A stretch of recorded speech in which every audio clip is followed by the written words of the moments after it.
Okay, I will call the meeting. I will call the meeting of the City Council of the City of San Clemente of December 15th, 2020 to order. And I will take the roll. Councilmember Duncan. Here. Councilmember Ferguson. Here. Councilmember Knobloch. Here. Mayor Pro Tem James. I think he stepped away. And Mayor Ward. Present. Okay. We do have one communication for closed session. Okay. Can we just wait one moment for Councilmember James? Of course.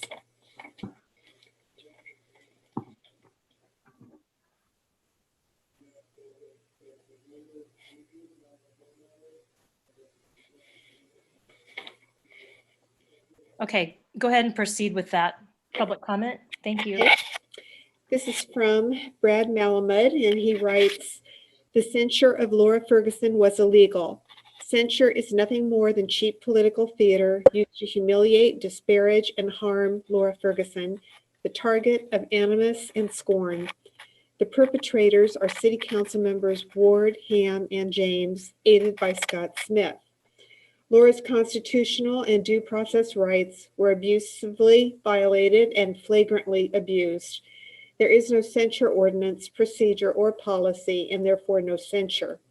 Laura cannot break rules that do not exist. The perpetrators unlawfully conspired and produced a political show to harm Laura for daring to do her job. She didn't break any law. In a fit of anger and rage, they conducted a shameless 6-hour kangaroo court, and Smith violated his duty of neutrality. Illegal censure is reminiscent of Washington political theater, was shameless, abusive, a sham, and was San Clemente's version of the DC show, with the parts of Pelosi, Schiff, and Nadler played by Ward, Ham, and James. Laura was not afforded a fair hearing.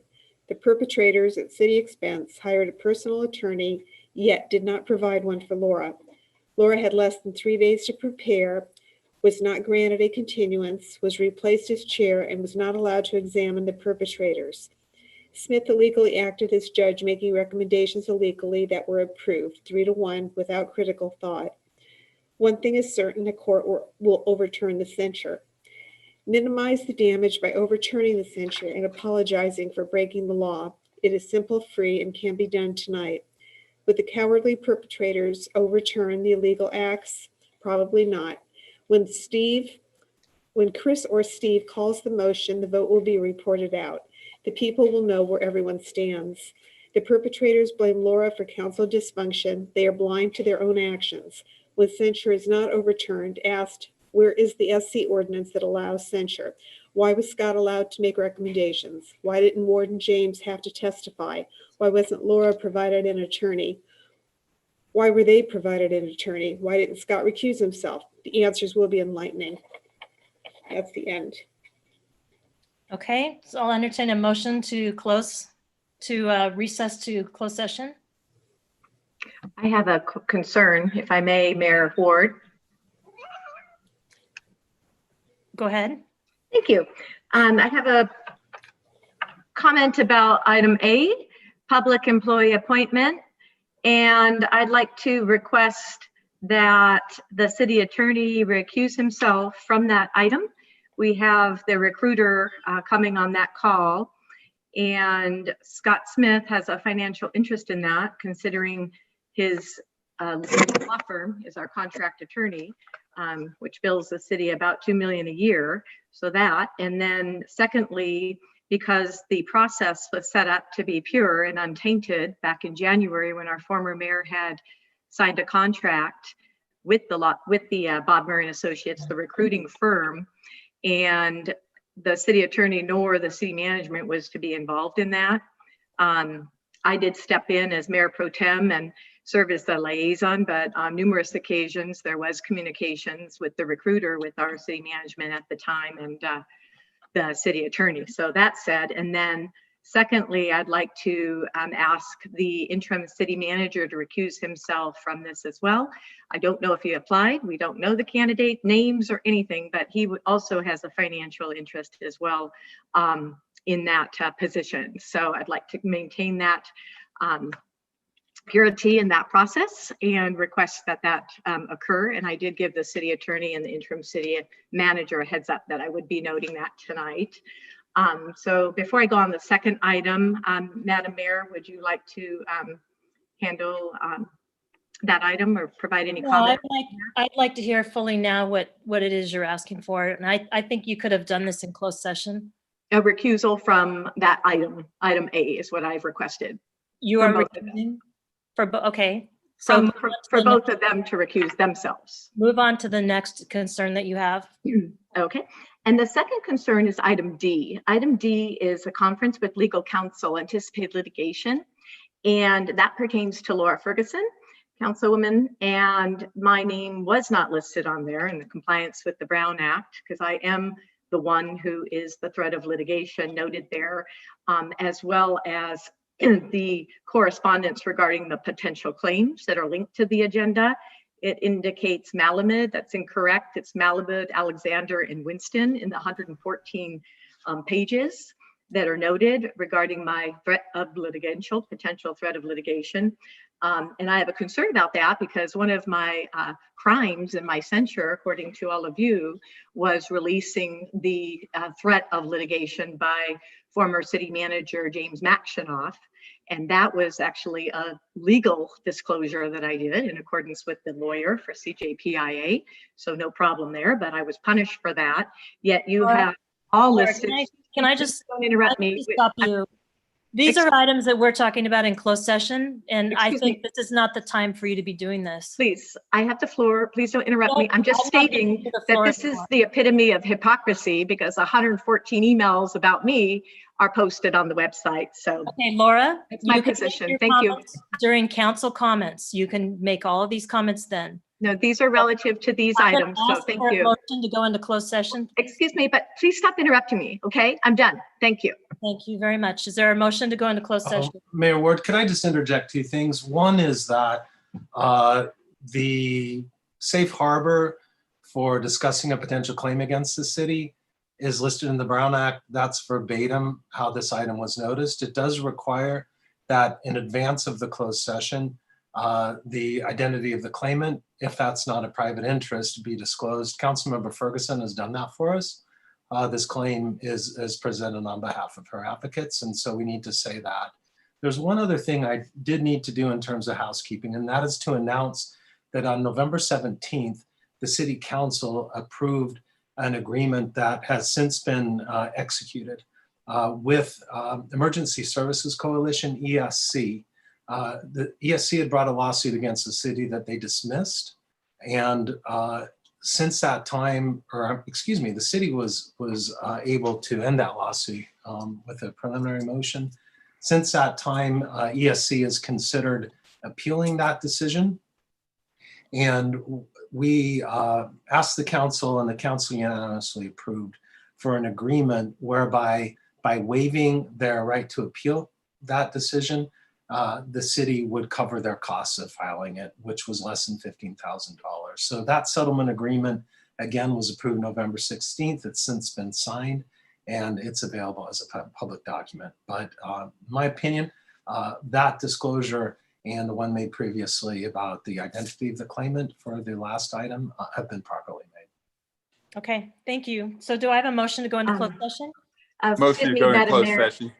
One more comment by me. I'm recusing myself from item D as well. I didn't get to include that because you interrupted me so many times. So thank you.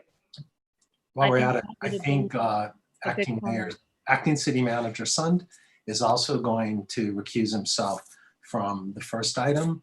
I don't have a financial interest in that. I'm available to the council to advise you in terms of employment law or not. When we're back there, I'm happy to stay or excuse myself at whatever point in the conversation you think that appropriate. Okay. Motion to adjourn into closed session. Do I have a second? Second. Thank you. Can we take a vote? Madam Clerk? Yes. Councilmember Duncan, Aye. Councilmember Noblock, Yes. Councilmember Ward, Aye. Mayor Board, Councilmember James, Aye. Councilmember Ferguson. Aye. Carries 5-0. Okay, we'll see you on the other side.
Am I on? I hear you, Jean. Thank you.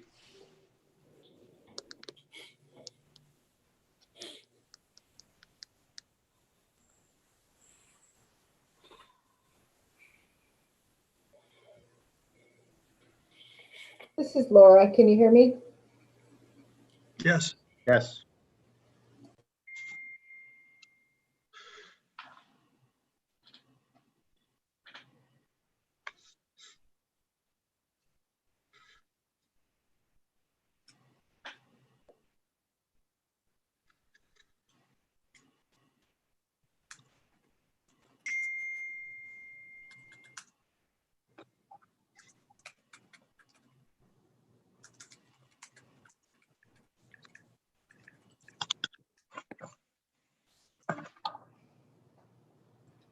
Okay. So it looks like we have a full council. Madam Clerk, are you ready to go? Yes. Okay, so I call the business, I already called it to order, so you want to take another, do we need to take another roll call? Yes. Councilmember Duncan, Here. Councilmember Ferguson, Here. Councilmember Noblock, Here. Mayor Pro Tem James, Here. and Mayor Ward. Present? The first item on the agenda is a toll road update, and we have at least one comment to read. Before you do that, can I ask the city attorney if there's anything to report out of closed session? Sure, Mayor and Council. The following reportable action was taken in closed session, all in connection with the claim. That's item D, I believe. Under closed session, the council voted in closed session not to waive the attorney-client privilege on matters relating to that claim. The vote was 3-1 with Mayor Pro Tem James, Mayor Ward, and Councilmember Duncan voting yes, Councilmember Noblock voting no. As indicated earlier, Councilmember Ferguson recused herself from that discussion. There was further direction given in that matter, which we'll see through, but it's not reportable at this point. Okay, thank you. Go ahead, Madam Clerk. Okay. Laura, would you like to read the comment? Yes, this Okay. comment is from Amanda Quintanilla. Dear council members, for almost 4 years, I've been fighting to stop the toll roads, the Los Patrones Parkway extension, toll and non-tolled, expansion of the I-5 by adding 4 additional lanes, and the addition of managed lanes on the I-5 that would ultimately destroy our town. Last week, I had the opportunity to speak at the Orange County Planning Commission hearing in opposition of Los Patrones Parkway extension, the LPPE. Members of the Planning Commission were surprised that San Clemente residents would speak against it because of the support letter that the city of San Clemente sent. However, another resident and I spoke against the LPPE, and unfortunately, no one else spoke in opposition. One important piece of information that came out of that hearing is that the TCA can exercise eminent domain to assume control of the LPPE and toll it. This is a Trojan horse, and we should not ignore the threat this plan can cause. According to the Los Patrones Parkway extension plans, it is stated that the LPPE site and surrounding area consists of both undeveloped and heavily disturbed land. The alignment would traverse open space into the city of San Clemente, which is protected by Measure V. The LPPE is consistent with the provisions of Measure V, which contains any exception for public roadways. Upon reviewing Measure V, previous city council members in December 2017 addressed the green alignment and the general plan's prohibition on major thoroughfares such as toll roads in land designated open space. The staff recommended that city council members direct the planning commission to initiate an amendment to the general plan to define and clarify the scope of Measure V's public roadways exception. Please forward any information to me about what came out of this meeting. According to the question on the ballot, Measure V asked the residents of San Clemente, shall an ordinance amending the land use element of the City of San Clemente general plan to require city voter approval of general plan amendments, specific plan amendments, specific plan adoptions, and zoning amendments that change the permitted uses of open space lands to non-open space uses be adopted. Upon Upon reading the official voter guide from 2008, it is clear that roadways could only be added to support buildings, parks, etc. that have already been permitted. For example, if there is a park, a road can be added, altered for access to that park only. Ultimately, the city would have to be tied back to a pre-existing and permitted use, or it must be voted on by San Clemente as a ballot measure. That exemption for road construction is not carte blanche to build roadways in our open spaces. It is a narrowly tailored exemption to ensure that open space is preserved. What is of great importance is the intent of Measure V that was conveyed to San Clemente residents, and it is outlined in the following statement in the ballot measures. Whereas in adopting resolution number 07-68, the City Council found that long-term preservation of the city's open space areas promotes the health, safety, welfare, and quality of life for the residents of San Clemente for the following reasons. Number one, it is important to the unique character of San Clemente and the quality of life of residents to protect the significant environmental, aesthetic, and recreational benefits that the designated open space areas provide to the community. And three, proposals to convert open spaces to non-open space uses can have adverse environmental impacts, including without limitation aesthetic, traffic, air quality, and noise impacts, and loss of natural and native habitat. The intent of Measure B was to protect our open space, and it was done for long-term preservation of our open space areas in San Clemente. Los Patrones Parkway extension proposed by Rancho Mission Viejo is not an exception to build the roadway as an arterial highway or expressway and circumvent Measure V. And that's all I have for the toll road comments. So I don't have a toll road update. I know that there are items on the agenda 9A and B, and I believe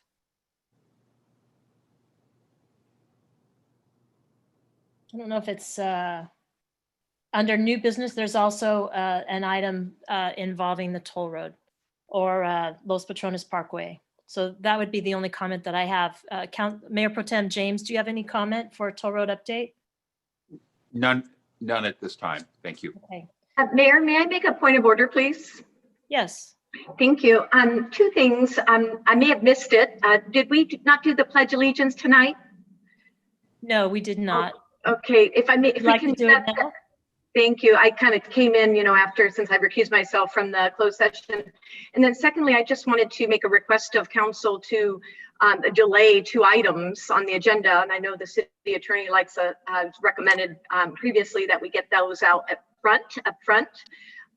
One was the item 7A. It's the public hearing. It's the staff cleanup zoning amendments.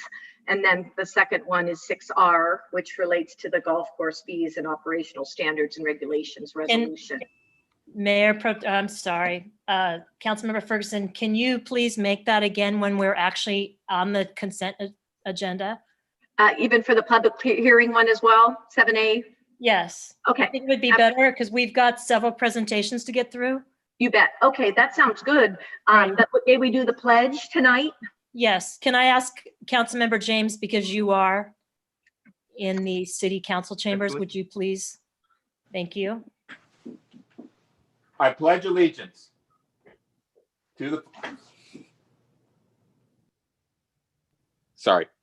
I pledge allegiance to the flag of the United States of America and to the republic for which it stands, one nation, under God, indivisible, with liberty and justice for all. Thank you, Councilmember Ferguson. I appreciate that.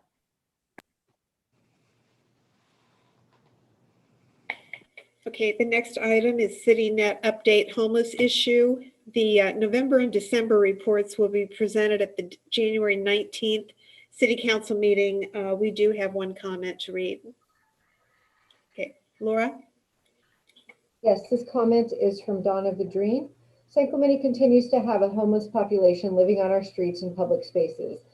These individuals have received outreach services by CityNet. Some have case managers at FAM. Police services have familiarity with our San Clemente homeless. Some are awaiting placement and are told no beds are available currently, and they are on a waiting list until a shelter navigation center is authorized and implemented in San Clemente, or a South County regional shelter is identified and open. There are no beds available for these homeless individuals. I would suggest authorizing CityNet, FAM, any professional service provider with case management competencies to work with local San Clemente motels to provide shelter for these approximately 50 individuals. This would be crisis management, bridge housing until progress is made on a more formal program and structure, either local or South County regional. Case management outreach services could continue during this time with treatment for medical and mental services as needed and available. Homeless individuals, residents, and businesses are asking for leadership from City Council and City staff management to make this happen. It is a band-aid for the crisis, not a solution to the homeless problem. With the winter weather and current health crisis, please authorize beds with showers for the approximate 50 individuals out in the elements tonight. There are volunteers to be homeless advocates that can assist police services, CityNet, FAM, to move these individuals into shelter. Is the city looking to implement proven successful programs like safe parking, transitional shelter, navigational center, work constructively and compassionately to provide shelter for our street people? Donna Vadrine, San Clemente resident and business owner. And that's all I have for public comments. Okay, can I just comment, just to clean up and help Ms. Vadrine on this? We do have an item coming up later in the agenda where we will be looking at round 3 of COVID-19 grant money. And I think we're looking at giving more money to CityNet. And so if certainly the council can discuss options at that time. Mayor Ward, I have a question of the city manager. Go ahead, thank you. Interim city manager, when is the point in time count going to occur? So that is scheduled for the end of this calendar year and early part of January of 2021. CityNet has taken the lead for the County of Orange as the point in time coordinator. We, myself, have a seat on that committee with regards to discussion. I do know in light of the pandemic, the LA County point in time has been canceled, and CityNet is currently kind of discussing alternatives in light of the stay home order as it relates to that, but no decision has been made at this time. I would ask that when it occurs that at the very least I get notified, and maybe other council members would want to get notified. I think I'd like to I would like to take part in that. I would like to see what the process is and understand the process better after the count, so I have more confidence in the count. Totally agree. Once there is a determination on a plan going forward, I will make sure that I update the entire council as it relates to that. And if there's any opportunities for council member participation or nonprofits from a volunteer standpoint, we will also get that word out as well. Thank you. So I would add one point, Eric, that if there is concern with COVID-19 and the count being delayed, I would rather see that happen than maybe another method of calculating that doesn't take into account actual people in our city. I am a little bit concerned with that if they try to find another way to count that doesn't actually count the people. So if we're on that committee, I think I would like that conveyed. I will convey that, yes, Mayor. Okay, thank you very much.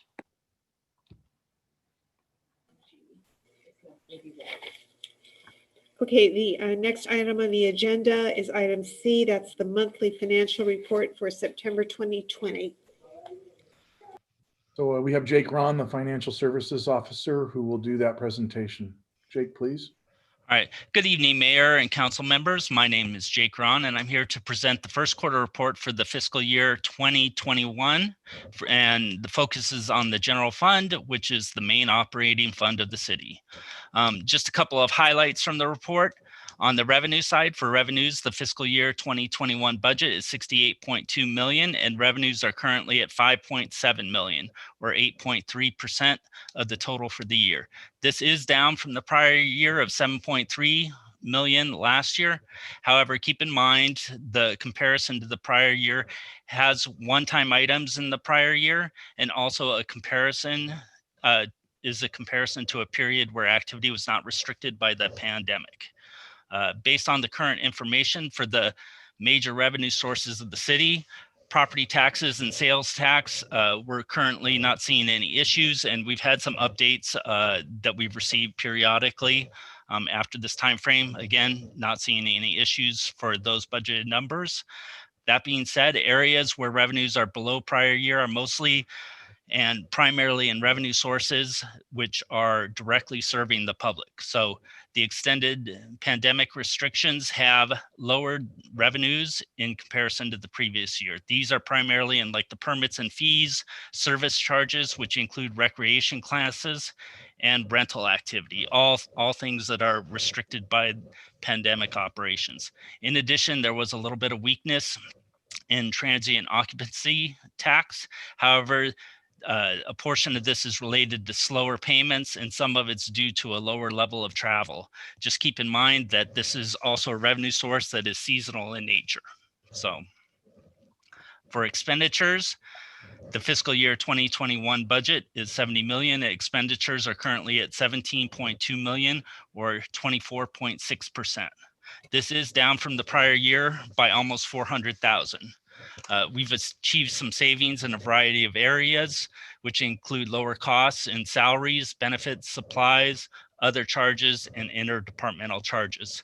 Some of the areas where costs increased include contractual services, and that's primarily related to the public safety cost, the contract increases, capital outlay, which is primarily due to the timing of when capital projects were being done, and debt payments, which is due to the payment on the unfunded pension liability.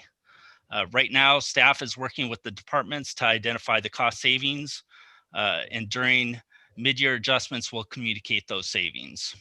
The adjustments will not impact service levels and are mostly to offset areas where costs were not incurred. For example, salary savings related to the junior guard program did not occur, and revenues were not received due to the program cancellation. So that's just one example. An activity was not performed, revenues were not received, and therefore we also did not incur costs. So we're going to be going through those and identifying those a little bit more as part of the mid-year process. Finance staff is confident that these cost savings will address any decrease in the revenues. So with that, I'll kind of open it up if there's any questions. Mayor Ward, I have a couple of questions. Go ahead. Jake, in the prior fiscal year, I think there was $600,000 we couldn't book in the prior fiscal year. We booked it into this fiscal year. Those numbers include the $600,000 that was booked into this year? That money has been received, but it was not received during the first quarter. I believe you should see those in the October and November reportings, which we should be able to give to you guys soon. Okay. And the other thing I have, I'm contemplating whether to bring this up in council member comments, but you brought it up, so I'll bring it up now. The $45 million in the unfunded liability. As we approach our budget, as we approach our budgeting process, if we go into it March, April, I think council really needs to consider the impact of that $45 million, the unfunded pension liability. In my mind, it's a ticking time bomb. I know others may have a different approach on it, but if I could make a motion and get support from another council member, I would like to see a report on that $45 million. Historically, where have we been? How that has grown over the years, how much it grows every year. And also, I would like to see either a 10-year, 15, or 20-year plan on how we pay that down. You know, I just feel like that we're kicking the can down the road with this $45 million. And sooner or later, it is going to come back to haunt a future council, you know, and someone 15 years from now is going to look back at us and say, why didn't they take action? I just wonder if any other council member feels that way. I'll second that recommendation to bring that back, Councilmember James. So there's a first and a second, but what I would like to clarify is, Councilmember James, that's to bring back like a white paper. Exactly. I think that would be a good idea.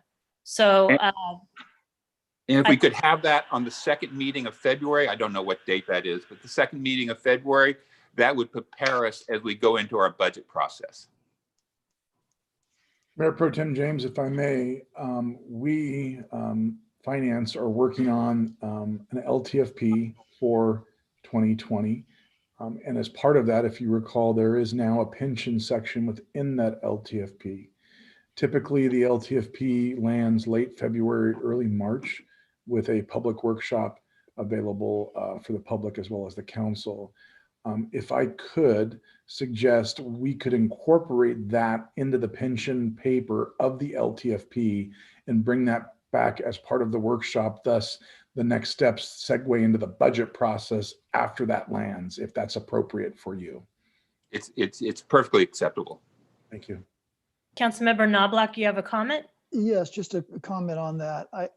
It would be appropriate to incorporate that into an overall budget discussion, but I think this item is significant enough, large enough, and important enough that it really requires some specialized focus. So I'd like to see a separate, as Gene suggested and Laura seconded, a separate meeting specifically on that. It could happen maybe closer to the time, but I think it's important enough. It really it needs some major attention.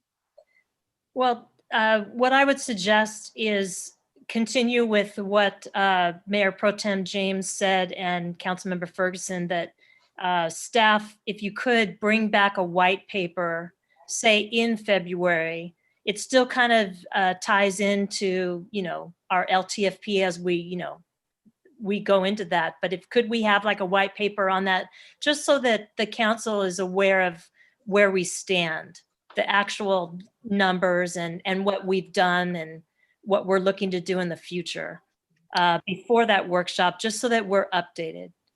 I definitely like that idea of yours, Mayor Ward, that we keep it separate so it doesn't get buried. It's so critical. So much money that's unfunded. So with Mayor Ward, would that white paper be in conjunction with a special report, special presentation? Or just no, usually a white paper comes to the council and it's all information on us. And then I guess once we get it, we could, a council member could ask for that to be agendized. Yeah, I think that was Gene's original request, that he agendized it as special, either as an agendized item or a special report. I'd like a special report so that the community knows we're discussing it, where they can provide input. We can either agendize it or have the white paper in conjunction with a special report, but I'd like to see a public discussion on it as opposed to just a white report. I'm not good with disagreeing with the right. I agree.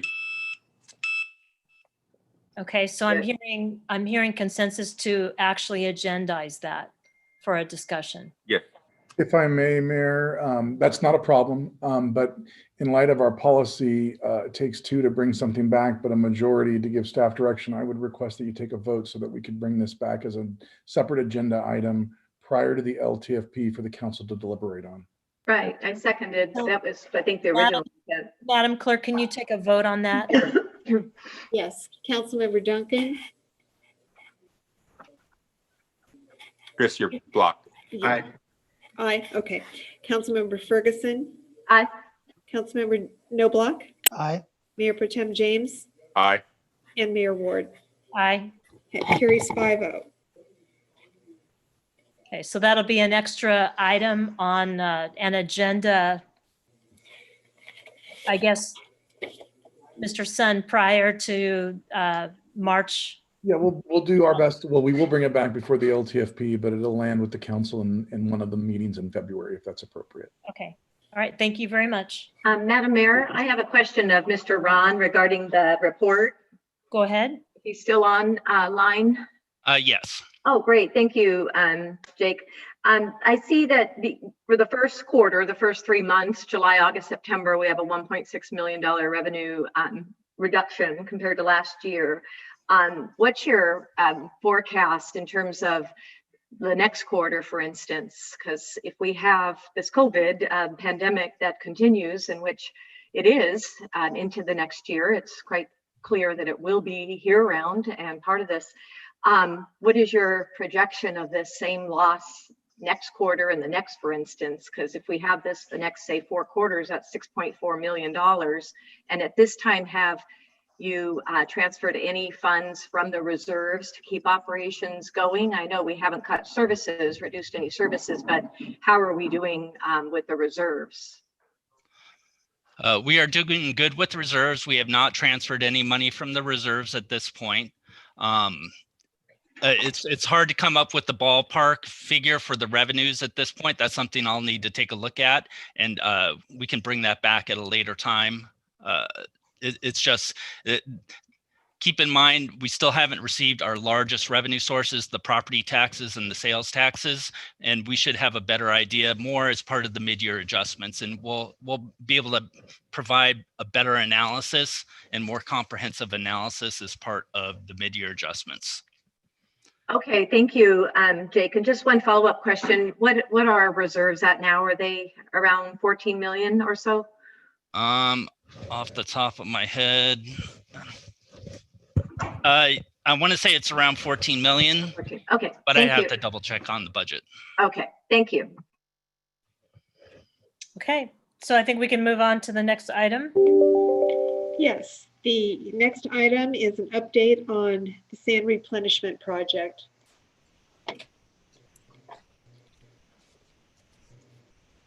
Good evening, Mayor Ward and members of the City Council. This is Tom Vonnegut, Public Works Director. I've been asked to provide a brief update for you on sand replenishment. I do not have a PowerPoint. I'll just give a verbal update for you, and then I'll be happy to answer any questions you have. I thought it would be important to refresh and remind us all in the public what is the project that we're talking about, or the proposed project. Basically, what it entails is placing about 250,000 cubic yards of sand on our city beach, roughly from Linda Lane Beach to the north, south towards South T Street, for a distance of about 3,400 feet. So around the pier area, I know everyone's familiar with that. Dumping that amount of sand would effectively widen the beach and move that beach berm out about 50 feet. The sand would come from an offshore designated borrow site off of the Oceanside Harbor. It would be brought here by dredge and placed with a pipeline from the dredge to the shoreline. And then over the 50-year life of the project, it's expected, based on modeling, that about every 6 years we would need to do this again. However, the council and the city is not committed to doing future renourishment if we didn't want to. How did we get here? This has been quite a long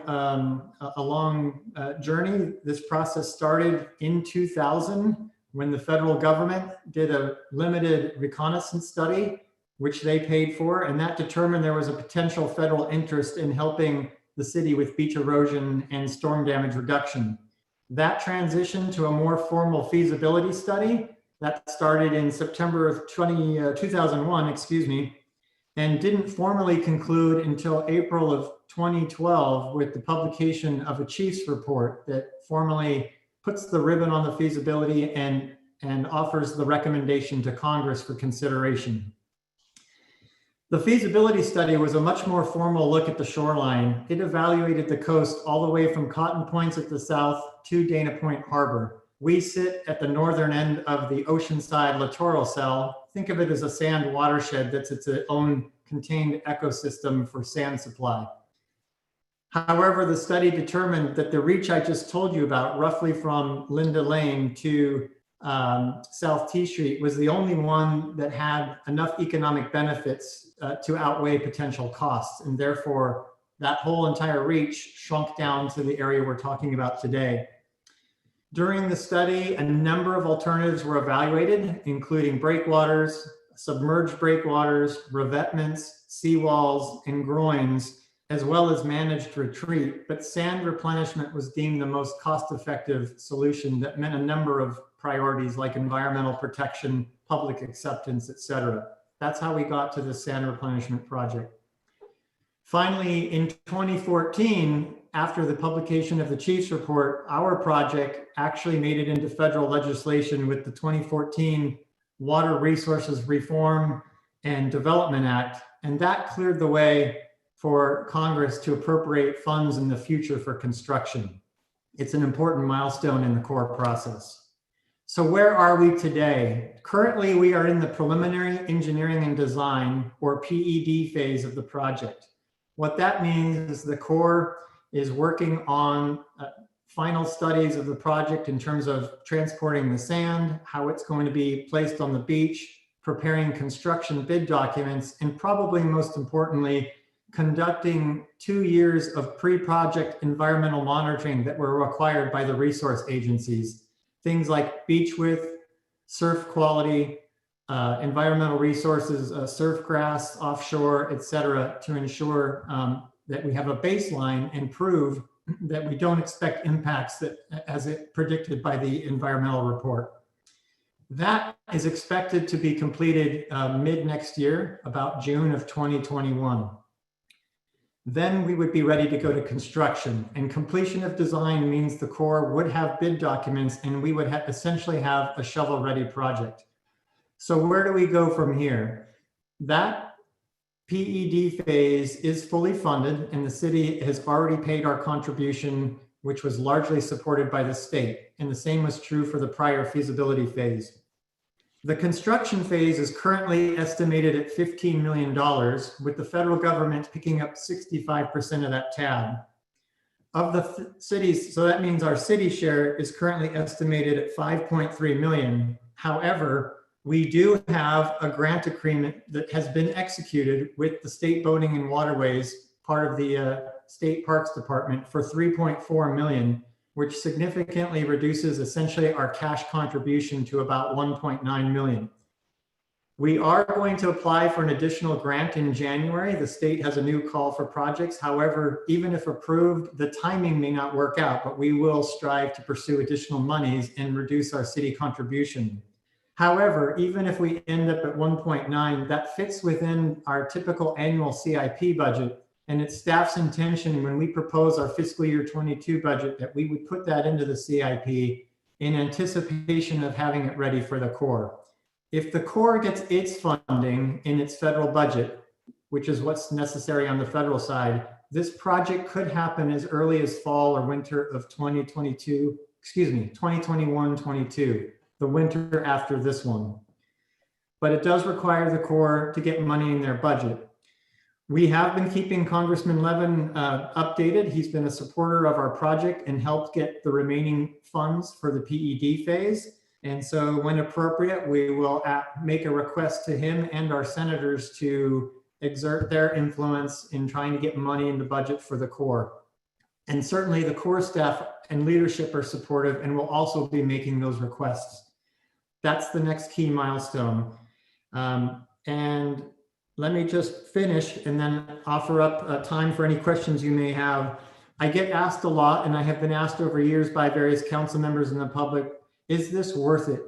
Should we still do it? It's taken 20 years. We don't necessarily know what the end goal is. Why not pull out? I think the reason is because of the leverage we get from the federal government and the state.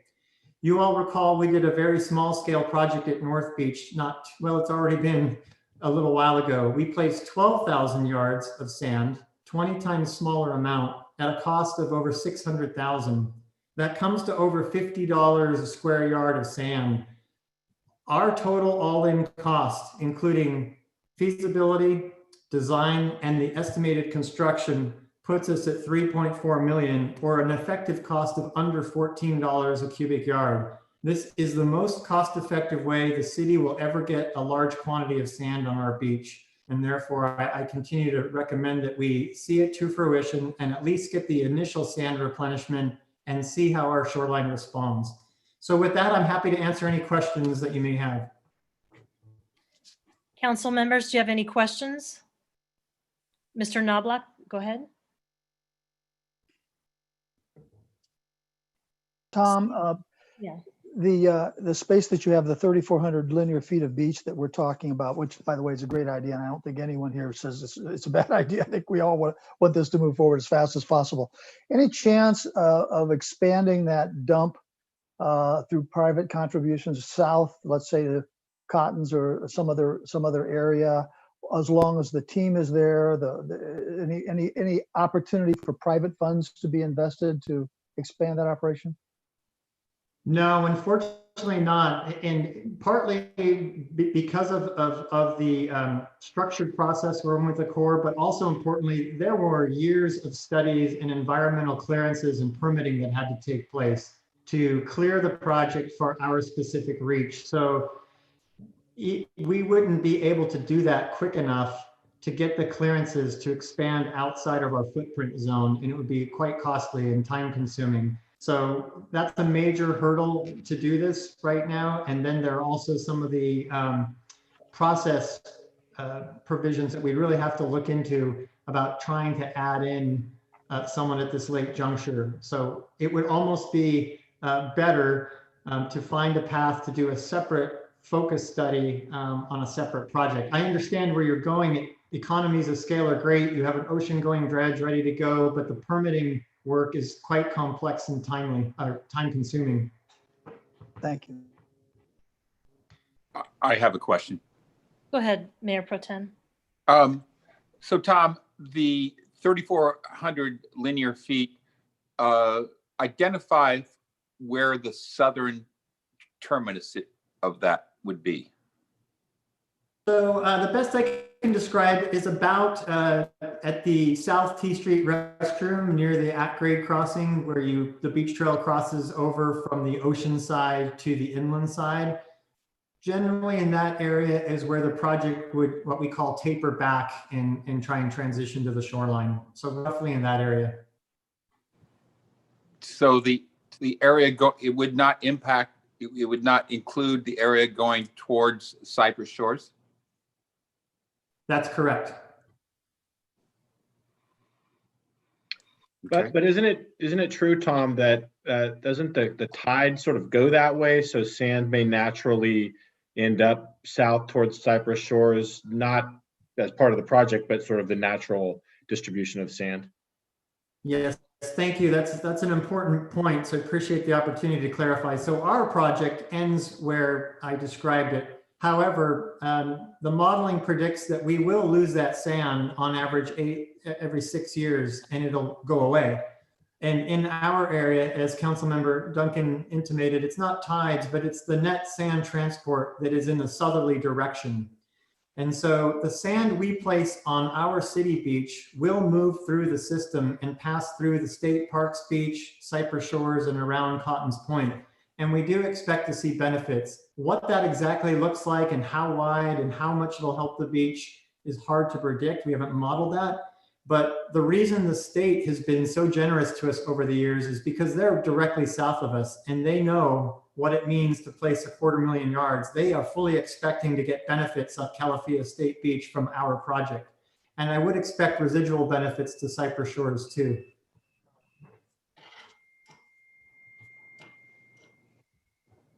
So, Mr. Bonnegat, I would ask a question. You mentioned that this is the most cost-effective way to get sand on there. And you mentioned revetments, which are also called groins.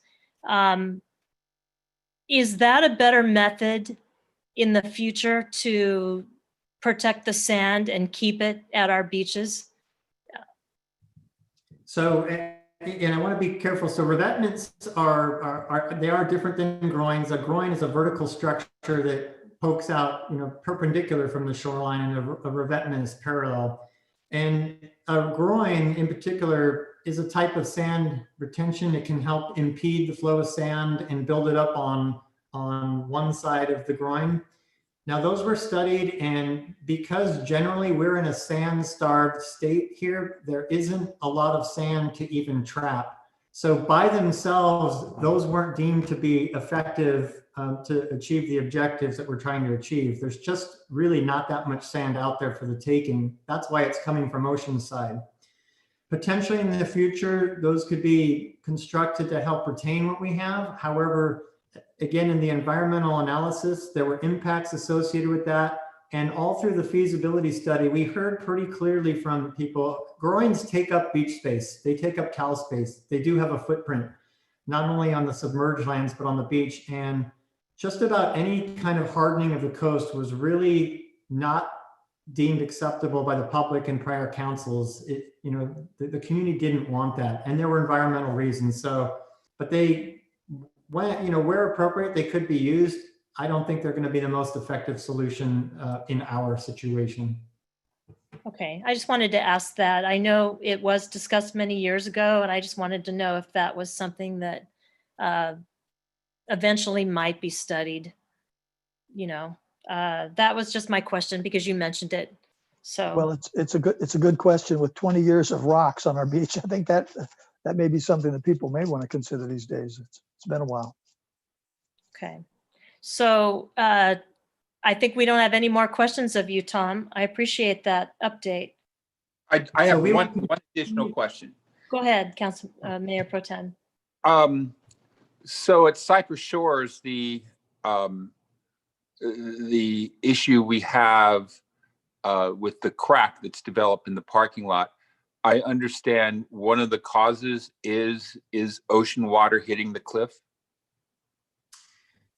Ocean water doesn't hit the cliff directly because of the railroad. What it does is impinge on the riprap of the railroad, but it's not making direct contact with the face of the bluff slope, if you will. But that is being looked into is, does the shoreline change in that area, which has been dramatic in recent years, have something to do with what's going on there? And that's being studied. Okay, thank you. All right, thank you, Mr. Vonnegut. Appreciate that. Next item on the agenda is recognition of Craig Hunn, Contract Maintenance Coordinator, congratulating him on his upcoming retirement and recognizing his 41 years of service to the city. Okay, so I have a tile for Mr. Hunn, and I'm going to show it real quickly. See if that comes up. This tile is coming his way. It is recognizing him for his exceptional service to the City of San Clemente for 41 years as a contract maintenance coordinator. And I just want to say on behalf of the council that we appreciate his service. He has done a great job for the City of San Clemente. And I think that we have a video that from his family and friends that we would like to show now.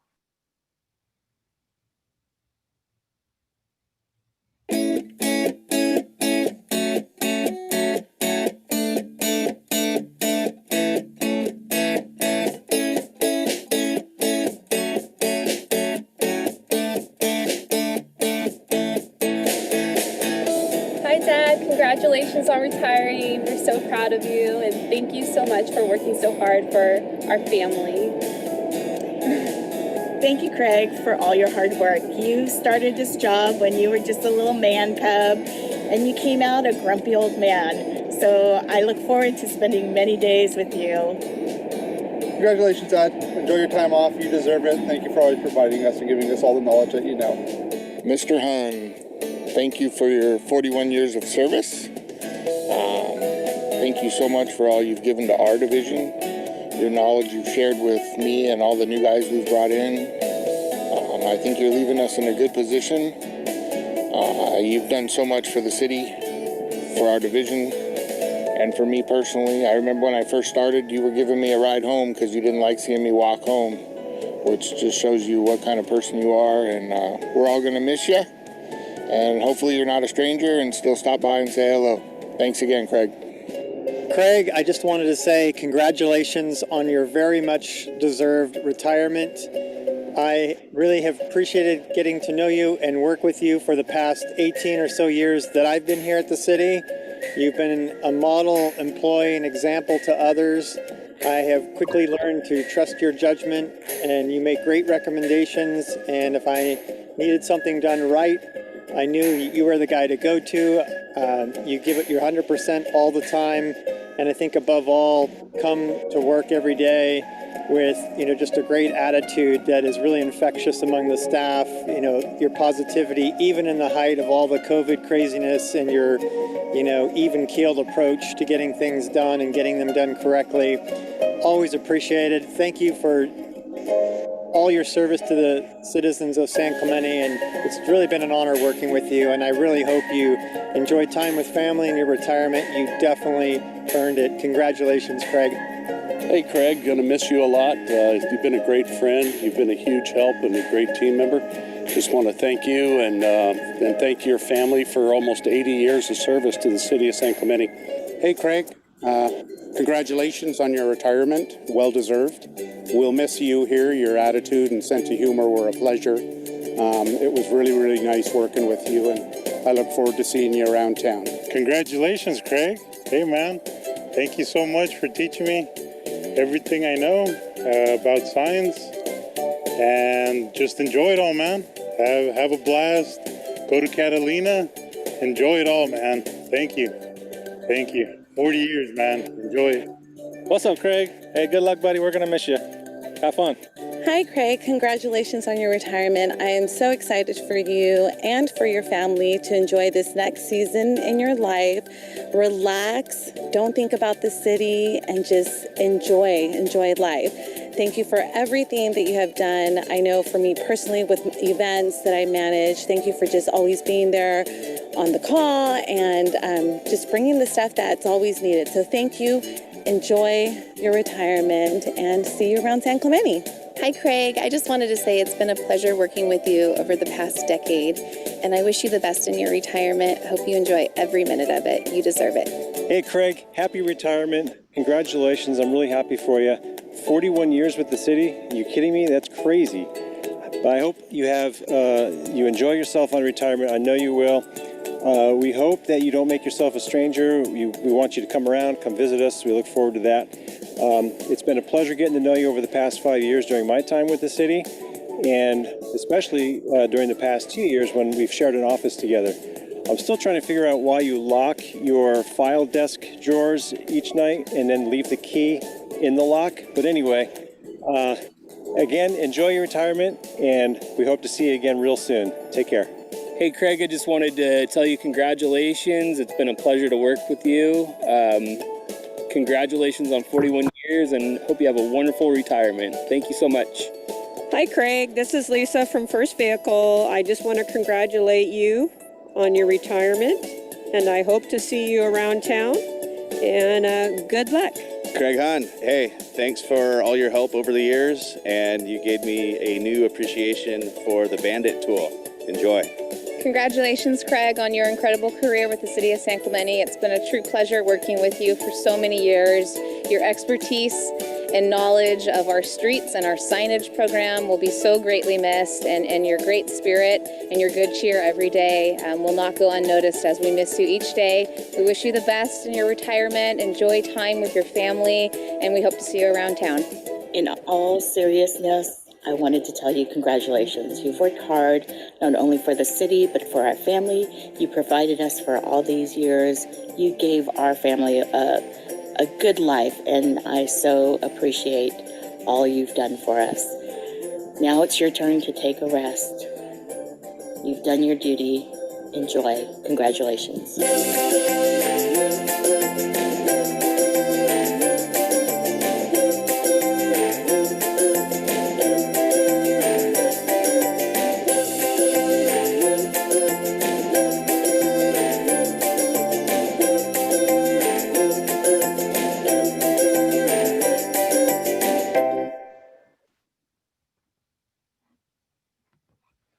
That was so wonderful from all of our employees and his family. I know we wish him well and happy retirement.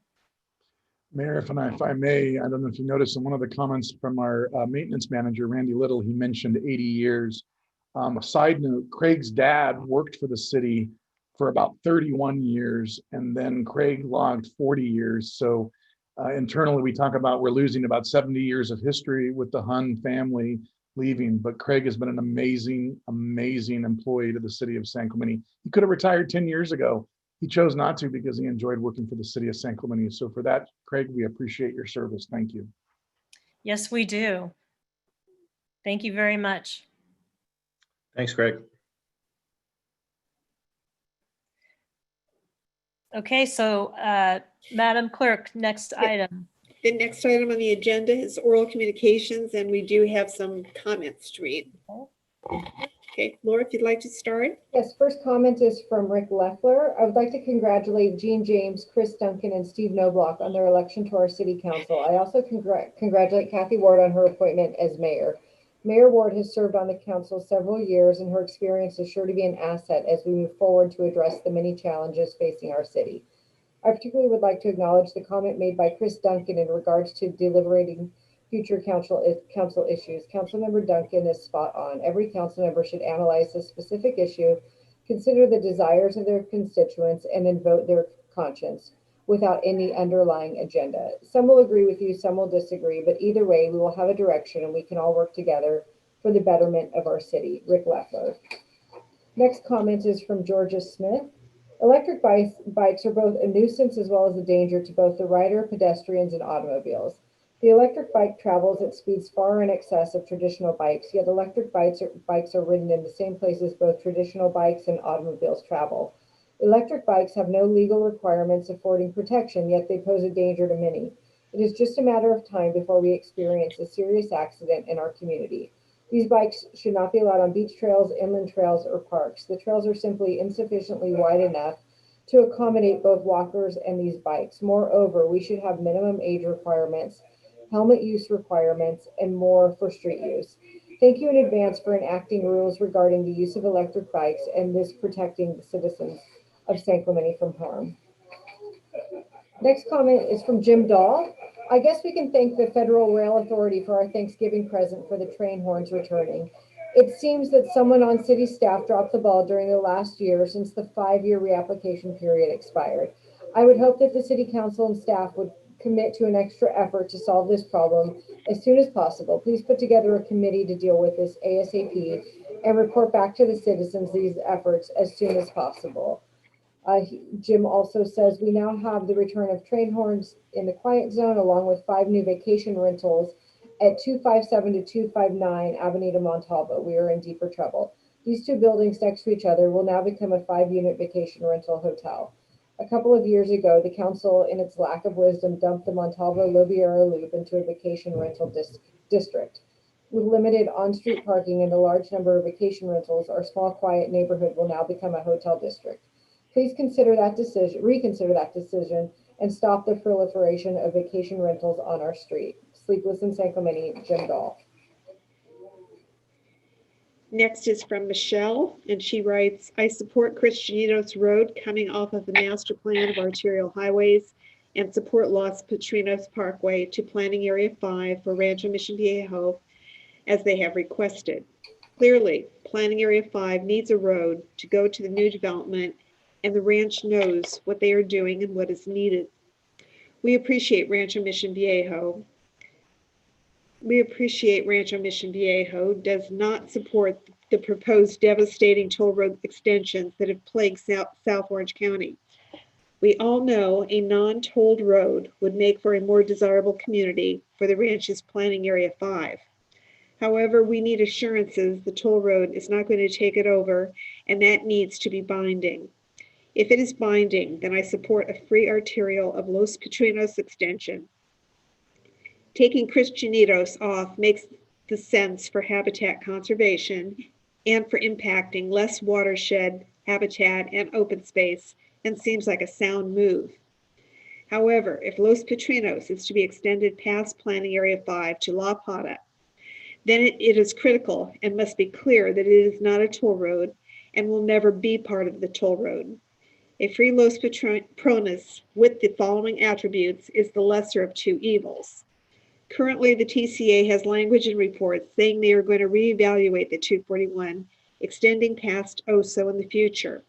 No one trusts the TCA or the sham process they wasted so much money over the past 20 years. We are not in support of Los Patrones being tolled later or having Los Patrones past Planning Area 5 if it is to be tolled in the future, or if the TCA has anything to do with it. If Los Patrones is needed past Planning Area 5 to La Pata, then it needs to be as small as possible, something pretty like Avenida Talega. If it extends to La Plata, then it needs to only have intersections and no on and off ramps. It must be clear that it ends at La Plata and will not be extended at a future date and never ever told. If Los Patrones to La Plata is needed, every effort made to keep visual and noise impacts minimized from the homes affected. Thank you for your time and attention. Please stop this bad chapter and restore trust in transportation. The TCA needs to have zero to do with Los Patrones, or Los Patrones, as they have plotted, scammed, and schemed to make the existing Los Patrones first phase a toll road to be converted later, and no one trusts the collusion that seems to be at play. The TCA apparently learned nothing from the illegal CEQA segmentation lawsuit that lasted for 15 years. The TCA did not have the required water permits to have built the first segment of Los Patrones, which in itself constitutes fraud against the taxpayers and bondholders. South Orange County is united in no toll road. We will continue to scrutinize the TCA until the legislation is passed to have the 241 end at OSO, as the board voted to do in March. We hope the TCA has an audit and a federal investigation soon. Thank you. Next comment is from Christy McBride Hart. And she writes, first, I'd like to say I am not for or against bikes, e-bikes, e-scooters, or e-skateboards on the beach trail. But I am for further studying of the issue before a decision is made. I walk the beach trail in the morning 3 to 5 times a week. I rarely see a bike I think is going too fast. So I would hate to ban all electric bikes without some studying of the situation. Here are some questions I think need to be answered first. 1, when I see a bike, e-bike, or e-skateboard I think is going too fast, are they actually going faster than the 10-mile-per-hour speed limit? Perhaps it's the speed limit itself that is too high. 2, what % of riders are going faster than the speed limit? Seems wrong to bar them all because of a few idiots. It's too bad those idiots can't get speeding tickets. 3, I have never seen a near miss, unless the lady that had a bike come within 1 foot of her counted that as a near miss. How many people have actually been hurt by bikes, etc. on the trail since the trail opened in 2006? I would love to see a study done with radar guns. Can I help? I recommend the area by Linda Lane since it's wide and straight, so bikes, etc. are at their fastest. Perhaps it could be done by the RSVPs. Another idea is to put one of the radar boxes used on streets to slow cars down onto the beach trail. I know they would work with bikes because one worked for my son on his skateboard. Again, the Linda Lane area would work for the same reason as above, but also it has easy access from the street. I do wish all bikes had bells or other noisemakers to let us know they are approaching.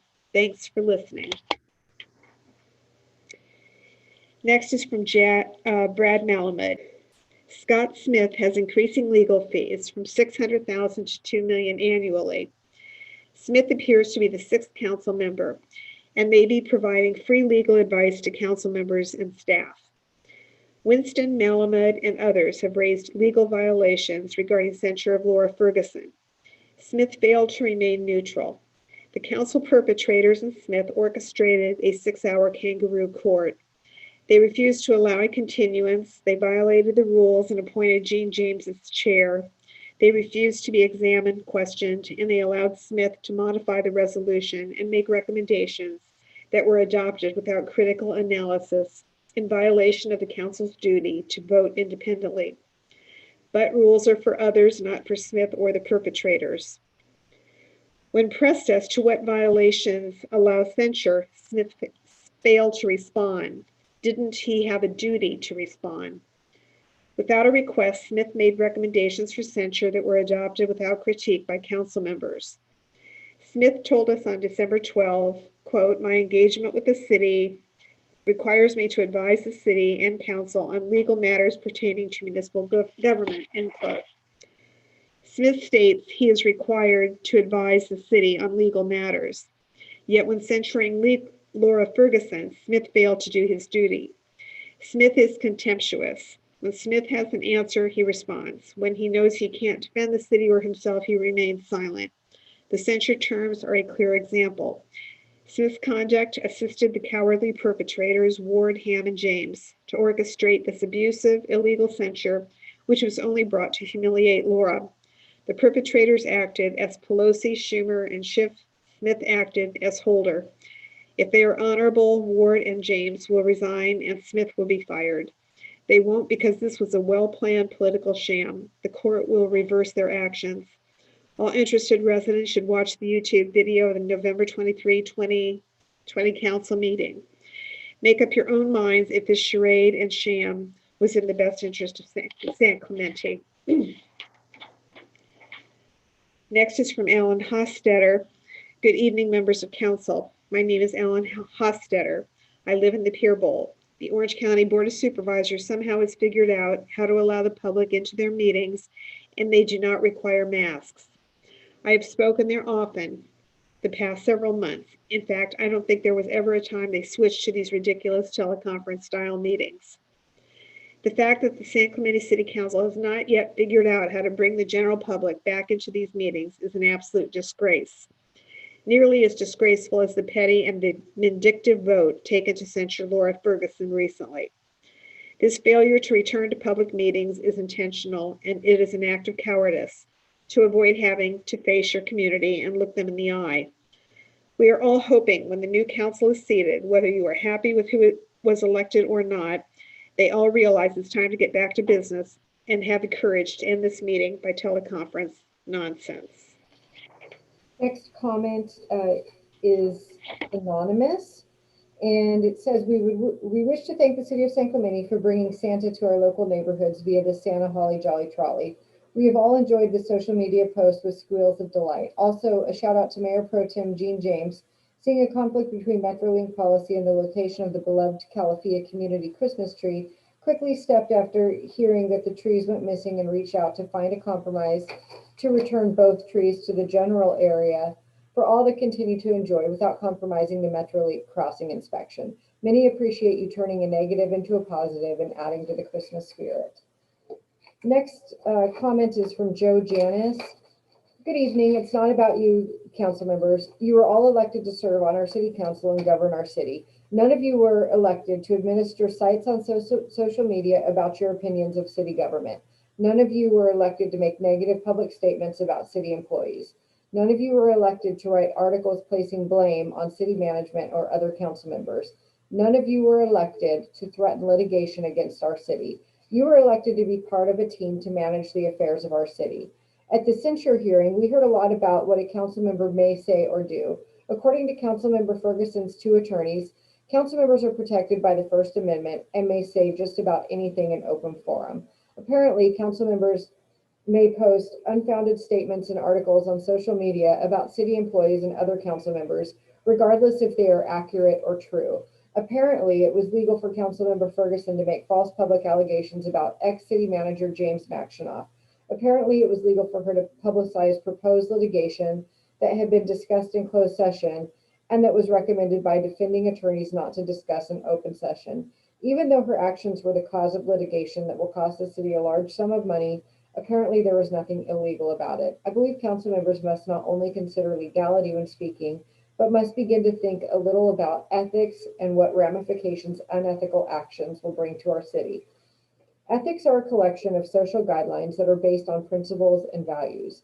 Ethics totally depends on the individual and the choice the individual makes in terms of his or her interaction with other members of society. The lack of ethical standards creates nothing but problems for governing bodies. I ask all of you, is it ethical for a council member to make unfounded public allegations about city employees or other council members? Is it ethical for a council member to write negative articles in the newspaper or on social media, placing blame on other council members or on our city managers?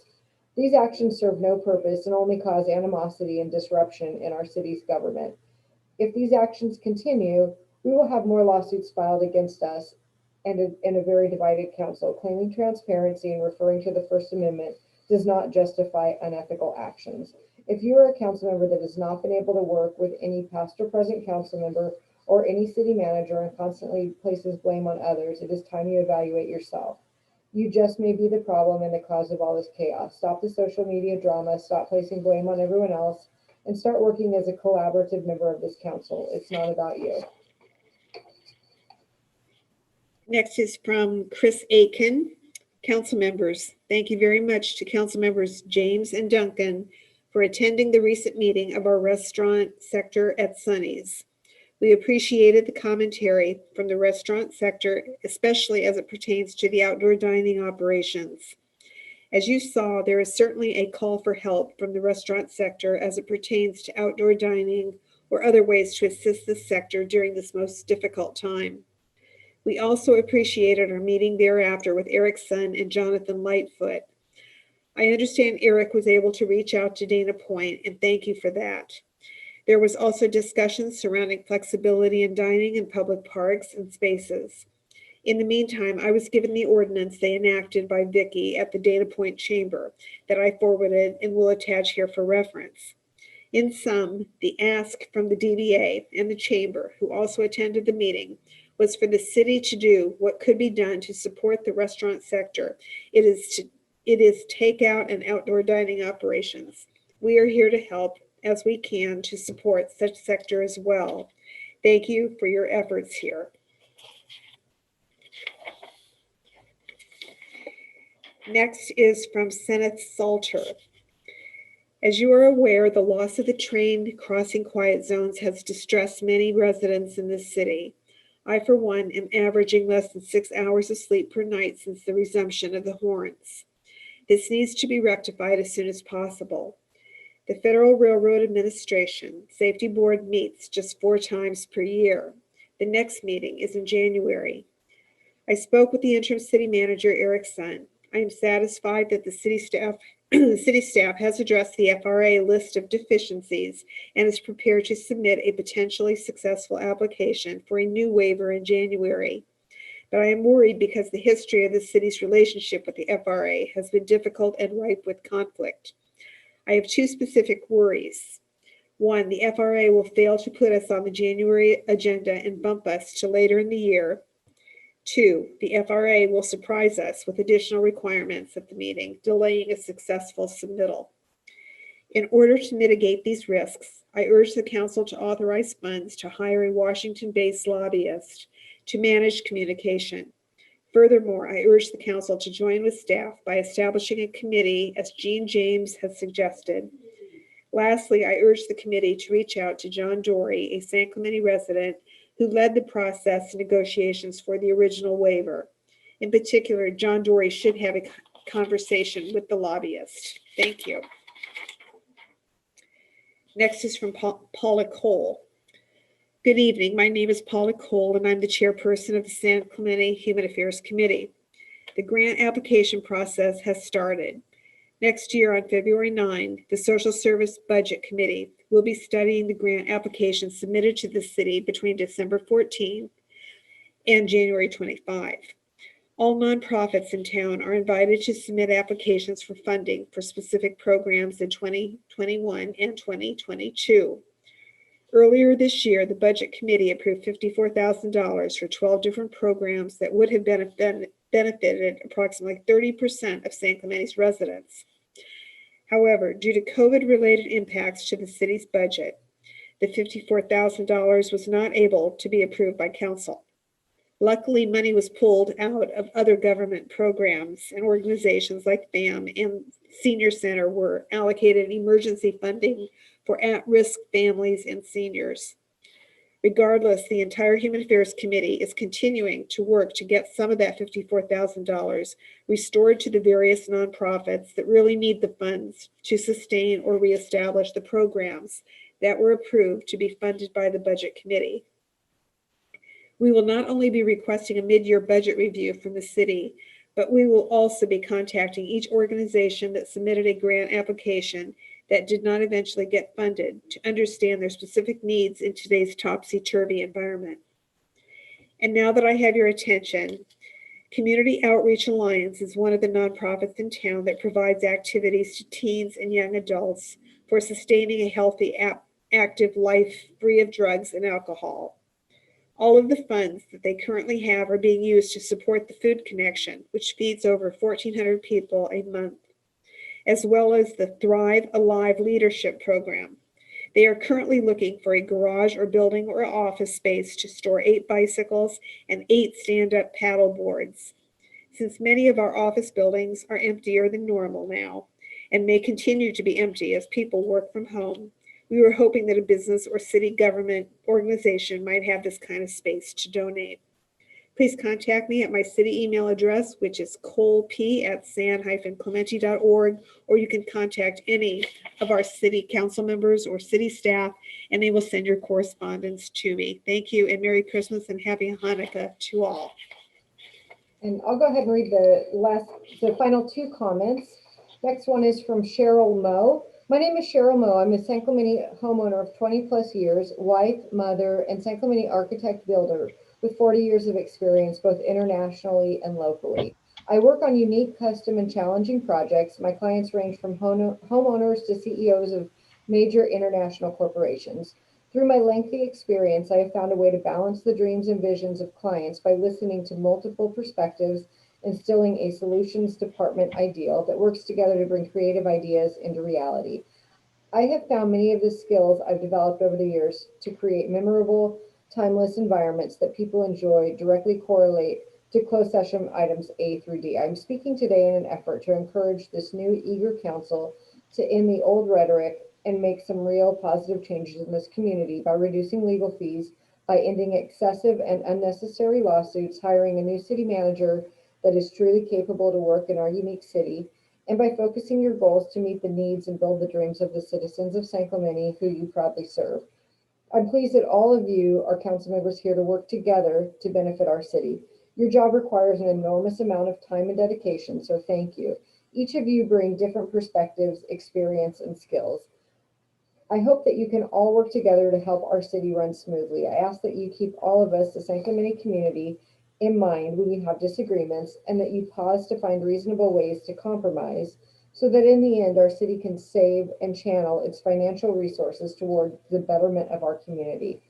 I know many of the issues our city currently faces could be quickly resolved through the hiring of a great city manager. Without being cheesy, attitude reflects leadership, so it is critical the council find an honest city manager to lead, manage staff, hire consultants and vendors, and instill a positive environment moving forward that works with the citizens of San Clemente and doesn't tire individuals with unnecessary hurdles. Instilling ethics and transparency throughout all levels of the city, managing hours and priorities like a private CEO so time is not wasted on the little things, aiming focus on the important big picture goals, cutting down the paperwork, including in city council agendas and municipal codes. These items are public comments, but they are not written or shared in any way that the average citizen who has a full-time job and a family to care for has the time to review or truly understand. Lately, I've noticed there's so much drama and lawsuits, and that is getting in the way of getting the real city work done. These distractions or budget drainers cause delays and loss of focus, which affects the daily lives of the citizens, such as railroad horns, roads, utilities, MS4s, maintenance, monitoring and follow through, easily processing of development permits, visionary development, parks and recreation expenditures, etc. Pay a new city manager well, hire someone who can turn our city around, have a salary bonus matrix for solving problems, meeting needs of citizens and keeping the city out of lawsuits, incentivize solutions instead of financial hardship that our city cannot continue to fund. With a new city manager and an attitude to serve the people of San Clemente, you can be the council that helps create real change that benefits our town. Thank you for serving our community. Sincerely, Cheryl Moe. And the final comments under oral communications this evening is an anonymous comment. Item D was not noticed as a waiver of attorney-client privilege. That was listed under 11D5. Further, there is no Brown Act exemption to open meeting for waiver of attorney-client privilege. This is further demonstration of illegal actions by the council and Scott Smith. And that's all I have for oral communications this evening. Okay, thank you very much. So, Madam Clerk, the next item. Next item on the agenda is requesting a motion to waive reading in full of all resolutions and ordinances. Councilmember James, I can see your lips moving. So moved. I'll second. Okay. Motion and a second by Mayor Pro Tem James and Councilmember Knobloch. Okay, Councilmember Duncan, Aye. Councilmember Ferguson. Councilmember Ferguson, I think you're on mute. City Clerk, could you clarify that that includes what ordinances and resolutions that includes? Any on the agenda? Then Waive no. the reading. No, I'm a no on that. Okay. Councilmember Knobloch, Yes. Mayor Pro Tem James, Aye. and Mayor Ward. Aye. That carries 4-1. Thank you. Next is closed session report, City Attorney. Thanks, Madam City Clerk. We made that report when you reconvened a few minutes ago. That's all we have to report. Okay. I have a question of the city attorney regarding that. Scott, regarding your report out, that doesn't eliminate the item that I placed on the agenda at the last meeting and had a second by Councilmember Knobloch, 11-5D. No, that item is still on the agenda, Councilmember. Okay, thank you. Madam Clerk. Okay. All items listed on the consent calendar are considered to be routine and will be enacted by one motion without discussion unless council staff or the public request removal of an item for separate discussion and action. We do have comments to read on items Q, R, and T. Excuse me, point of order, Mayor Ward. We were going to circle back to my request earlier about potentially delaying item 7A, the public hearing item. And I guess the second one I had included as well, I would imagine is off the table because it's a resolution that was just approved by the majority group. It would be R for the golf course regulations and pricing. That was a resolution tonight included. So what happens to that one? Why is that off the table, Councilmember Ferguson? It's a resolution, and No. City Clerk was saying But that. it's an agendized resolution, and we made having to read those in full. It doesn't mean. Okay, okay, perfect. Just thank you for making sure of that, because that's an important one. I heard from many people today. So anyhow, I would like to recommend that we delay both of those items without getting too detailed unless you want me to. So 7A, let's look at that. What item is that? 7A is the public hearing on zoning amendments, 20-35. It includes about 218 pages.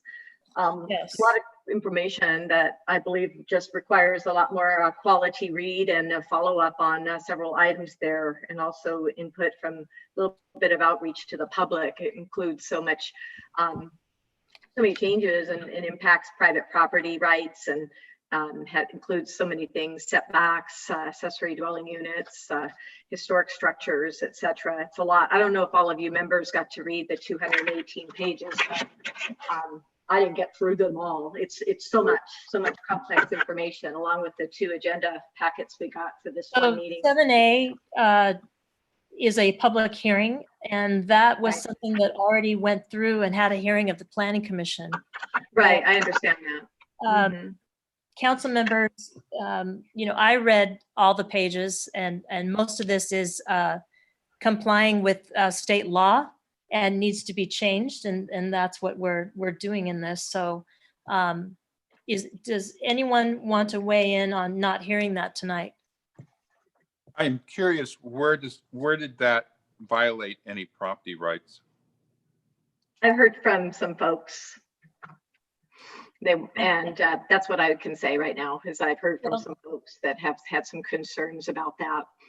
So if we're going to have a discussion on that, I think we should hear the item, and we can talk about that at the time if that's a concern. Okay, I believe. Okay, so let's go ahead and hear that item. And then I believe the other item you said was okay. We're going to be talking about that. The golf course item with the resolution for changes in regulations and pricing. I heard from several residents, you probably did too. I believe they went to the city council about the resolution that appeared tonight. That's in this published agenda, doesn't match that which the golf committee members had reviewed and supported. So I think we should hear that item also, because I believe there was a lot of conversations after those emails and some of the things have been clarified. So we can get that clarified, whether we adopt it or not tonight, but I think we should talk about it. do I, okay, so that's it. Does the council support me in delaying that? I want to delay it, frankly. A lot of people want to still give public. So let's take a straw vote on that. Any council members want to delay it other than Mayor Pro Tem? Sorry. Just a vote. I mean, why do we need to do a straw vote? Just a vote. I mean, that's how we typically do these. We're just trying to decide whether to hear it, but I believe there's public comments. So I believe, Madam Clerk, isn't it true that the public's already pulled that item for the public comments? Yes, we do have They some have. comments. They have pulled it. I was just requesting delaying it. And City Clerk, don't we take a vote in terms of my request to any council member's request to delay or defer an item? If you make a motion, yes. Okay, I'd like to make a motion to delay item 6R pertaining to the golf course. Okay, I'm not hearing a second, so the motion fails. And so we'll go ahead and hear that. Is there any other items that the other council members would like to pull? Item T, 6T, as in Tom. Okay. Thank you. Councilmember Knobloch? I'd like to pull items P as in Paul and Q as in Queen. Okay, P and Q. Oh, excuse me. I'm sorry if I may. I had one more. G, item 6G, please. Okay, any other Thank you. council member? Do I have a motion to approve the balance? Motion to approve the balance. Second. Okay, Councilmember James with a second by Councilmember Knobloch. I'm sorry, Mayor Pro Tem James. I'm going to get that by the end of this meeting. Okay, Councilmember Duncan, Aye. Councilmember Ferguson, Aye. Councilmember Knobloch, Aye. Mayor Pro Tem James, Aye. and Mayor Ward. Aye. And that carries 5-0. So the next item is item G of the consent calendar, which is contract award for the Avenida Pico Class 1 Bike Pedestrian Path, Phase 1, and Avenida Pico widening I-5 to Calle Frontera. Okay, I had requested this be pulled, and I just have a couple of concerns about this. Is Mr. Zayed Mazbudi here? No, I'll be handling the item tonight. Okay, thanks, Tom. Tom, I'm looking at this map on attachment 1. I can't see too closely. It's really a real wide angle view of a dark road, dark marker covering the whole road to see. Are we removing a vehicular lane and adding a bicycle lane, or adding a bicycle lane but not removing vehicular lanes? Thank you, Councilmember Ferguson. Great question. So the project is 2 parts. So, but the short answer is we are not taking a vehicular lane or adding in any stretch. From Vera Cruz to Frontera Presidio and that segment, and I realize it's just a single dark line, that is the study area for what we call the Class 1 bike path, which would be separated from the existing street. Somewhat similar to North El Camino Real, but completely off of the street. And then from Frontera to roughly the I-5 freeway, that is a way, and I need to correct myself, that could possibly entail a widening to allow for an on-street striped bike lane, but we would not be taking a vehicle lane away to do it. Okay, thank you very much. That's good to hear. And just one more question, if I may, Tom. The bidders, we have 3 of them listed here. 2, it appears, bid on both projects. 1 did not bid on the second project, so was eliminated.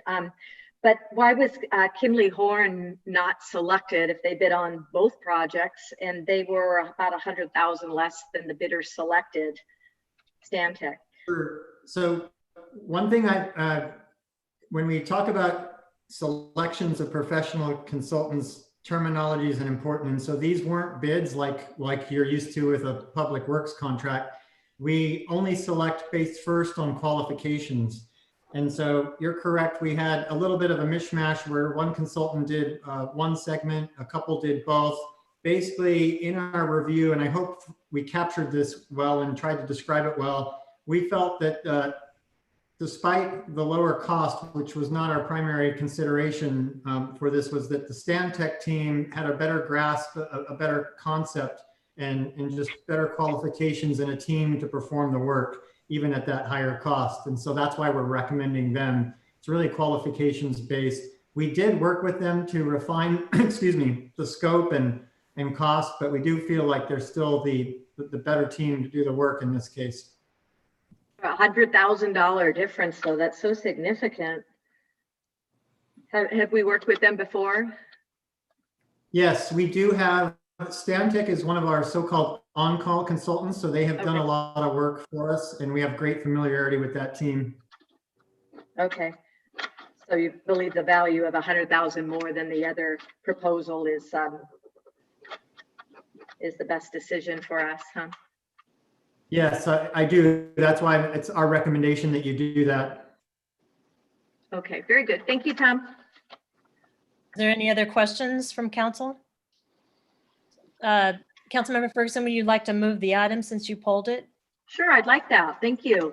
I'll go ahead and make a motion to adopt staff recommendation that the City Council approve and authorize the Public Works Director, City Engineer to execute a professional service agreement with Stantec for design services of design of Avenida Pico Class 1 bike ped Phase 1 from Frontera to Vera Cruz, project number 17337, and Avenida Pico widening I-5 to Frontera, project number 18335, in the amount of $367,403. Second. Okay, Madam Clerk? Councilmember Duncan. Aye. Councilmember Ferguson. Aye. Councilmember Noblock. Aye. Mayor Pro Tem James. Aye. And Mayor Ward. Aye. That carries 5-0. Next item is item P. That's the policy and procedure for the investment policy. Madam Mayor, I asked for that item to be pulled. I have a concern with a couple items there, and I apologize to our city attorney, Mark Taylor, who reached out to me before the meeting, and I wasn't able to reach him. But before I comment on item P, I want to mention, if I could, just a quick comment regarding the consent calendar. There were a number of items on here tonight I didn't pull that involved increases in budgeting and contracts that we currently are engaged in. When I was on the council years ago, I was very frustrated that just about every contract we entered into came back with change orders and amendments to the contract because of unforeseeable occurrences. Another problem with these contracts is that when we have an assignment that we hire a consultant to do, oftentimes they built in a time frame within which their services are available, and the assignment isn't completed. The assignment can go on for 2-3 years maybe, but their contracts are for a 1 year, 6-month period, and we have to continually amend them. Just a quick comment to my colleagues and to management. What I'd like to see is contracts that take into account the reasonable expectations of what we expect to see in that contract, and write them in a way where we have a turnkey contract where we don't have to come back multiple times to jack up the cost. I've already talked with Eric about this and Scott Smith, but I just want to share my thoughts and concerns with the council. Regarding item P, Madam Mayor, my concern twofold. Number one, on the 3 recommendations that are made, the first I'll start with the last one first. Section 5.5 deals with the composition of the advisory council. I oppose that provision of eliminating a council member on that committee. And I think that should continue. I also think that having more than one industry specialist is a good idea. We currently have two. And I think when you're dealing with large numbers and finances, it's good to have two experts so you have countervailing opinions. So I would recommend that we not amend at all section 5.5.1. And my second comment would be clarifying the language in the first recommended change, section 4.7.1.6. My only concern there is the possibility that by expanding the organizations that we do business with, there's a possibility that we could be working with foreign investors. And I'd like all of our funds to not be involved in foreign investment, to keep them local, while the expansion allows for locally organizations, special purpose organizations issued in the United States. There's no guarantee that ownership is limited to the United States. So I just like to add a simple provision to say that no foreign investment is allowed, and recommend that we eliminate section 5.1 from the city treasurer's recommendations. And I would make a motion after comments if that's appropriate, Madam Mayor. So, okay, so I see that our city treasurer is here. And Mr. Taylor, can you address those concerns? Because I know this was, these changes were adopted by the Investment Advisory Committee. You bet. Thank you, Mayor Ward and council members. First of all, let me address the 4.7.1.6, which is having to do with the commercial paper. This was a recommendation by our external money manager, Chandler Asset Management. They are the ones who will invest in the commercial paper, while I, as city treasurer, pretty much stick to government agencies and LAIF. So, this was their recommendation. Currently, I would say this, they have discretion within the context of the investment policy. And we don't want to hamstring them too much, in my opinion. We pay them for their expertise, and currently we have some foreign paper in there. Not commercial paper, but I believe corporate bonds, actually asset-backed securities. So it's really, my recommendation is that we not hamstring our external money manager. They've done a great job for us. They've worked for us for over 5 years and given us good performance. So that's my recommendation.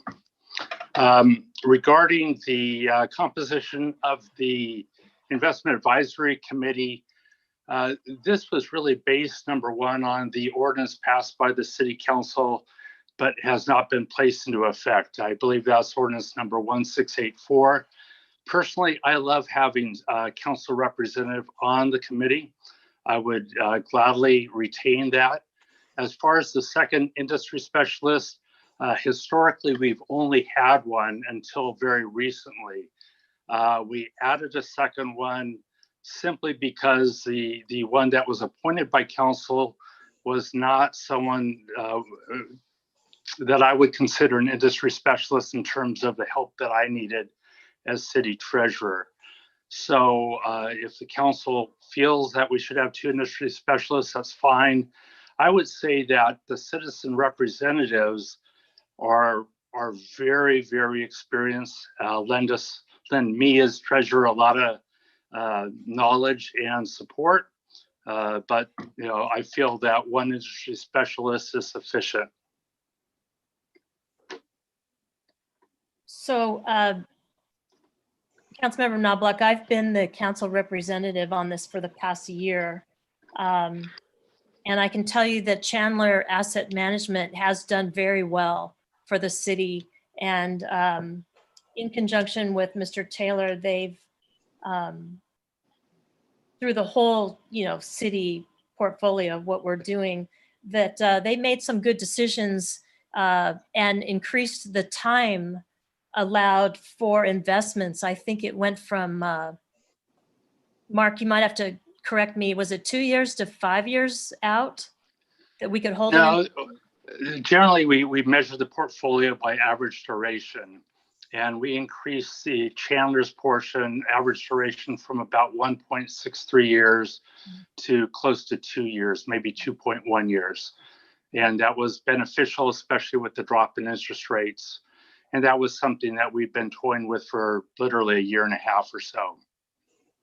Yes, that ended up being a good call for our portfolio, but I think it would be helpful if you met the citizen people that are on this. They have banking experience and they've been on it for quite some time, and they are actually very good and have the same philosophy that the city does, to protect our money and be conservative.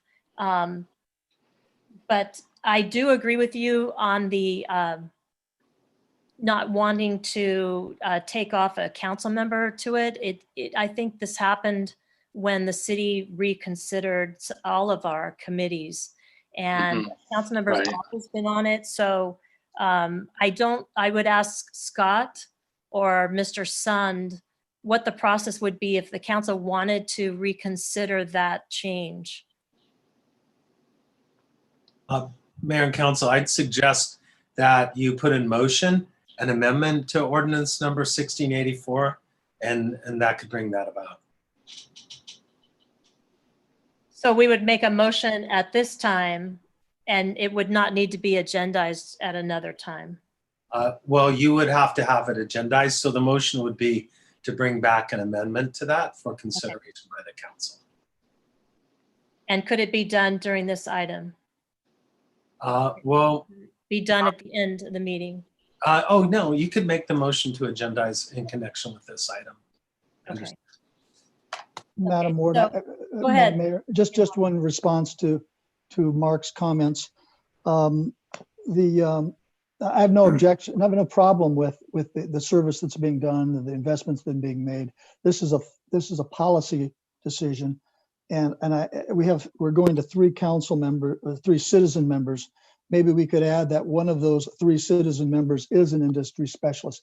I just think when we're talking with huge numbers of dollars, having a second opinion, no matter how good our first industry specialist is, I see no reason to take one of our special industries off. Sometimes checks and balances is a good thing. So I would maybe modify my first thought and make a motion to modify make an amendment to ordinance 1684 to allow a council member to remain, and one of the 3 citizen representatives have be an industry specialist. And part of that motion would also be on that first section, 4.7.1.6, that the city, if we have current foreign investments, that we, over a reasonable period of time, eliminate those foreign investments and keep all of our investments domestic. And that'd be my motion. Okay, so that's a motion. Do we have a second? I'll second that motion. If I could just, I can amend, to draft that change to the ordinance. One question, is the council member a voting member, or will it be an ex officio member? Currently, they're voting. They are voting? Yes. Okay, and then the only other thing I will add is that the industry specialists, at least the one that's already slated to be a member, does not have to be a resident. And in the past, the reason that residency requirement came off was because we were not getting applicants. So that's just I'll just throw that out there as a bit of history, is that it was hard. So okay, so I would like to make a separate motion that we modify 1684 to allow for a council member. We bring back a motion. We make a motion to bring that back to reconsider and having a council member on that. And that I'm looking for the second one. Also, one of 3 citizens can be an industry specialist, but I think, I'm not sure what the definition is of that, because I think if they have experience, such as the one that we have that is in banking, Mr. Taylor, does that qualify? Well, here's what I would say. Yes, I would agree with you. And the comment too, that it's hard to find industry specialists to apply for that position. It's extremely hard. Generally, I will go out there and recruit one, and that's how we've gotten them in the past, just like Paul did it, my predecessor.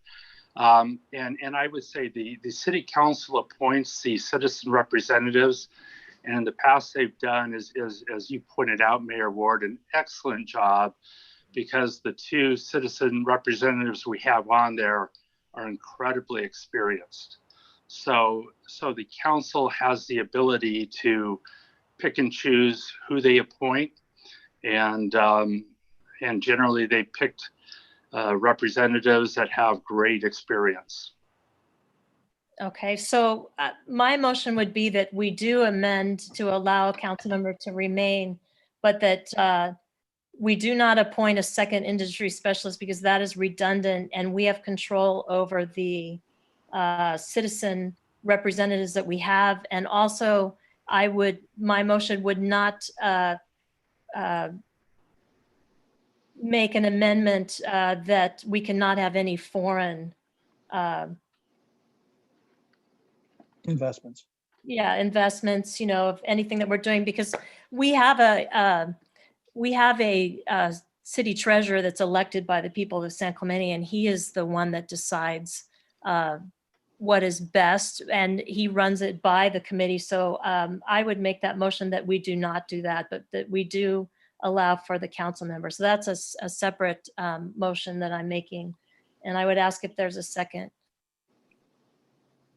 I have a question of City Treasurer Taylor. Okay. How big of a deal is it to just have U.S. investments? How does that hinder our investment policy? Probably very little, but I would say that any investments generally are, if they're foreign companies, generally they're through a company that's domiciled here in the U.S. So they're companies doing business here in the U.S. generally have manufacturing facilities here in the U.S. and have made a commitment. That's probably a question best asked to Chandler. They're the ones who go out there and per the investment policy, of course, choose the investments. So I can't give you a good answer. That's a really good question, but I would have to ask that to our to Chandler Investments to see what percentage right now, if any, make up the portfolio. My initial thought is I agree with Councilmember Knobloch on this. However, define a U.S. company. That's there lies the problem. There's a lot of different flavors there. A U.S. company that's manufacturing offshore, a foreign company that's traded on the New York Stock Exchange. I think it becomes really difficult to make that definition. Do you agree with that, Mr. Taylor? Well, certainly, and just like U.S. companies are doing a lot of business overseas. I would say this: I'm not opposed to that, but I would like to ask our external money manager how much they feel that would hamstring them, if at all, and come back to the council with a recommendation.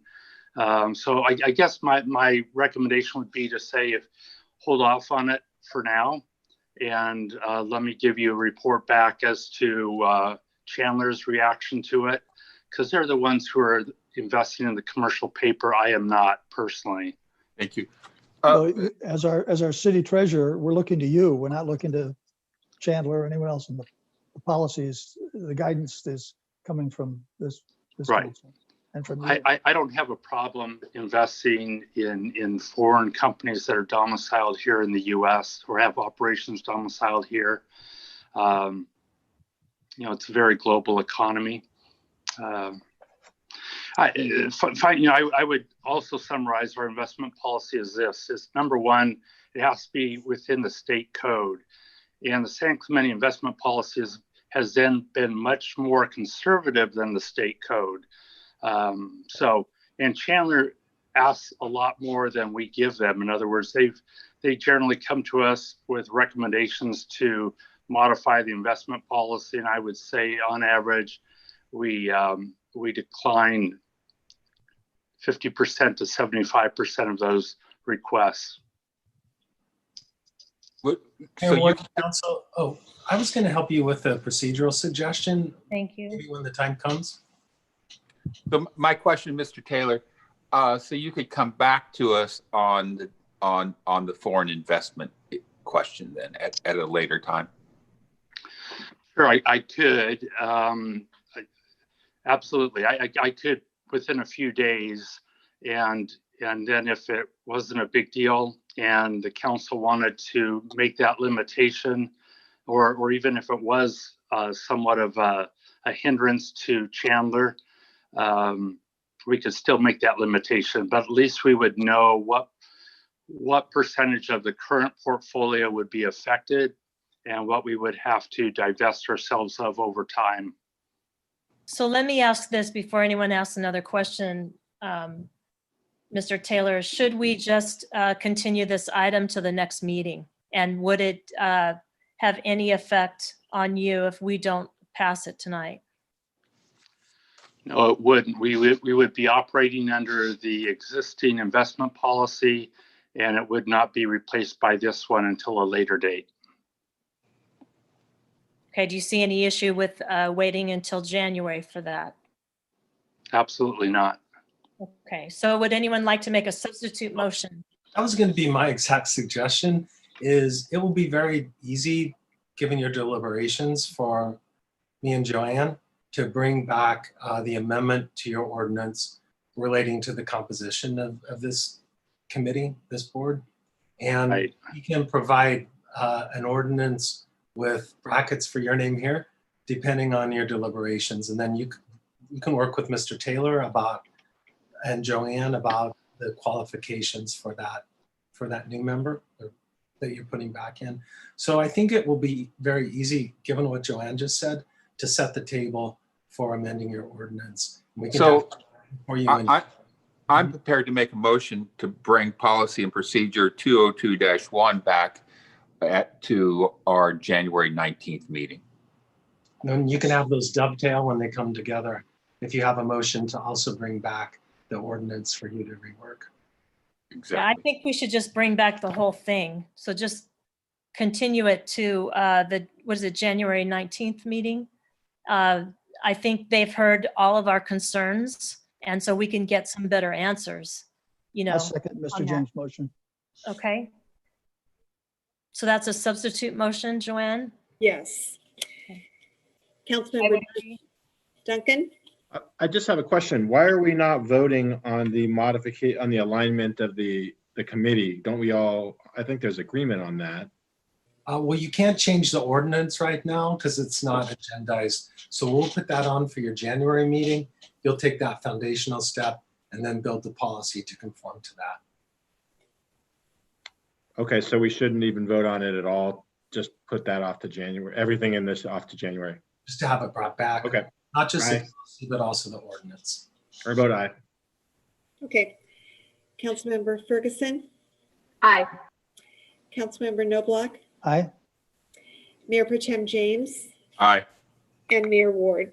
Aye. That carries 5-0.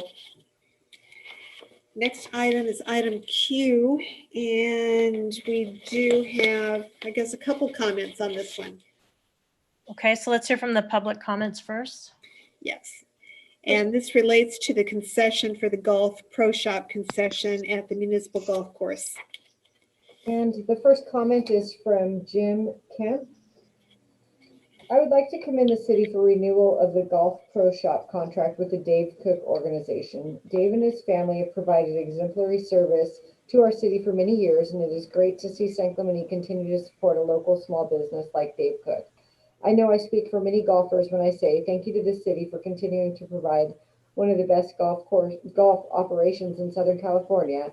And thank you to Dave Cook for the excellent personal service you provide to the city and the golfers that enjoy our municipal golf course. Next comment is from Jim Dahl. Please extend Dave Cook's concession lease at the San Clemente Muni Golf Course. He and his staff have done an excellent job over the years. And that's all for public comments. Okay, do we have a staff member here for this item? Yes, Samantha Wiley will be doing the presentation on this agenda item, Mayor. Okay, Samantha, take it away. Yes, so thank you, Mayor Ward and council members. Good evening. Samantha Wiley, Recreation Manager. We met with Dave Cook a couple months ago and discussed the option for renewal of his contract. As the staff report states, Dave and his family have been with the city for a number of years, dating back to the 60s. They are a well-established group and family in town. Dave has managed the pro shop as well as the driving range operations, the lessons, all of those details. In the many iterations of his contract and concessionaire agreement with the city, he's taken on a variety of different tasks as the city has changed, including golf starter operations, tournament management, and things like that. So what you're seeing before you is as a fourth amendment to this contract. One of the changes, the bigger changes in this contract, as it says in the staff report, and Dave agrees with this and he's comfortable with it. We will be seeking to move the course marshaling for the golf course in-house to city staff. Dave and staff feel that this is a good move for the golf course in terms of the enforcement of the rules and play on the course. The intention would be to hire course marshals on an hourly part-time basis. We did tell Dave that we would continue to work with any staff that he has on his end to look to transfer them over. We know that those folks have, again, been with the course for a long time, and we value and appreciate the community that they've built around that. And our operations for course marshaling would be shifted to the golf division. And again, that would provide some continuity. The city currently in the contract does keep 100% of the green fees. So this is a good sinking mechanism to bring that back. And then Dave has also requested a 5-year agreement with an option to extend for 5 years as well. And with that, I'm happy to take if there's any other questions. There's a couple other nuances. We're shifting to an online point of sale system, going digital, that we're going to work, staff will work with Dave and his staff to implement that and make that change. But I am happy to answer any questions if there are any from council as well. So City Council, anyone have a question of staff? No. Oh, sorry. Go ahead, Steve. Sorry. I asked this man, no problem with the item per se of the cook operation. I've heard nothing but good reports and no complaints at all. My only concern was the time frame here. I have no problem with a 5-year extension. I think the obligatory 5 year. Mr. Knobloch, your audio is going off. Can you repeat that about the? I'm sorry. The 5 years. What I'm thinking that 5 years, 10 years is a little lengthy. I have no problem with a 5-year extension. I'm concerned about the additional 5 years. I think we ought to give leeway for future city council to examine the operation over the next 5 years to see if they want to extend it beyond. So that's my only concern. Otherwise, I'm prepared to support the approval of item 6Q. If I may, Councilmember Knobloch, that's a very fair question. So for clarification, and within the amendment, it does state that both parties have to agree. So at 5 years, should that city council choose to revisit the conversation before continuing on to another 5 years, that option is afforded to that council at the time. The problem with that is lawyers take language like that and they say when you're obligated to agree, you have to reasonably agree. So we're saying we would have to 5 years from now have some specific reasons why we don't want to go forward. there may be some very generic reasons why we don't want to go forward. To grant it at all is problematic for me. But thank you for that explanation, Samantha. I would echo Councilmember Noblock's opinion on that. I just don't see that it's good business practice to award a 5-year contract with an additional five-year extension, regardless of whether both parties have to agree or disagree on it. I would feel more comfortable with just a straight 5-year contract. Particularly, this is a contract extension. Understand that this family's been involved in this since the 60s, but this is a 5-year contract without even an RFP. And the only reason I'm going for it is because the overwhelming amount of emails and text messages I have in regards to Mr. Cook are nothing but stellar. But with that being said, I don't want to lock in a future council into 10 years. So I would certainly echo what Councilmember Knobloch just said and go with a straight 5-year contract. Okay, so Samantha, that is something that you'd have to go back to Mr. Cook with. Okay, so you've heard that concern. Councilmember Ferguson, do you have any questions of staff?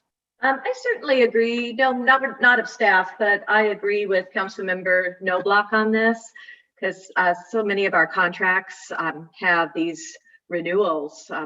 Another one tonight has a couple of 5-year renewals. So I think that just doing a 5-year and getting into a customary practice of doing that would be good, starting with this one. So I agree. Thanks. Councilmember Duncan, do you have any concerns? Just wondering, Samantha, which of the parties proposed the 5 years extension? Did that come from Mr. Cook, or was that sort of standard coming from us? It came from Mr. Cook. That was his proposal. Okay. Thank you. So, council, we'll have to, I don't hear a motion yet, but we'll have to agree on whether we're going to remove that or not. And staff would have to go back to Mr. Cook on that. Certainly, I have never heard anything negative about Mr. Cook running the pro shop, and he has agreed to all the changes, including the point of sale software that's being added. So I think staff has worked well with him to try to get this. I was under the assumption that he was actually going to leave. And so the fact that he wants to continue on is looked at the golf course as a positive. I do just want to ask one question, Samantha. There was concern about the different groups that have agreements to play. And I just want that kind of clarified now, because I know it was a concern, but I believe everyone pulled their public comments after getting clarification on that. So I just like that for the public, if you could comment on that. I can, and I think that's specifically addressed in the operating resolution as well. The next item. Do you want me to address that now or the following item? It's in the next item? Yes. Yeah, it's the in R, operating not Q. resolution. Okay, thank you for clarifying that, Councilmember Knobloch. I appreciate that. So we'll talk about that then. So Madam is there what is the motion that we have for I that? would make a motion, Madam Mayor, that we approve the recommended contract with the exception, with the removal of the second 5-year extension. I would second that. Okay, is there any other substitute motion? No? Okay. Madam Clerk, can you take the vote? Oh, sorry. Would this be the time? Would this be the time to move to approve the staff recommendation as an opposing motion? Yes, Okay. and I'll second that. So we have two motions on the floor. So Madam Clerk, can you take the roll or the vote for that? Yes. So the motion, the substitute motion is to approve the contract as presented. Councilmember Duncan? Which motion? We voting on the substitute motion? Yes, the substitute takes Thank you. precedence. Thank you. Councilmember Duncan, Aye. Councilmember Ferguson, No. Councilmember Noblock, No. Mayor Pro Tem James, No. Mayor Ward. Aye. That motion fails 2-3.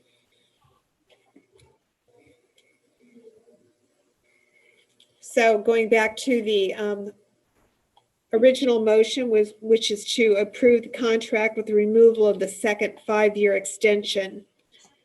Councilmember Duncan, No. Councilmember Ferguson, Yes. Councilmember Noblock, Yes. Mayor Pro Tem James, Aye. Mayor Ward. No. And that motion carries 3-2.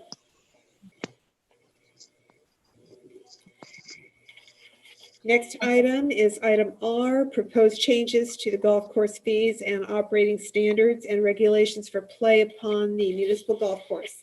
And we do have some comments on this one. Okay. Okay. The first is from Jim Dahl, and he writes, I have just received the agenda for next Tuesday's meeting.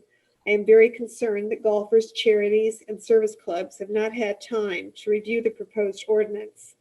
It comes as a surprise to our exchange club tee times on Wednesday morning. I would think that it would be good to allow comments from all and that they be included in deliberations. Please delay this ordinance to another date so all can participate. Thank you. Next is from Kurt Kupke of the San Clemente Men's Golf Club President. Dear council members, the San Clemente Men's Golf Club has reviewed the proposed changes to golf course fees and operating standards and regulations for play upon the municipal golf course, and we would like to share our thoughts. We see the recent extraordinarily high demand for golf and understand the increase in prices and understand it. Our only suggestion on pricing would be to more closely match the other percentage increases by changing the annual resident cards by 10% rather than 20%, from $50 to $55. Please understand that we have 775 members who pay dues, and the primary benefit of belonging to the club is the ability to play tournaments at the course. By reducing the number of block tee times to only 24, that effectively limits the guaranteed tournament participation to only roughly 3% of our membership.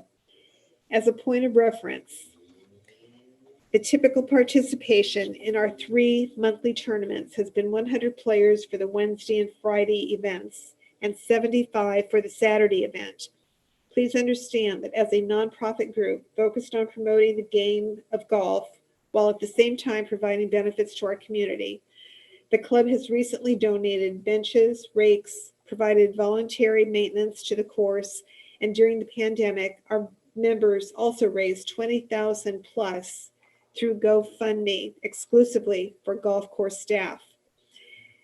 Member dues also provide $40,000 to $50,000 annually in Tournament 1 scrip, which provides revenue to Dave Cook's Pro Shop at the course.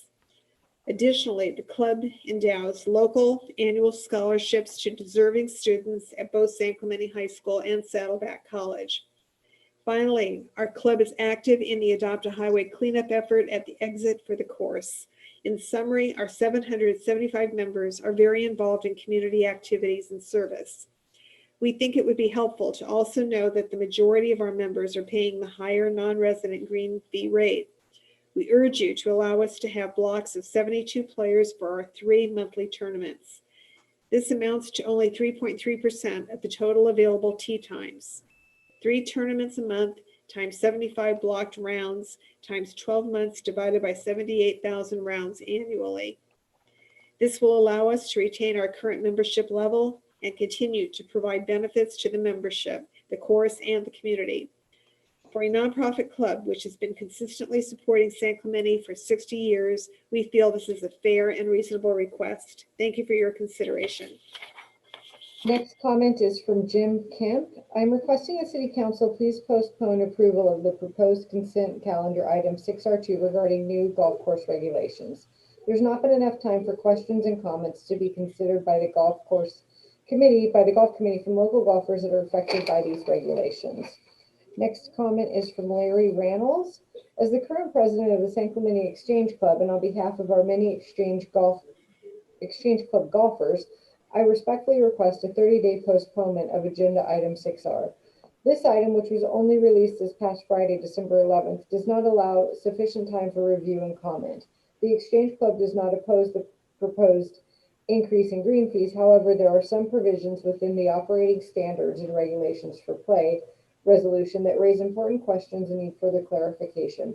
A postponement of this item will enable our club and other community golfers to complete a proper review and address some matters of concern. Thank you. And the final comment I have is from Don Brown. I request that item 6R be continued to a date certain to give the golf community in San Clemente time for public comment. The provisions in the operations section need serious public input. That's all I have for public comments.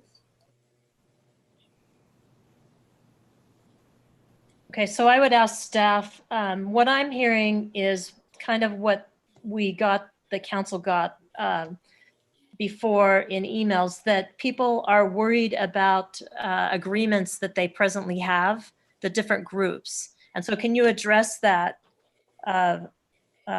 in this, what it means in this resolution? Yes, absolutely. Good evening, Samantha Wiley, Recreation Manager.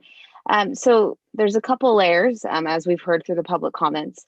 There's several nonprofit local clubs that have golfed at the golf course for a number of years. I've had the pleasure of speaking with a couple of those individuals, including the men's club. And to clarify, the intent behind the operating resolution was to pull out specific groups that may be referenced. Now, if they are a longstanding group, that would be the men's club, the women's club, the exchange club, the boys and girls club. A lot of these groups that have played at the course for a number of years and they have had some privileges listed in the operating resolution, that continues. And it does state that in the amended resolution where it says approved groups will continue essentially to those lines. There's no intention to change that. Our goal here is to later at another time come back to the city council with specific agreements that speak to what each of those groups partake in.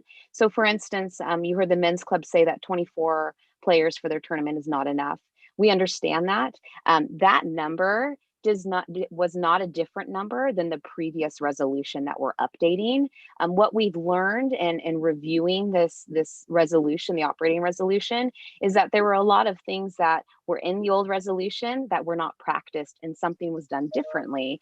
And that is actually one of them. So I think that's a really key example of the men's club actually has upwards of 75 or 80 individuals that golf at their tournament. And so by that standard, they're actually not working within our existing operating resolution. So our goal there would be to bring back a separate agreement similar to what we might see with a little league or an AYSO group that speaks to specifically what they're allowed to do at the course. It also acknowledges their contributions to the golf course as were listed in some of those public comments.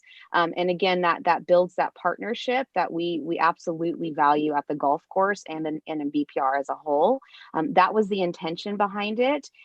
So any groups that exist today and have the privileges, that continues. And all of this is vetted from a group standpoint. It all goes through the golf committee as well. And the exchange club was actually just discussed at the golf committee this year. They asked for a change in some of their tee times and their days, and the golf committee absolutely understood, and they now have that in place. So that would continue as well. So that was, I think, probably the biggest concern. And it sounds like from my conversations, I think we've gotten over that hurdle. And I think we're prepared to move forward as well on that front, but I'm happy to answer more questions as well. What about the annual membership cards? I think somebody said 20% to 10%. I don't know if I think I got that right. Yeah, so most of the fees were about an 8 to 10% increase, with the exception of the membership, the resident players card, which is currently $50. The proposal is to go to 60. The golf committee also reviewed that and agreed with that increase. The big difference is that now, and as many of us have heard, our golf course is booming, and we have an incredible level of play going on. Our tee times book up. It's really a phenomenal problem to have. But in seeing that, we've seen and heard from our residents that they weren't getting enough tee time. So now if you have a resident player card, we afford all of those card holder members to book 8 days in advance versus 7 days. It's a standard practice that you might see at a lot of courses that have a player's card. So with that extra kind of perk, if you will, we increase the fee as well. And again, that was something the golf committee reviewed. Okay. So Samantha, can you talk a little bit how this is the golf course is oh gosh, now I can't think of the word. It is what kind of fund is that? Enterprise fund. Thank you. Enterprise fund. And this golf course has to pay for itself and all of the services. It is not subsidized by the Parks and Recreation as other programs are. So this is one of the, water is also an enterprise fund, and this is the other one. So I think, can you verify that these increases were done with that in mind to pay for our services?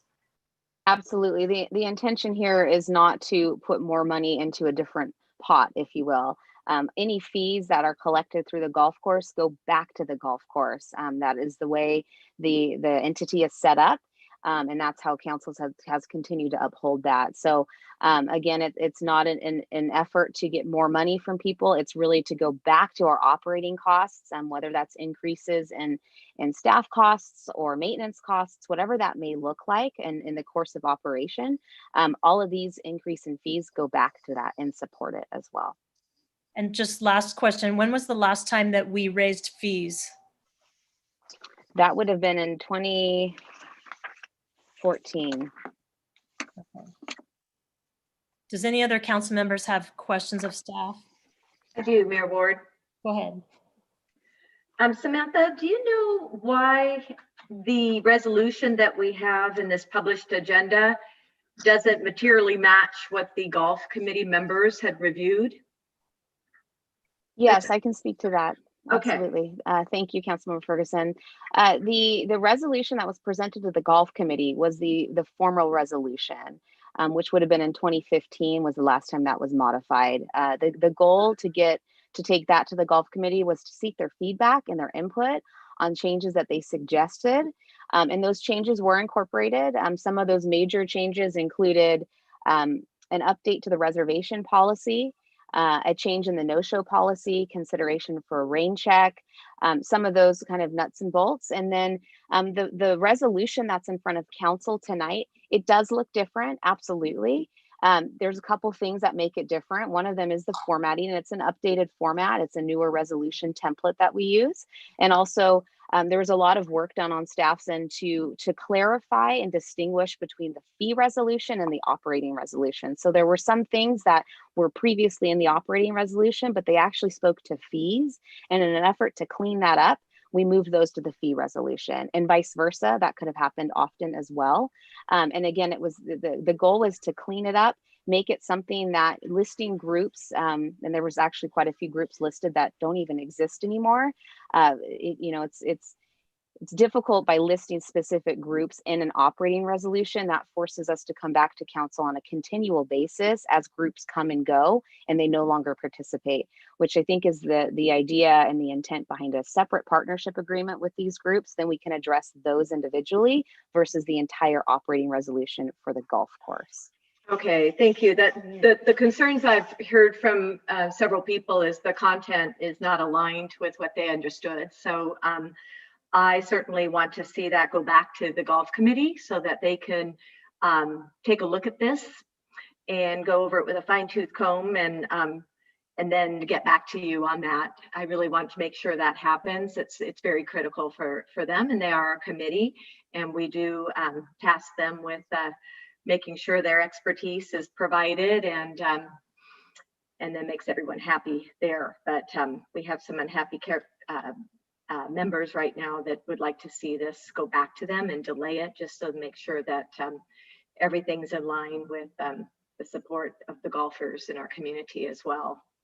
I do also want to point out, again, one of the interesting things that we've learned in reviewing this is there are a number of things in the old resolution that are popping out that look different. And that 24 player maximum is one of them. There's also a special tournament fee that's also in there.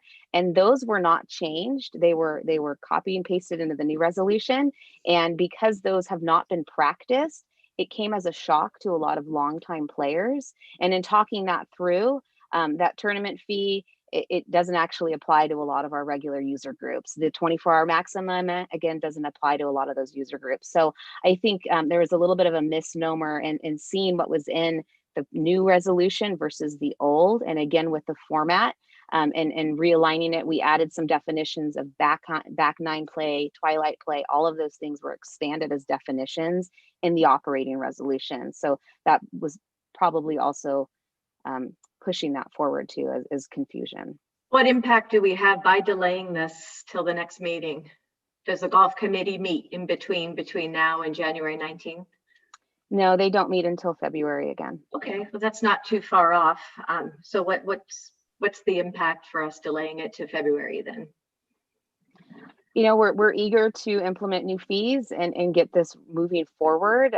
We are certainly behind the curve on our fees. This has been something we've been trying to move forward with. The sooner the better. We were hoping to implement new rates as early as February 1st, if possible, and also coincide that with an operating resolution. That was really the goal. Got it. Okay, fair enough. I understand. Thank you. And just so you know, I've heard no complaints about the fee increase. So if people expect that, and it's been some time, several years, six years now. So we have not had any complaints, which is positive on the fee increase. So thank you. Is it possible to go forward with a fee increase and defer the rest of the remainder until our February meeting? The city council could certainly do that. It would not come back, to your point, Councilman Knobloch, it would not come back to council until March, likely though. Okay. Is that a motion, Gene? Yeah, I'm trying to get the proper words for a motion. I would move that we go forward with the proposed fee increases immediately at this meeting and bring the balance back in March. Second the motion.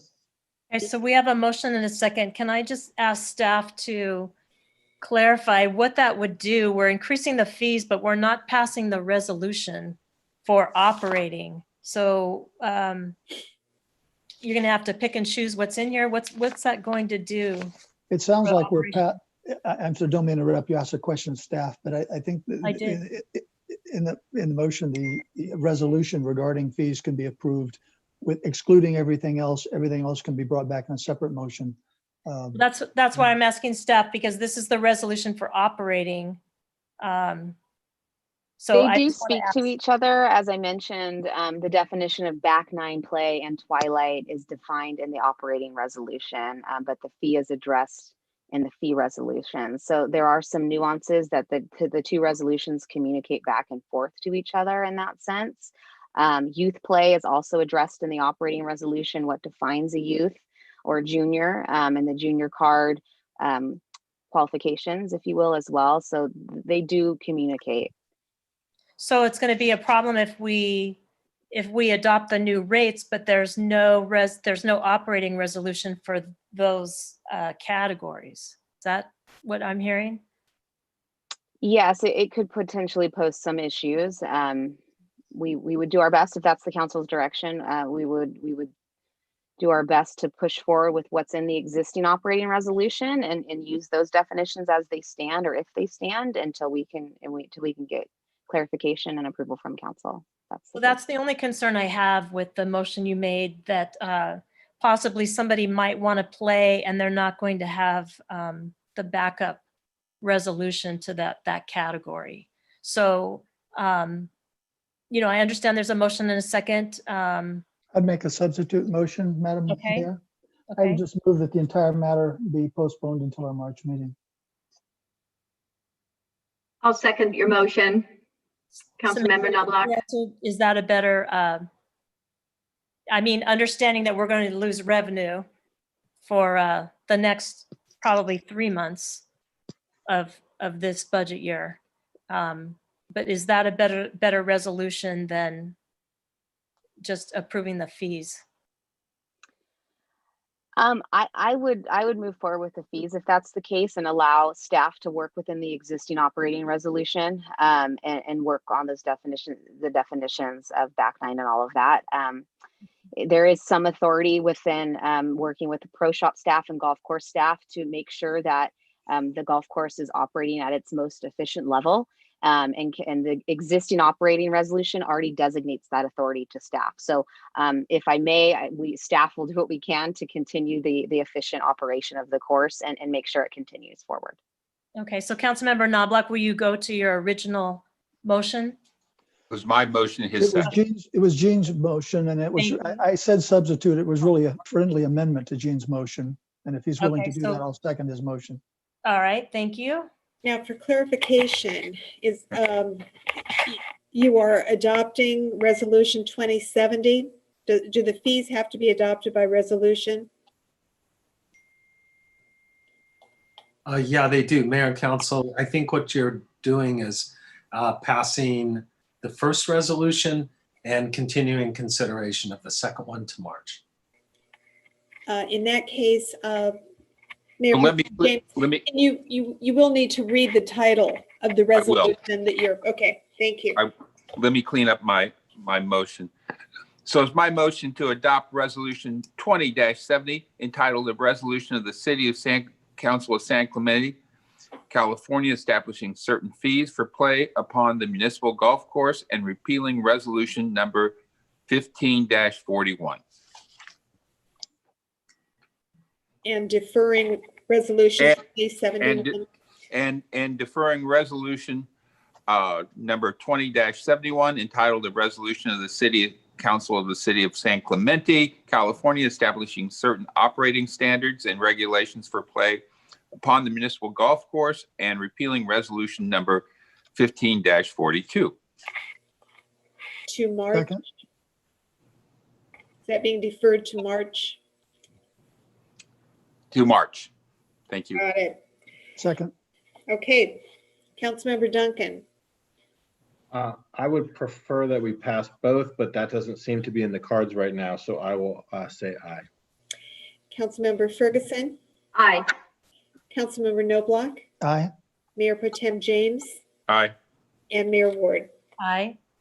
That carries 5-0. Next item is item T. That's the lease amendment for 24 carats at the Ole Hanson Beach Club.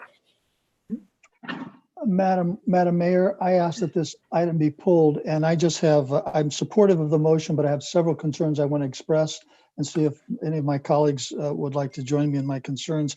I have no problem with reducing the rent when the facility was shut down because of COVID. I don't think we should be charging rent when it's closed and they can't conduct business. So I'm supportive of that's their first request. I'm supportive of that.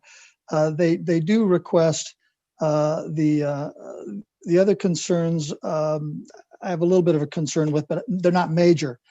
My second real concern is that they're asking for a significant waiver over a period of time, which I'm in favor of, but they've submitted a claim, an insurance claim, which they said isn't going anywhere, but it's the business interference insurance. I'd hate to waive the fee. They're successful in their claim. They get paid for not conducting business and we get no rent. So I'd like to support staff's recommendation with the condition that the tenant, our lessee, agrees in their resolution to assign to us whatever rights or an appropriate share of whatever rights they may achieve if they're successful in their insurance interruption claim. And I would make a motion supporting it without condition. We do have some comments. Public. Okay. Okay, then we'll come back and discuss because I have a lot of comments on this. I also pulled this item. Okay, I wrote that down, Councilmember Knobloch, so we'll go back to that after public comments. Okay, Laura. Yeah, the first public comment is from Stephen Marshall.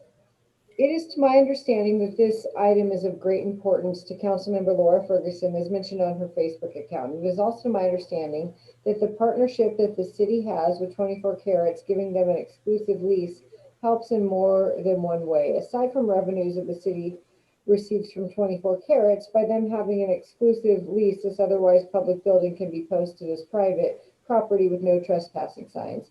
Why is this important? Does anyone remember the constant sloth of homeless people on the grass hill behind the old Hanson? It is important to note that this relationship does not change public access to the pool. Aside from COVID-19, the pool would be operating as per usual.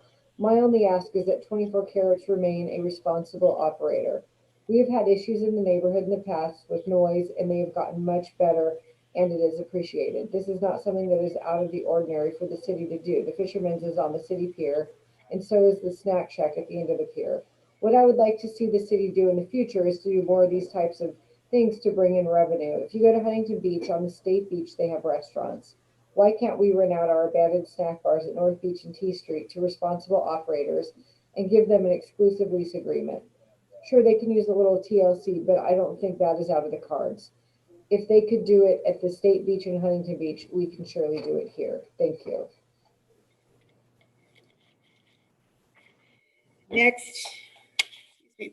Next is from Alan Hostetter. Good evening, members of the council. My name is Alan Hostetter. I live in Pier Bowl. Okay, the Orange County Board of Supervisors somehow has figured out how to allow the public into their meetings. This one sounds familiar. Okay. Allow the public into their meetings, and they do not require masks. Joanne, this was already read, and I don't think it has to do with this item.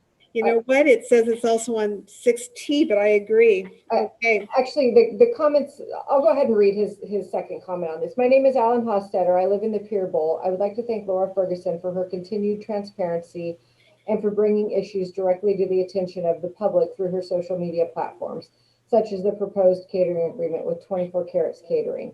A few years ago, I hosted a birthday party for my wife at the Ole Hanson Beach Club and used 24 Carats for the entire event. I was satisfied with their service. It was nothing spectacular, but they did a decent job. However, if I would have had the opportunity to choose from local restaurants, caterers, etc., I would have much preferred that over using the vendor with a monopoly on the service.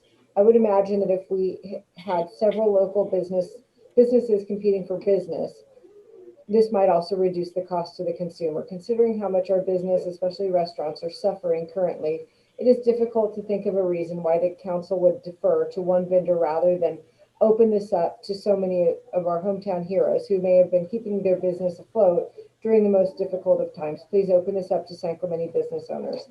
Thank you, Alan Hostetter. Next comment is from Don Urbanek. The Ole Hanson Beach Club is public property that should be available to the citizens of San Clemente to enjoy.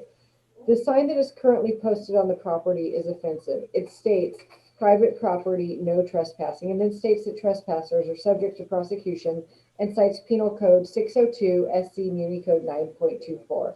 This is not private property. This is public property. This reminds me of the Capistrano Unified School District charging students to pay to park at school. Public records request revealed that parking fees brought in $500,000 per year in revenue to the district. Teachers do not have to pay to park. Visitors do not have to pay to park. Only the students had to pay to park, who are mandated by state law to attend school. And then she references a website. The arrangement with 24 Carats is an exclusive vendor that denies San Clemente citizens the opportunity to enjoy the beach club 4 evenings a week, so that a single private vendor, not even a San Clemente business, can profit at the expense of local catering businesses and San Clemente residents, has the same odorous smell as CUSD's parking fees. Regarding the request for a 20-year lease with no opportunity for others to compete means they must have gotten a really good deal. As a taxpayer, I'd be curious to know if the RFP process was as robust as staff is stating in the agenda. Lots of bad stuff passes on the consent calendar without public input. I would encourage the council to let this agreement end. The contract should be opened for bid every 3 to 5 years maximum. If 24 Carats received a PPE loan or other government pandemic money, then the city should not owe them any rent abatement. They are being compensated to be closed and continue to pay their employees and their rent etc. Thank you for the opportunity to comment. Next comment is from Jill Watson. Good evening, council members and staff. My name is Jill Watson. I'm a 38-year resident and homeowner in San Clemente. I have been a wedding and event planner in Orange County for 25 years. I've also managed an event property here in San Clemente for 2 years. I have to say I was very surprised when I heard that the city had awarded an exclusive catering contract to 24 Carats for Ole Hanson Beach Club that has the possibility to turn into a 20-year contract with the city. Most venues who work with outside caterers contract for 1 year and then review. 20 years is unheard of. Who knows where a business could be in 20 years? Then I thought, why 24 Carats and not some of our own restaurants that are capable of catering as well? I have worked with and know 24 Carats, so nothing against them personally. This was all very suspicious to me. I was not involved in city politics at that time. In my professional opinion, I do not believe in having an exclusive caterer at any venue. It's just not good business. If someone loves Ole Hanson and wants to have their event there, but can't afford the one and only caterer offered, they have to go elsewhere. My belief is there should be 3 to 5 caterers for people to choose from. This is fair. The city would still get its money, but just not from one source.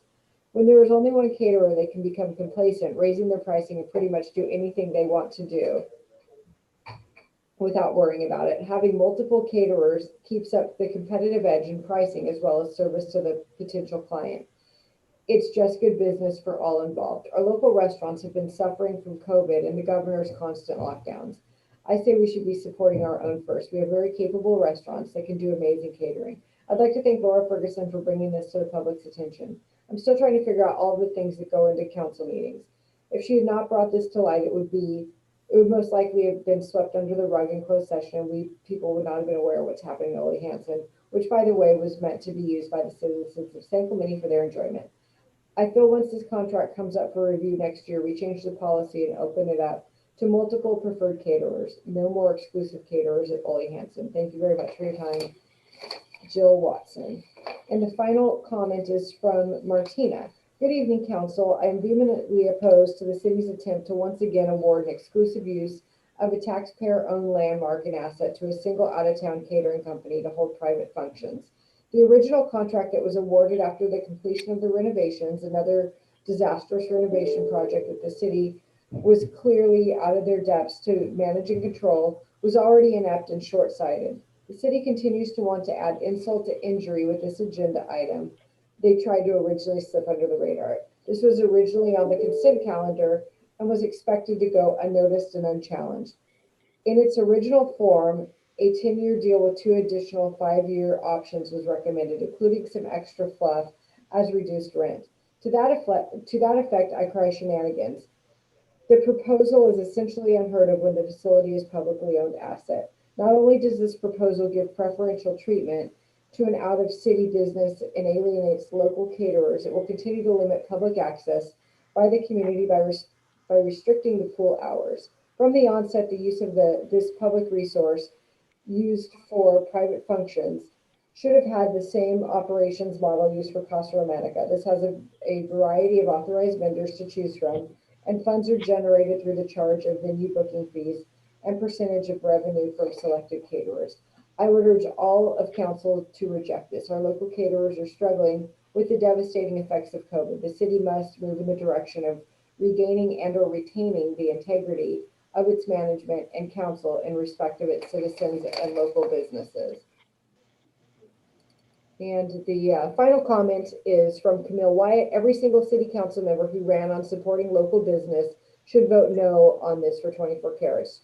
20 years is a ridiculous amount for a lease, and a monopoly by an outside vendor is not okay. Local businesses should be allowed to operate there as well, especially if residents of San Clemente who host events there want them to cater their special occasions. And that's it for public comments. Okay, so I heard a lot of questions there. What staff do we have to answer some of these? So Mayor Erickson, we have Jonathan Lightfoot who authored this, and we actually also have representatives from 24 Carats that can address any questions the council may have. Okay, first I would like him to address the issue of this is a 20-year contract. Good evening, Mayor Ward and Council. So clarifying based off of some of those questions that came in, this lease was first in front of council in 2016. And at that time, an RFP process was done, and the council in 2016 unanimously selected 24 Carats to be the catering company to service Ole Hanson Beach Club. The period of that contract was initially proposed as 10 years with 2 5-year extensions. And I do want to clarify one error that was in the staff report. That initial proposal was copied into my staff report, but council ultimately approved a different final layout for that contract with an initial term of 5 years and three successing 5-year periods. So still keeping the 20-year term, but transitioning to an initial term of only 5 years. That initial term expires next year in September of 2021. The total timeline for the contract is, again, 20 years, and this proposed amendment is not proposing to alter that total timeline. So what happens when we have every 5 years? The city is able to, both parties have to move to go forward, is that correct? Correct. There's an optional extension. So the original lease is included within your packets, and in that attachment, I believe it's section 4 of the lease agreement, indicates that at the 5-year end of each 5-year term, the tenant, 24 Carats in this case, can request an extension within 180 days of that period, and the city manager or other executive can process the extension at that time. This request, because it came in beyond that 100-day period, and because it touches on other elements such as rent abatement, is coming back in front of the council. Okay, so is this the normal request for another 5 years, or is it an additional 5 years other than what's within their lease now? There's not a request for an additional 5 years. It's a request to essentially activate that second 5-year period of time. Okay, I wanted to get that in there because it's hard when we read it that they're extending their lease by at least 5 years. So they're asking for their normal extension. Correct. Okay. Mayor, if I can really quick, part of their reason for asking now is, while obviously they can't book venues right now, they are showing the venue for events that are a year out, which would not be covered under their current agreement. And so there was a little bit of a proactive request to initiate the renewal now so that they could show it and then actually issue a contract to a bride, for instance, and then have the facility within their contract to provide that service. Okay, so isn't many of these that are out, that have been pushed out, are they existing weddings that should have happened in 2020 and they're looking for 2021 wedding date? That is correct. That is correct, I was going to say. That's what I thought. I needed to get that clarified because I do understand when people look at it and say, oh my gosh, they have 20 years. It's really 5 years at a time and the council is going to review it. And it just happens to be up at this time. So I do understand why people are, saying 20 years. That was my main question. There was just a couple other things. When people said, why not go and allow local businesses to do it? The council did do an RFP, and that's what you answered on that. We did do that in 2016, and there was local businesses that did apply for that. And if we ever went to another RFP, that would happen again. So it's not a 20-year contract. This is the normal 5-year extension. But I do understand it's coming back now because the council initiated, and I can't remember which council member did that, to allow us to abate what's owed on this. So it's coming back now. There was a question of a no trespassing sign. I think this is a normal sign that we have on all different properties, not just the city, but other properties, to where the police can come in and be able to enforce trespassing, but we have to have the signage there. Is that correct? Yeah, so I can, and Scott may can help me out. If I recall correctly, it's specific to Ole Hanson Beach Club because Ole Hanson Beach Club has a number of outdoor events, such as a wedding outside. And so the council passed an amendment to 24 Carats contract that basically afforded that to be private on certain days of the week and certain hours, so that their events would be uninterrupted by the public. Now, that doesn't mean all the public space on the exterior is not available to the public. It was just certain hours, and it's mainly the front grass area facing the ocean where those events occur. Is that the way you recall it, Scott? Yeah, that's it. The lease was not, the original lease was not totally clear on what extent the premises could be leased for private use. The property is a public facility and it has to default to public use and ownership, but it can be leased out exclusively, incidentally, to that primary public use. And the tenant, for obvious reasons, when it booked weddings and events, didn't want people living on the entrance or other parts of the premises. So I think the signs, if you read them in context of the code that they cite to, talk about private use during that limited time. Okay. And I don't know if the council needs it. If you need to ask why the city entered into an exclusive contract for 24 carats. I think the motion that I heard from Councilmember Knobloch that's on the table was to approve the abatement as staff recommended for the rent. I think council had already talked about that we were willing to do that to be a good landlord. And we were hoping other landlords in the city would also do that to help support the restaurants and other tenants. But Excuse me, Mayor Ward, point of order. I last heard we were asking staff questions, but it sounds like we're going into discussion and deliberation now. we are, this is not, this is a pulled item. This wasn't in a public hearing. Is that correct, Scott? That's correct. Yeah, I pulled it, and so did Councilmember Knobloch. Okay, So it's in the let me know when we're deliberating then, because I do have a question of staff too. Okay, go ahead and do that. I was just going to review what Councilmember Knobloch said because he said it prior to the public comments. So Okay, sure. But when we're ready to deliberate, let me know. But Jonathan, could you please let me know? A speaker mentioned earlier about PPE funds, and then I also want to know possible CARE Acts money. Did 24 Carats benefit from that? Those federal dollars? Yeah, so we actually incorporated into the lease amendment some language to cover our basis on that, because I was concerned about that as well. Myself That on my screen. There Right? you go. we can see you, Councilmember. I just lost it again. Launch meeting. Join, I leave and join? see you. I can see your. Okay, I don't see anything. I see cancel. It says join Zoom meeting, ?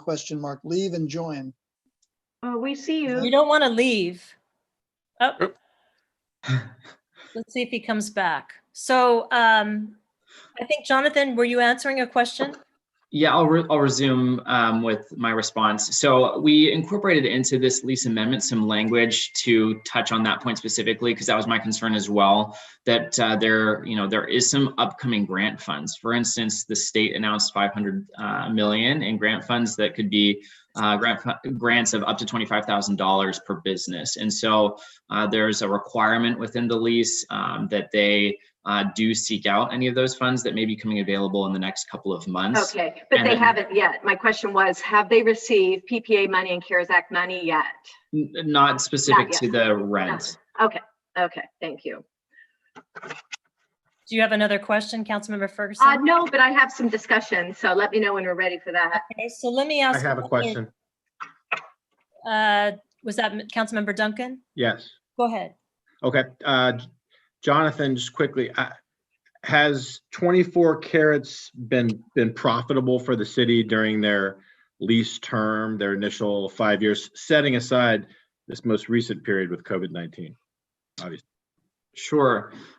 So going back to the initial RFP, the city's bottom request for funding or for revenue was $15,000 per month or a percentage of sales. 24 Carats, one part that I believe was why they were chosen is that they actually did both. So they met that bottom line revenue qualification as well as doing a 5% food and beverage contribution. So with those two elements combined, the revenue that the city has seen since they started operating there is about $840,000. So that's since fiscal year 2017. Is that in excess of what we expected or about what we expected? Yes. So if you look at the, give me 1 second to do some quick math, but at the baseline of $15,000 per month over that time, it's significantly above what that baseline was.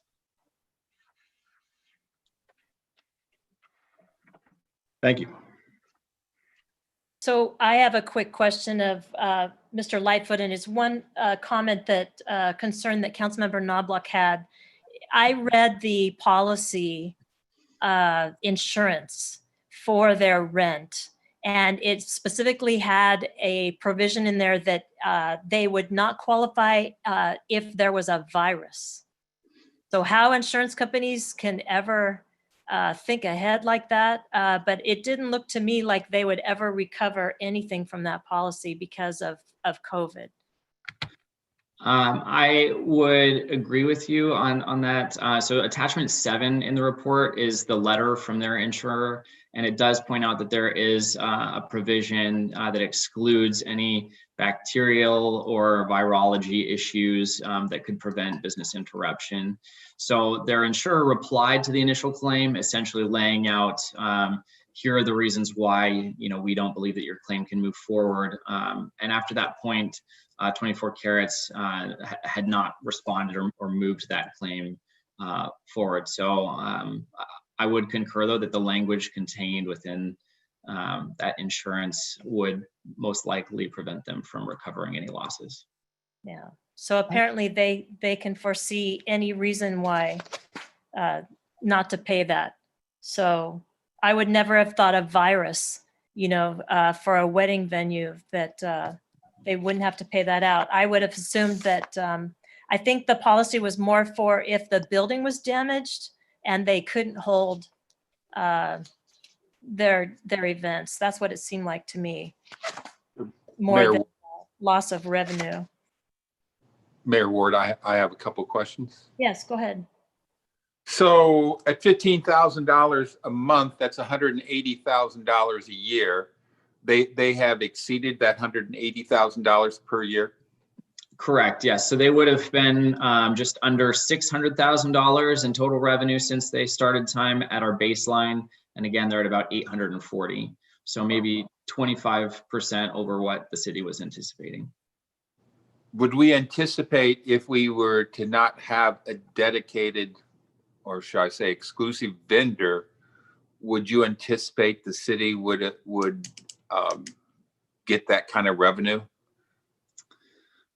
That's difficult to say, partially because, again, through the RFP process, we had multiple proposals that came forward. Some of those included, differences in or options with catering. I think part of what allowed 24 Carats to offer the 5% food and beverage was that exclusivity. So there may be some ways in which that allowed them to bring a stronger proposal that was evaluated by council in 2016. So the 5-year extensions and all that, that's normally when a tenant makes capital improvements on a property. Have they made any capital improvements on our city property?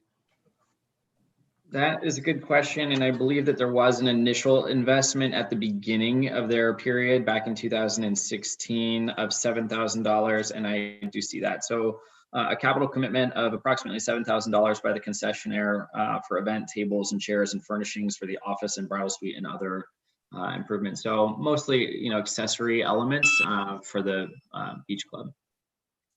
These are things they could pick up and move, though. Is that correct? That's from what I gather, yes. Okay. And so my final question is this. If if we were to have a venue in which multiple we would have multiple approved event planners or those who host events or whatever you want to call them.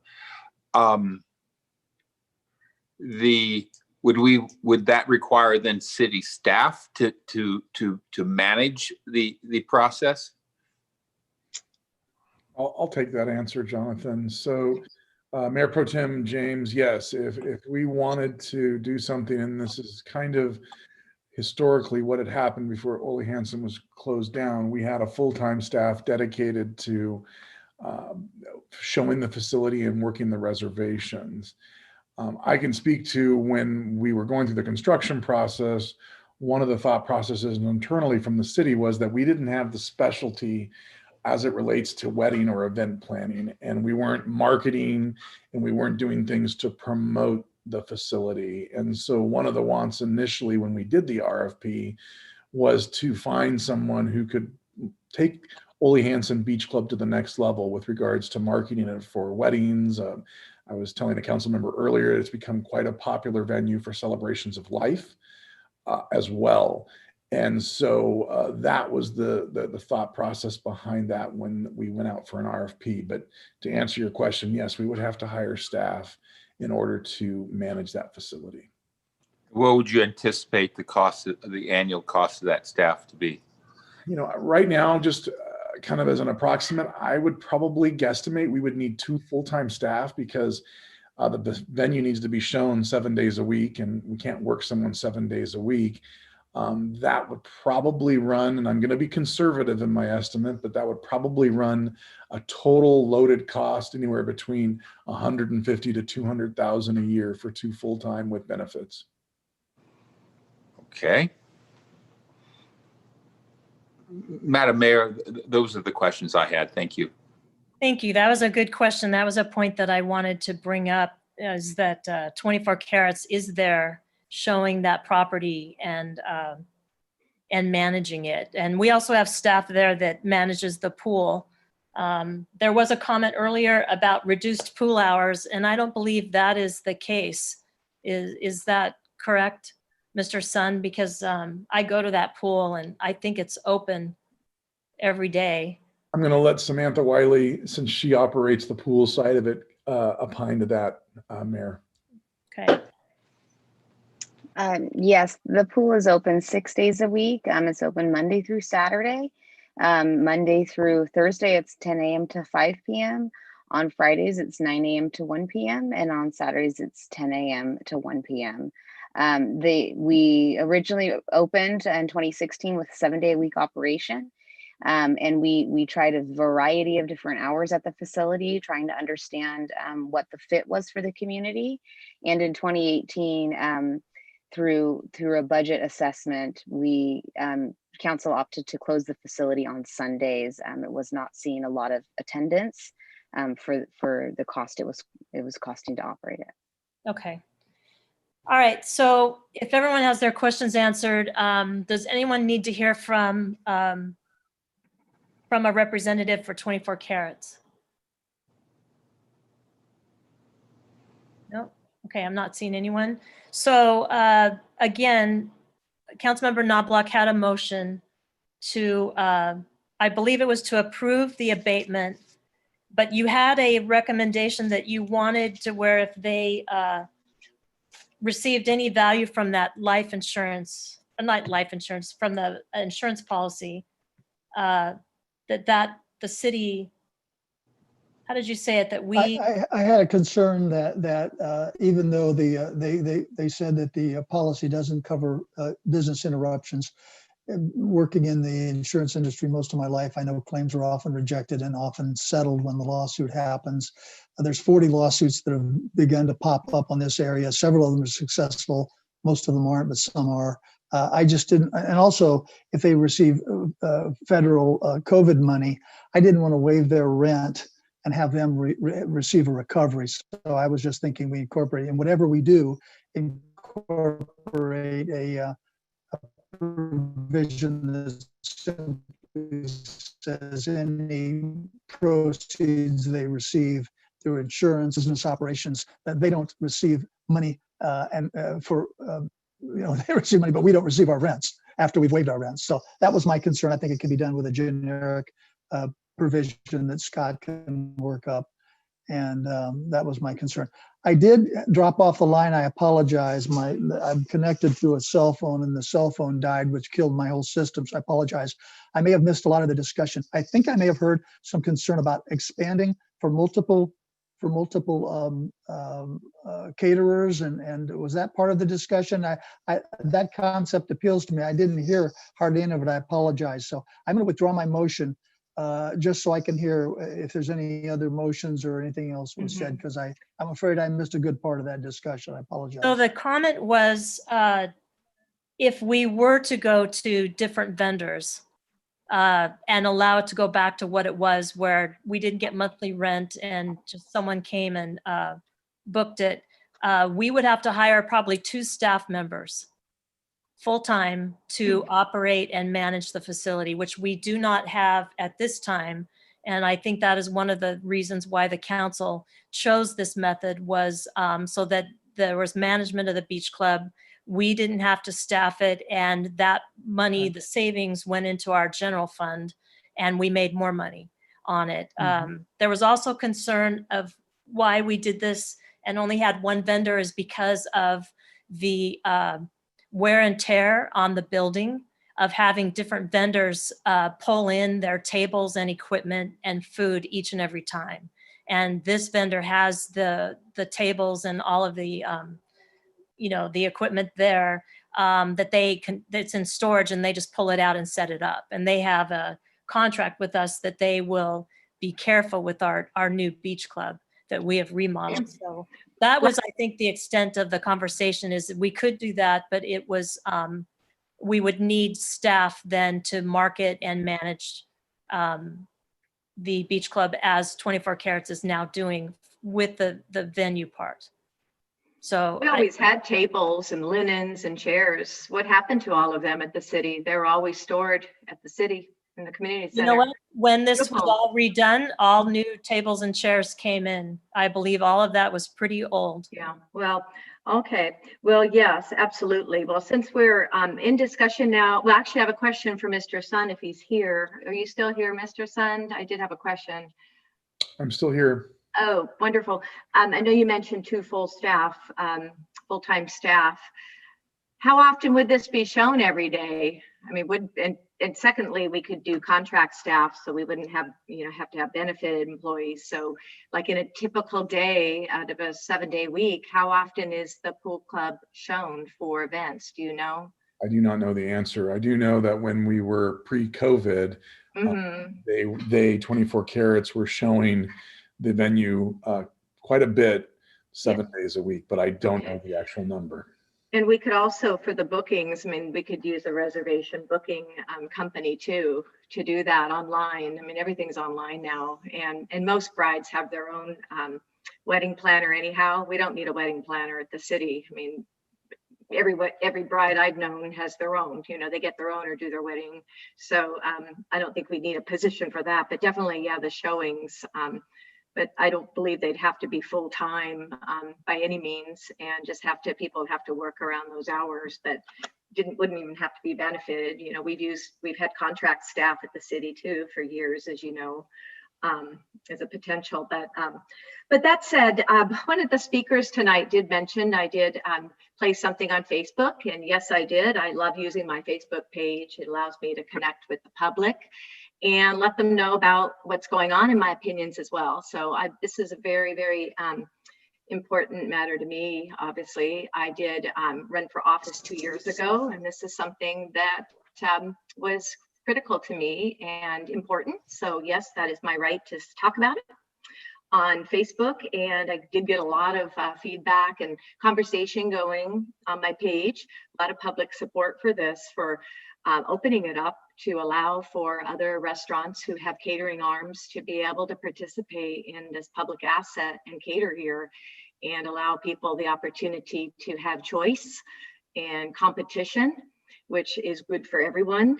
It's great for pricing. It's good for standards of customer service as well. Stays high quality that way with competition.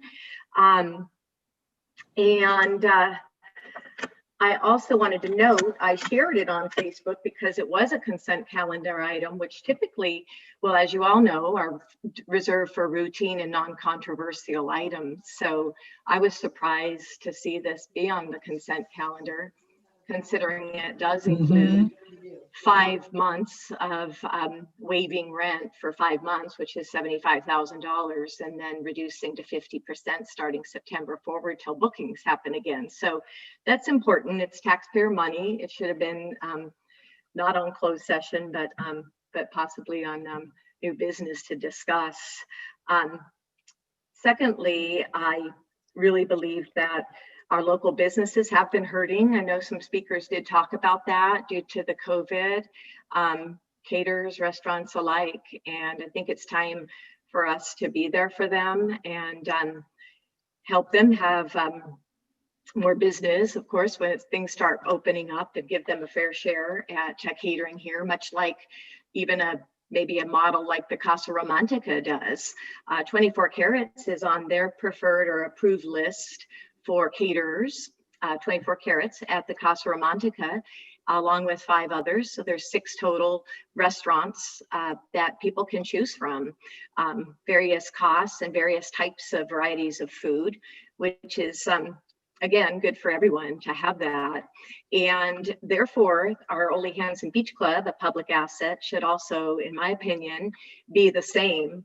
And regarding the access by the public, I'd like to see that open on Sundays. I did walk heavily around the Ole Hanson Beach Club door to door when I did run for office, and people aren't happy that it's closed on Sundays. You know, kids are out of school on the weekends, Saturday, Sunday, people are off work, and they want to be able to use this public asset that taxpayers put so much money into. I mean, it was a $5.8 million remodel, and it was about $4 million over budget and closed for 4 years. And then when it reopened again, it became this exclusive contract with an out-of-town caterer and other small businesses that cater in San Clemente and surrounding areas. It doesn't have to just be San Clemente.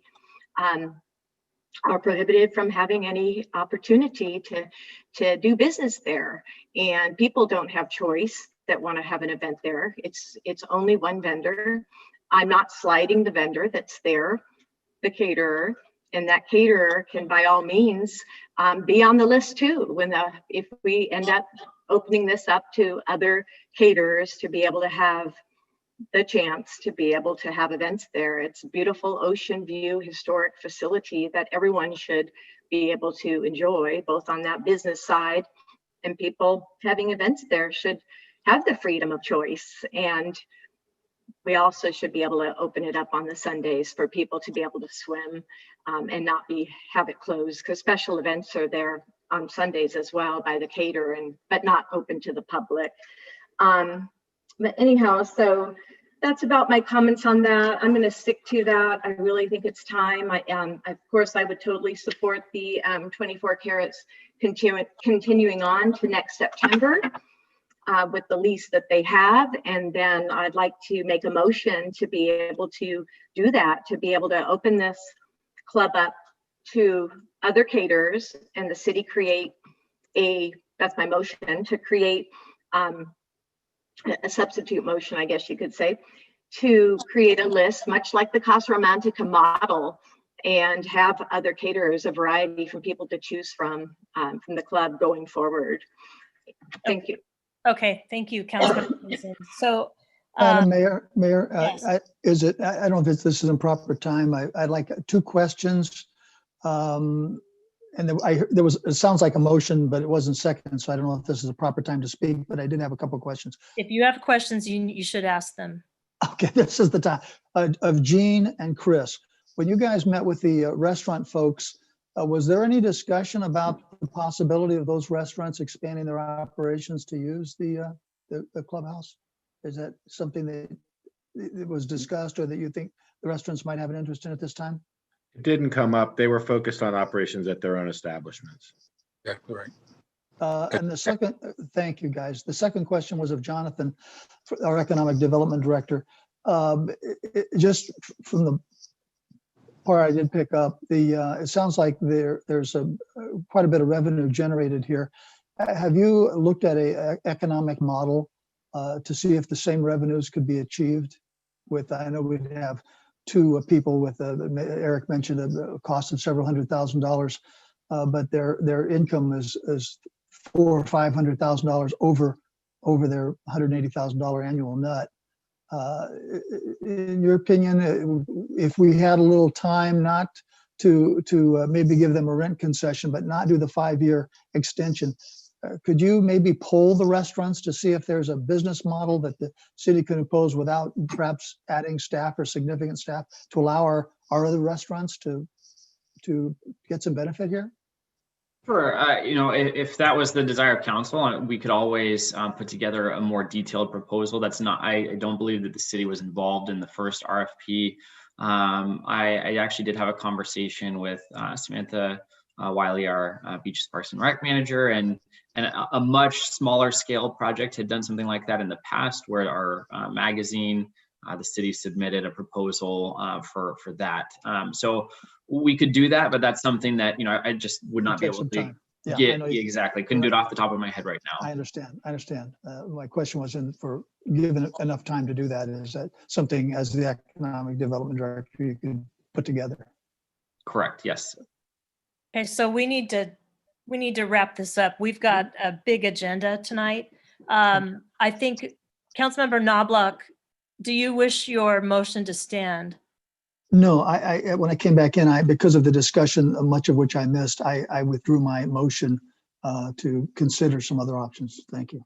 Okay, so Councilmember Ferguson, you made a motion. I don't believe I heard a second.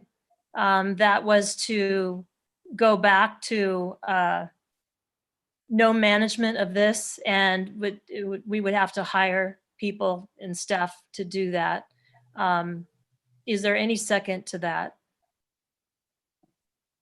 Okay, so I don't hear a second. So I would make a motion, just for the ease of time, that we adopt staff recommendation as stated to extend this lease for 5 more years. It's in the normal operation of the lease, and approve the 5-year extension of the 24 carats to lease that would expire September 30th, 2026. And also approve and authorize the mayor to execute amendment number 2 to the 24 carats lease at the Ole Hanson Beach Club. The lease amendment incorporates partial rent abatement due to the COVID-19 pandemic. Second. Okay, so there's a motion and a second. Madam Clerk, can you take that? Madam Mayor, I'd like to make a substitute motion. My substitute motion would be that we grant the lessee the rent concessions they're requesting. We not grant a 5-year extension at this time, but we ask our Economic Development Director to poll our local restaurants within the next 2-3 months, so that we have a response back from our restaurant community prior to the expiration of this of the lease term. So you do realize that making that motion, that there are current weddings that are planned that have been waiting through the pandemic and want to go forward in 2021. Can I make a substitute to this? Can I make a substitute to the substitute? Okay, let's try that.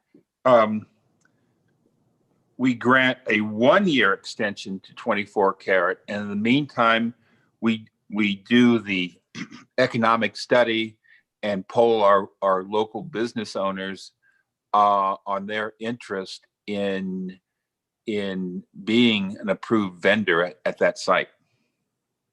Point of question, please, if I may, Mayor Ward. Hold on, let me ask Councilmember James a question.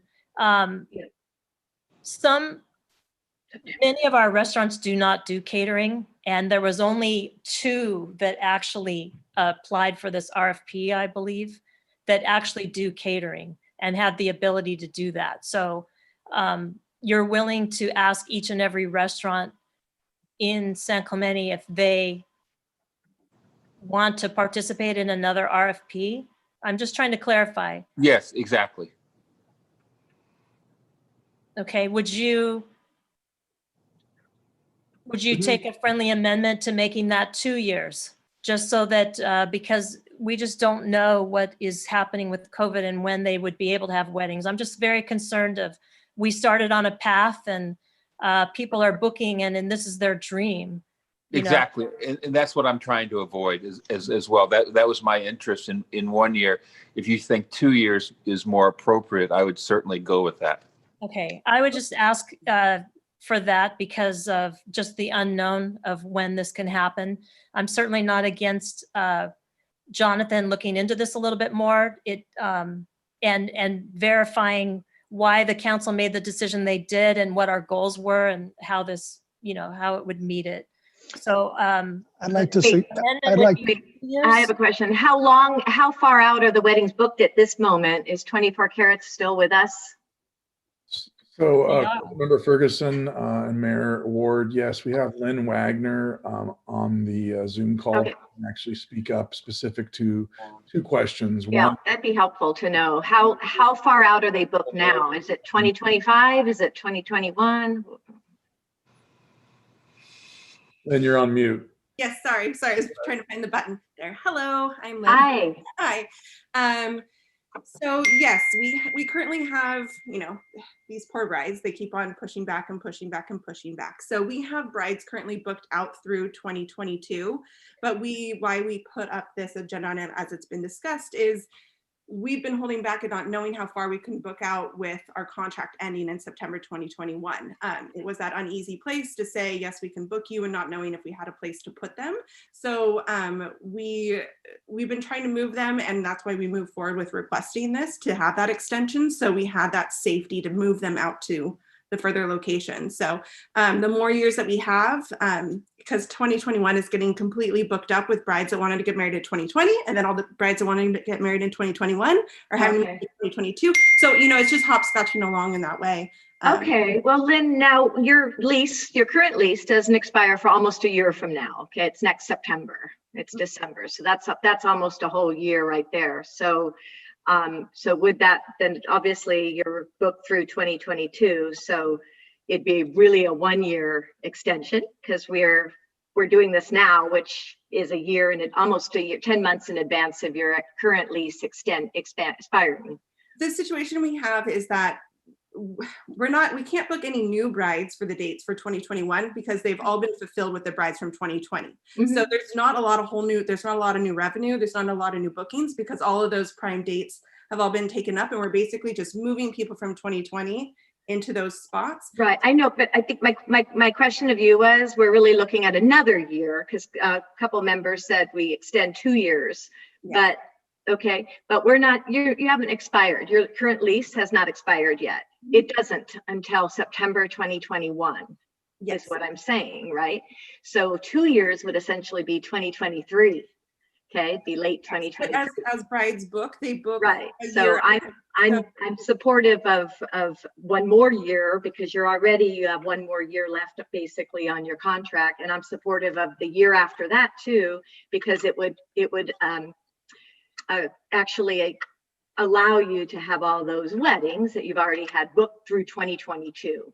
Yes, if we had the 2 years, it would allow us to fill up the additional brides that are coming to us wanting to do more tours and bring more revenue and book those further. Yeah, 2022. Yeah, but okay.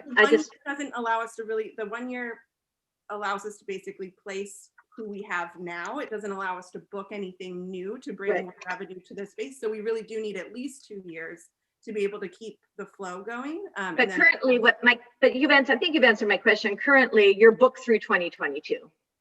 That's at least what my notes. But we've been holding it. We don't know when we can start having the events. So while we have people on these placeholder dates, there's nothing that we. Okay, that's fine. Okay, thank you, Lynn. I can, Madam Steve, you need to fix your microphone. In response to that argument about you hear me? Yes. Okay. The argument about 1 year is that that's going to continue to leapfrog. In 2002, they're going to say we need an extension because we're booking into 2023. I can support Gene's motion for 1 year. I think that's appropriate. I think it'd be good for our restaurants. And while other restaurants in town didn't apply on the RFP, they would have had to change their entire business model to say, I'm going to get out of my restaurant business. I'm now going to be a full-time cater down at the center there. Whereas allowing restaurants to be able to have access, they can say, we can do both. We can have a catering division, and if it's an opportunity that exists, we want to take advantage. So I can support Gene's motion for an additional year, and I'll second his motion.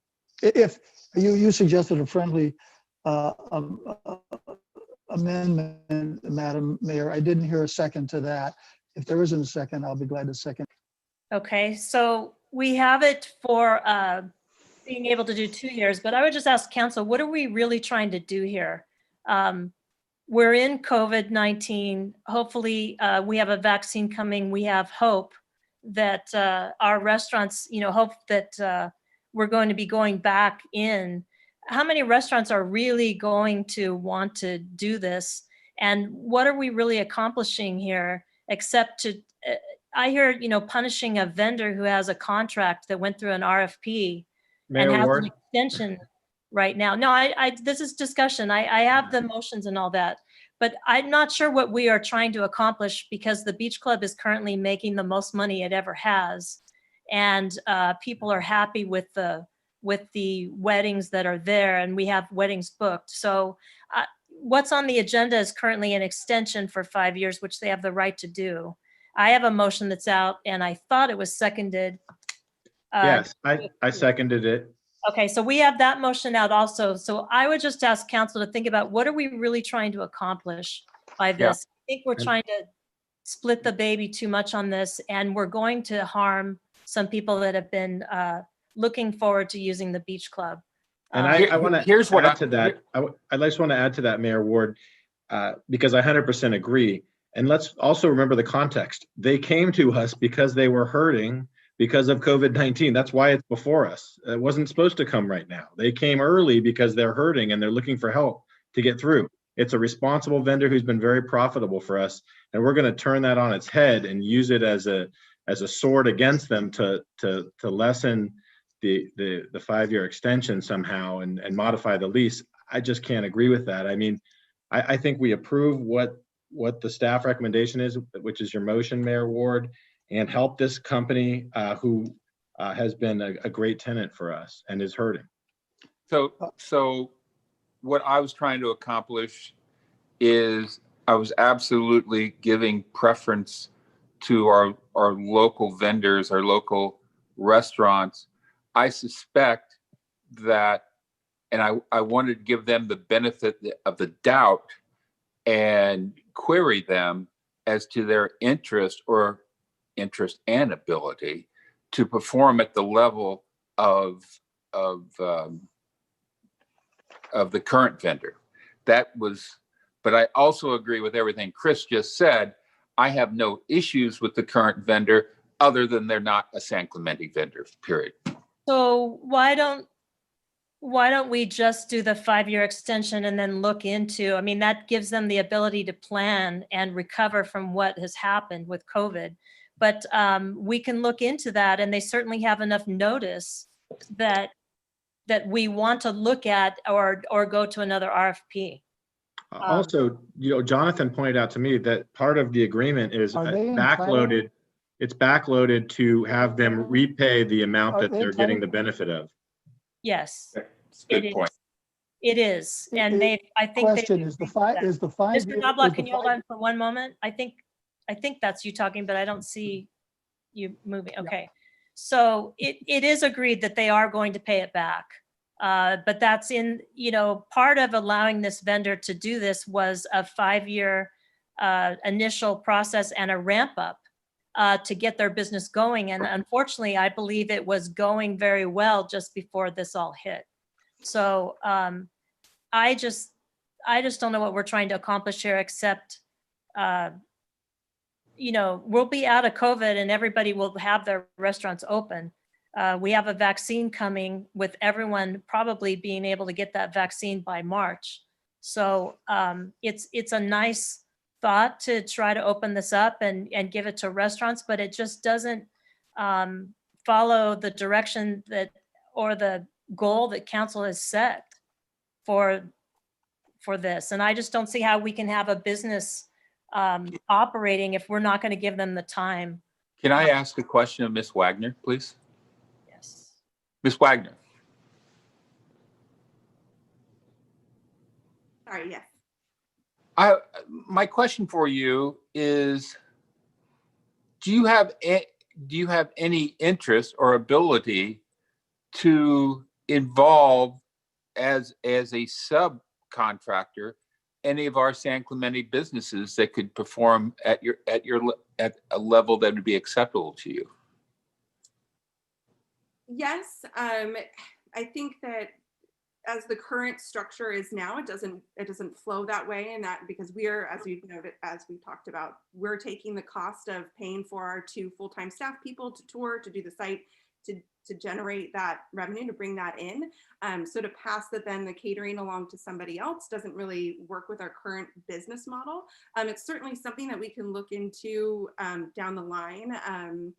As Madam Mayor mentioned, that yes, we had the first 5 years to rev up and had really hit our stride right when COVID hit, and we're performing better than we had even anticipated and kind of shut down. So we really got to a really great stride there, and having the next 5 years to flesh that out would be beneficial to us to be able to really take it to the spot where that we knew it could be. And then at that point, absolutely, we've entered partnerships where we have like a management agreement where we can manage properties and have other entities come in. But at this point, as we mentioned, like we're trying to catch up at this point. We Okay. just hit our stride and we're catching up. That's my only question, and that was a good answer. Thank you very much. Madam Mayor, I will withdraw the substitute motion I submitted. Okay, so I think then do we only, Madam Clerk, if you can help me, do we only have one motion on the table? There was a substitute motion by Councilmember Noblock, but it was not seconded. So you didn't get a second for your substitute. I'm not sure I made a I substitute thought he motion. withdrew it. It was a friendly suggestion, I think. My initial motion I did withdraw.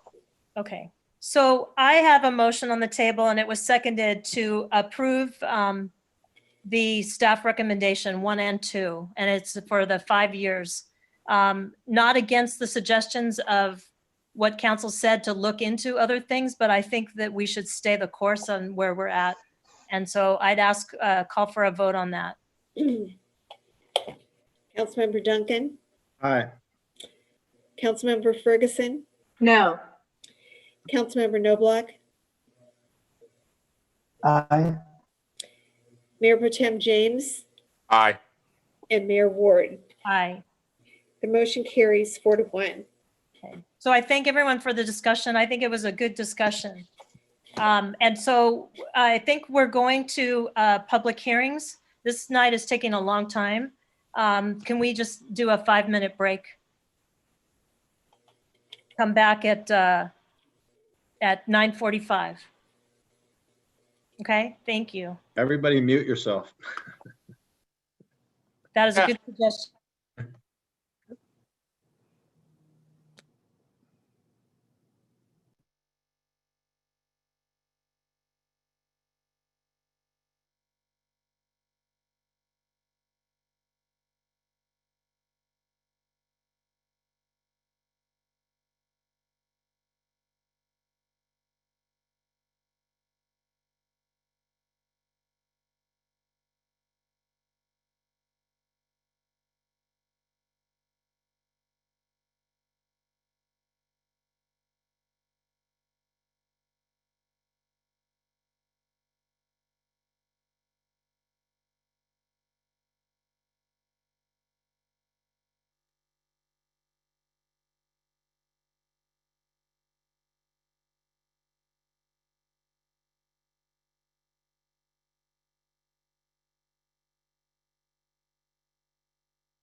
I'm back. Thank you. I don't think we have the full council yet.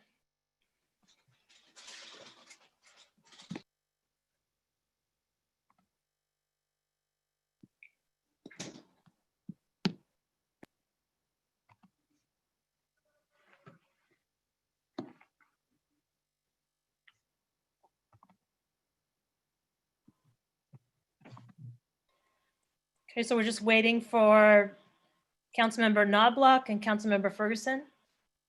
Kathy, I have a quick question for you before we get Go ahead. started. As I look at my watch, would it be appropriate when we came back in session to make a motion to extend beyond 11? So at some point in time, we don't have to stop and make that motion?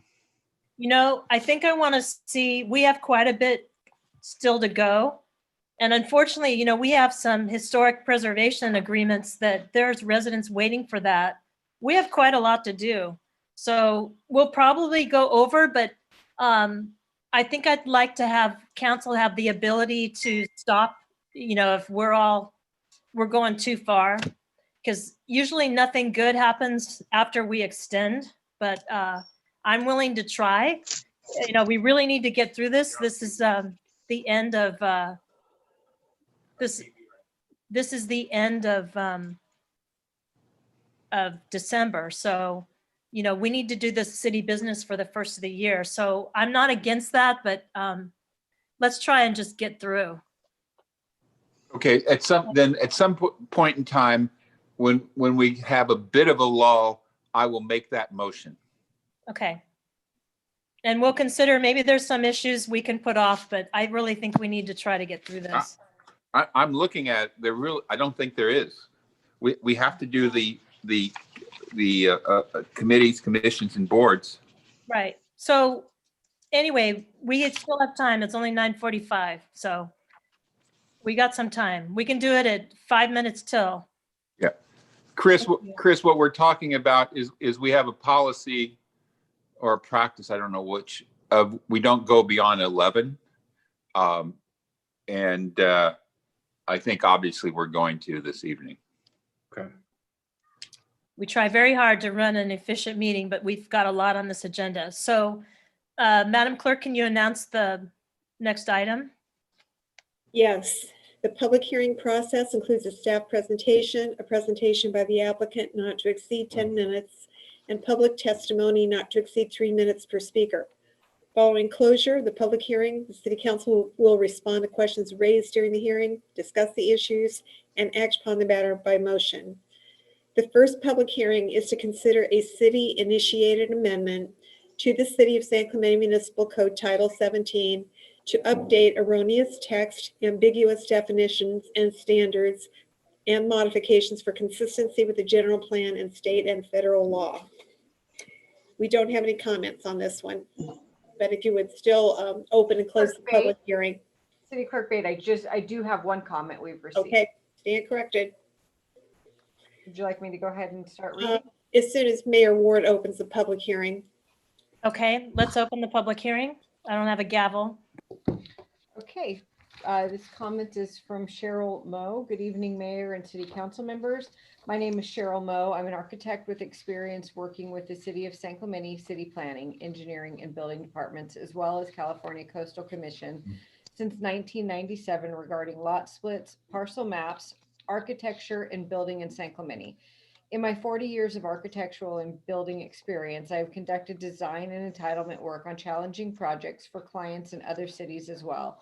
So I bring a broad range of understanding to the issues in the zoning ordinance amendment being presented here tonight. I'm requesting that you postpone and reschedule this item as there is much information in this 218-page document.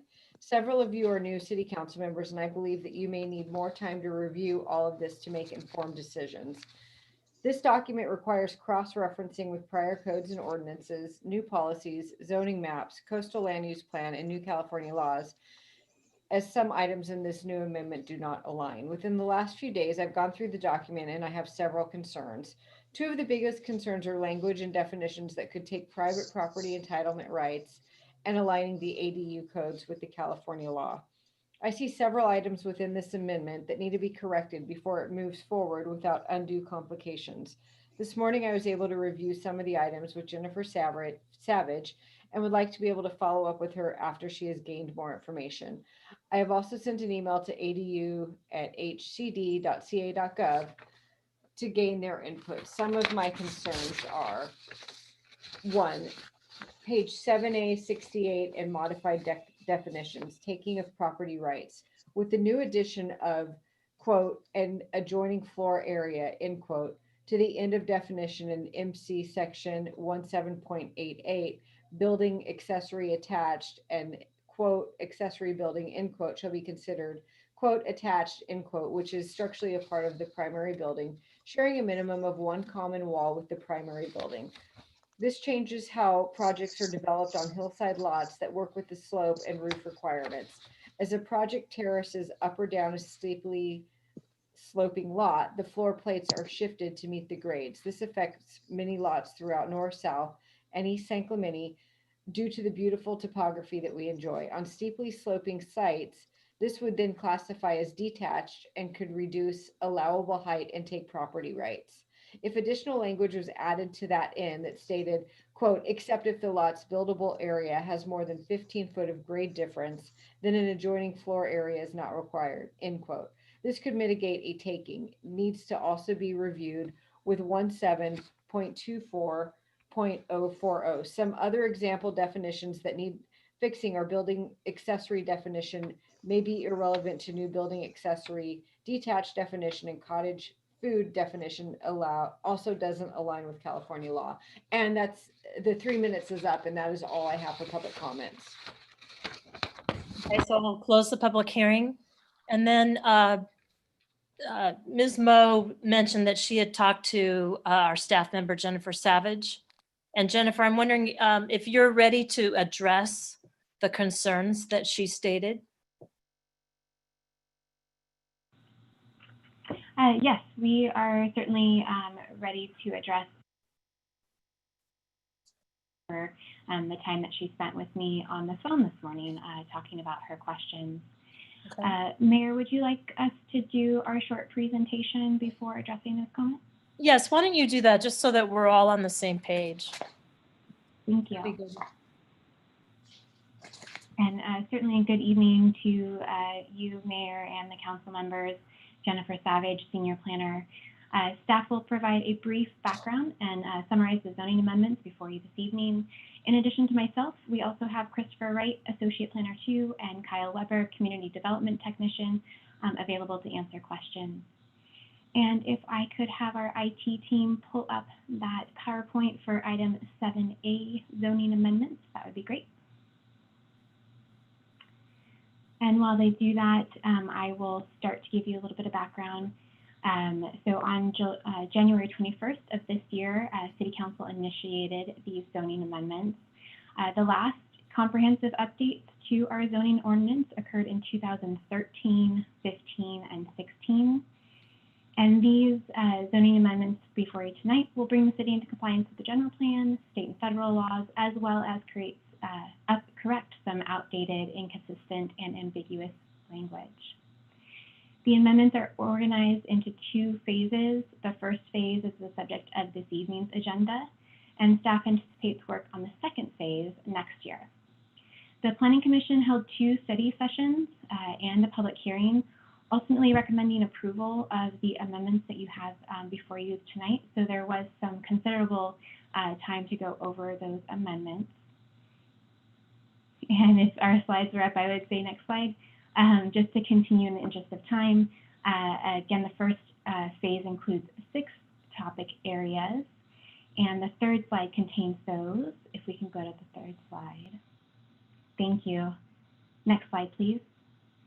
So the first area, accessory structures and buildings, updates and adds definitions to clarify when accessory buildings and structures are considered attached, as well as clarifying setback exceptions for accessory structures.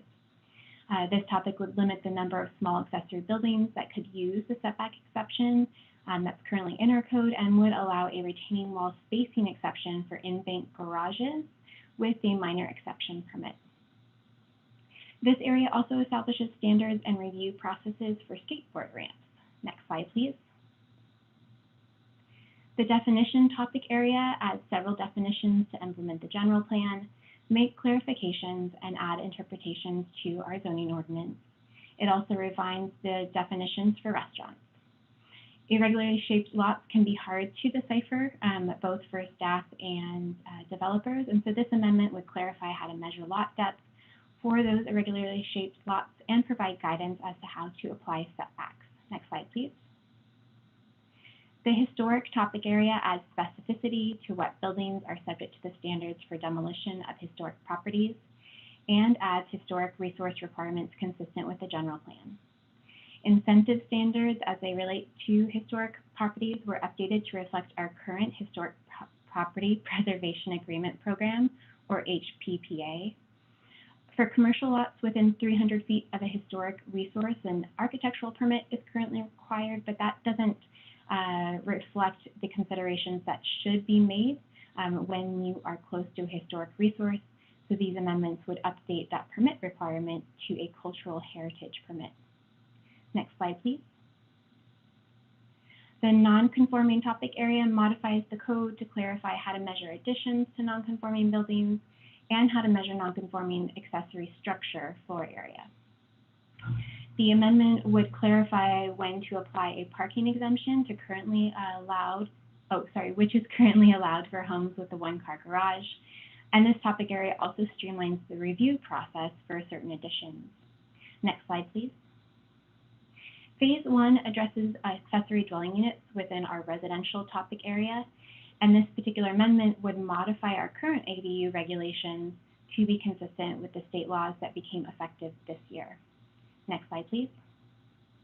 And finally, the state and federal law topic area brings our zoning ordinance into compliance with laws and court rulings for family daycare homes, cottage food industries, tattoos or body art facilities, and the Water Efficiency Landscape Ordinance, or WELO. Next slide, please. Staff recommends that the council find no further environmental review is required, and that's subject to various provisions, and that the council introduce the ordinance before you tonight. This concludes staff presentation, and we are available for any questions. So Jennifer, can you just quickly try to address what Cheryl Moe talked to you about? It seemed a lot to do with the lot splits and additions. If you could just go over what her concerns were. I saw her letter, but I just want the public to be able to hear that. Yeah, so I do want to summarize her two main concerns. The first one is in relation to accessory buildings and when those are attached or detached. So right now, our accessory building attached definition talks about being structurally attached to the primary dwelling with at least one common wall. And we would maintain that part of the definition, but we would add the language that says, and common floor area, or I should say, and adjacent floor area. And that's to clarify that when an accessory building is attached to a primary building, that there really is a full building attachment, if you will, and not just something as simple as a beam or a trellis. And the reason for making that correction is that in the past, there have been some developments that will, quote unquote, attach an accessory building to a primary dwelling with something like a trellis to allow certain height limitations or get around those as an accessory structure. Sorry, accessory building. So the definitions for an accessory dwelling unit, those have, I do know that the Planning Commission had multiple study sessions on this, but they reviewed all of this and came up with these recommendations. Is that correct? Yeah, and I do want to separate out the accessory buildings from the accessory dwelling units, just to clarify. But in both instances, and those are, I would say, Cheryl's two main points, in both instances, they were reviewed by the Planning Commission at least twice.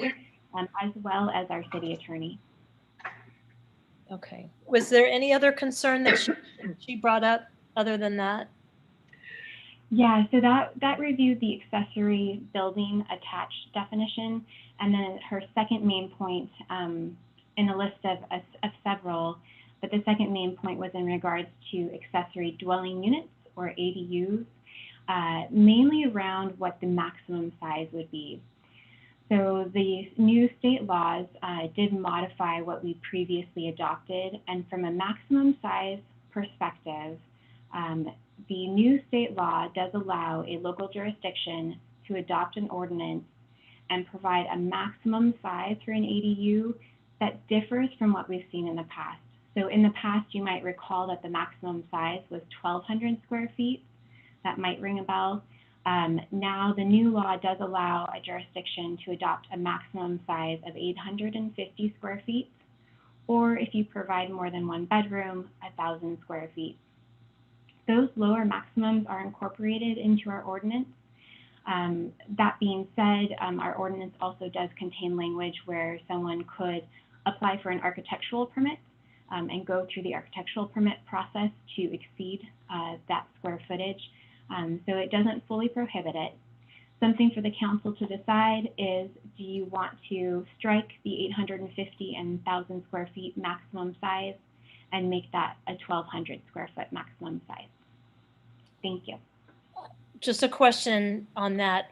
Was there a discussion at the Planning Commission that the 850 was better suited to our lot sizes and the areas where we would have it, knowing that someone could come in and get an exception permit for that? But is that in keeping with our lot sizes?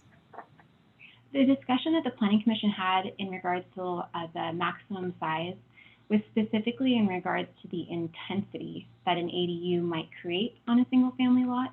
And so their concern was, because the law allows the city discretion to reduce that maximum size, and in consideration of the potential intensity to individual properties or their neighbors, they were recommending the lower maximum size, but did identify that the council could choose to provide the 1,200 square foot maximum.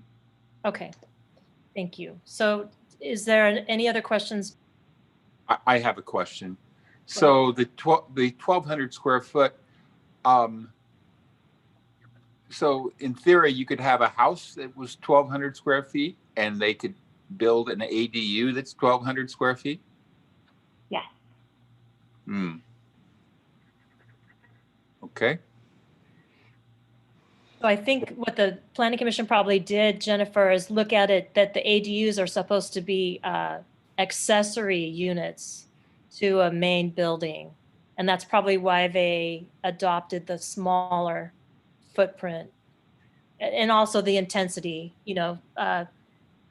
just so that everybody kind of knows, zoning protects all residents, including the ones that are doing it and the ones that are around them.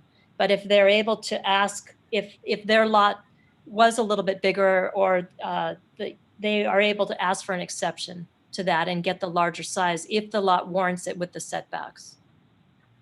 Correct. Okay. All right. Jennifer, could you just describe what intensity is, just for folks who may not know, like me? Yeah, definitely. So somewhat alluding to what Mayor Ward was explaining is that certain lot sizes may accommodate a smaller or a larger structure.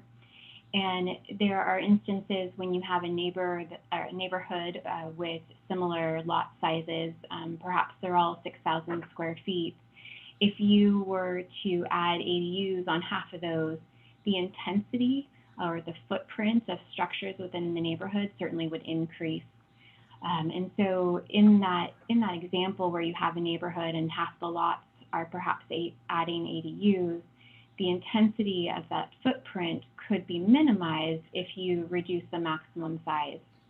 Now, that being said, something to consider is perhaps the 1,200 square feet is still limited in terms of lot size by setbacks and other zoning requirements.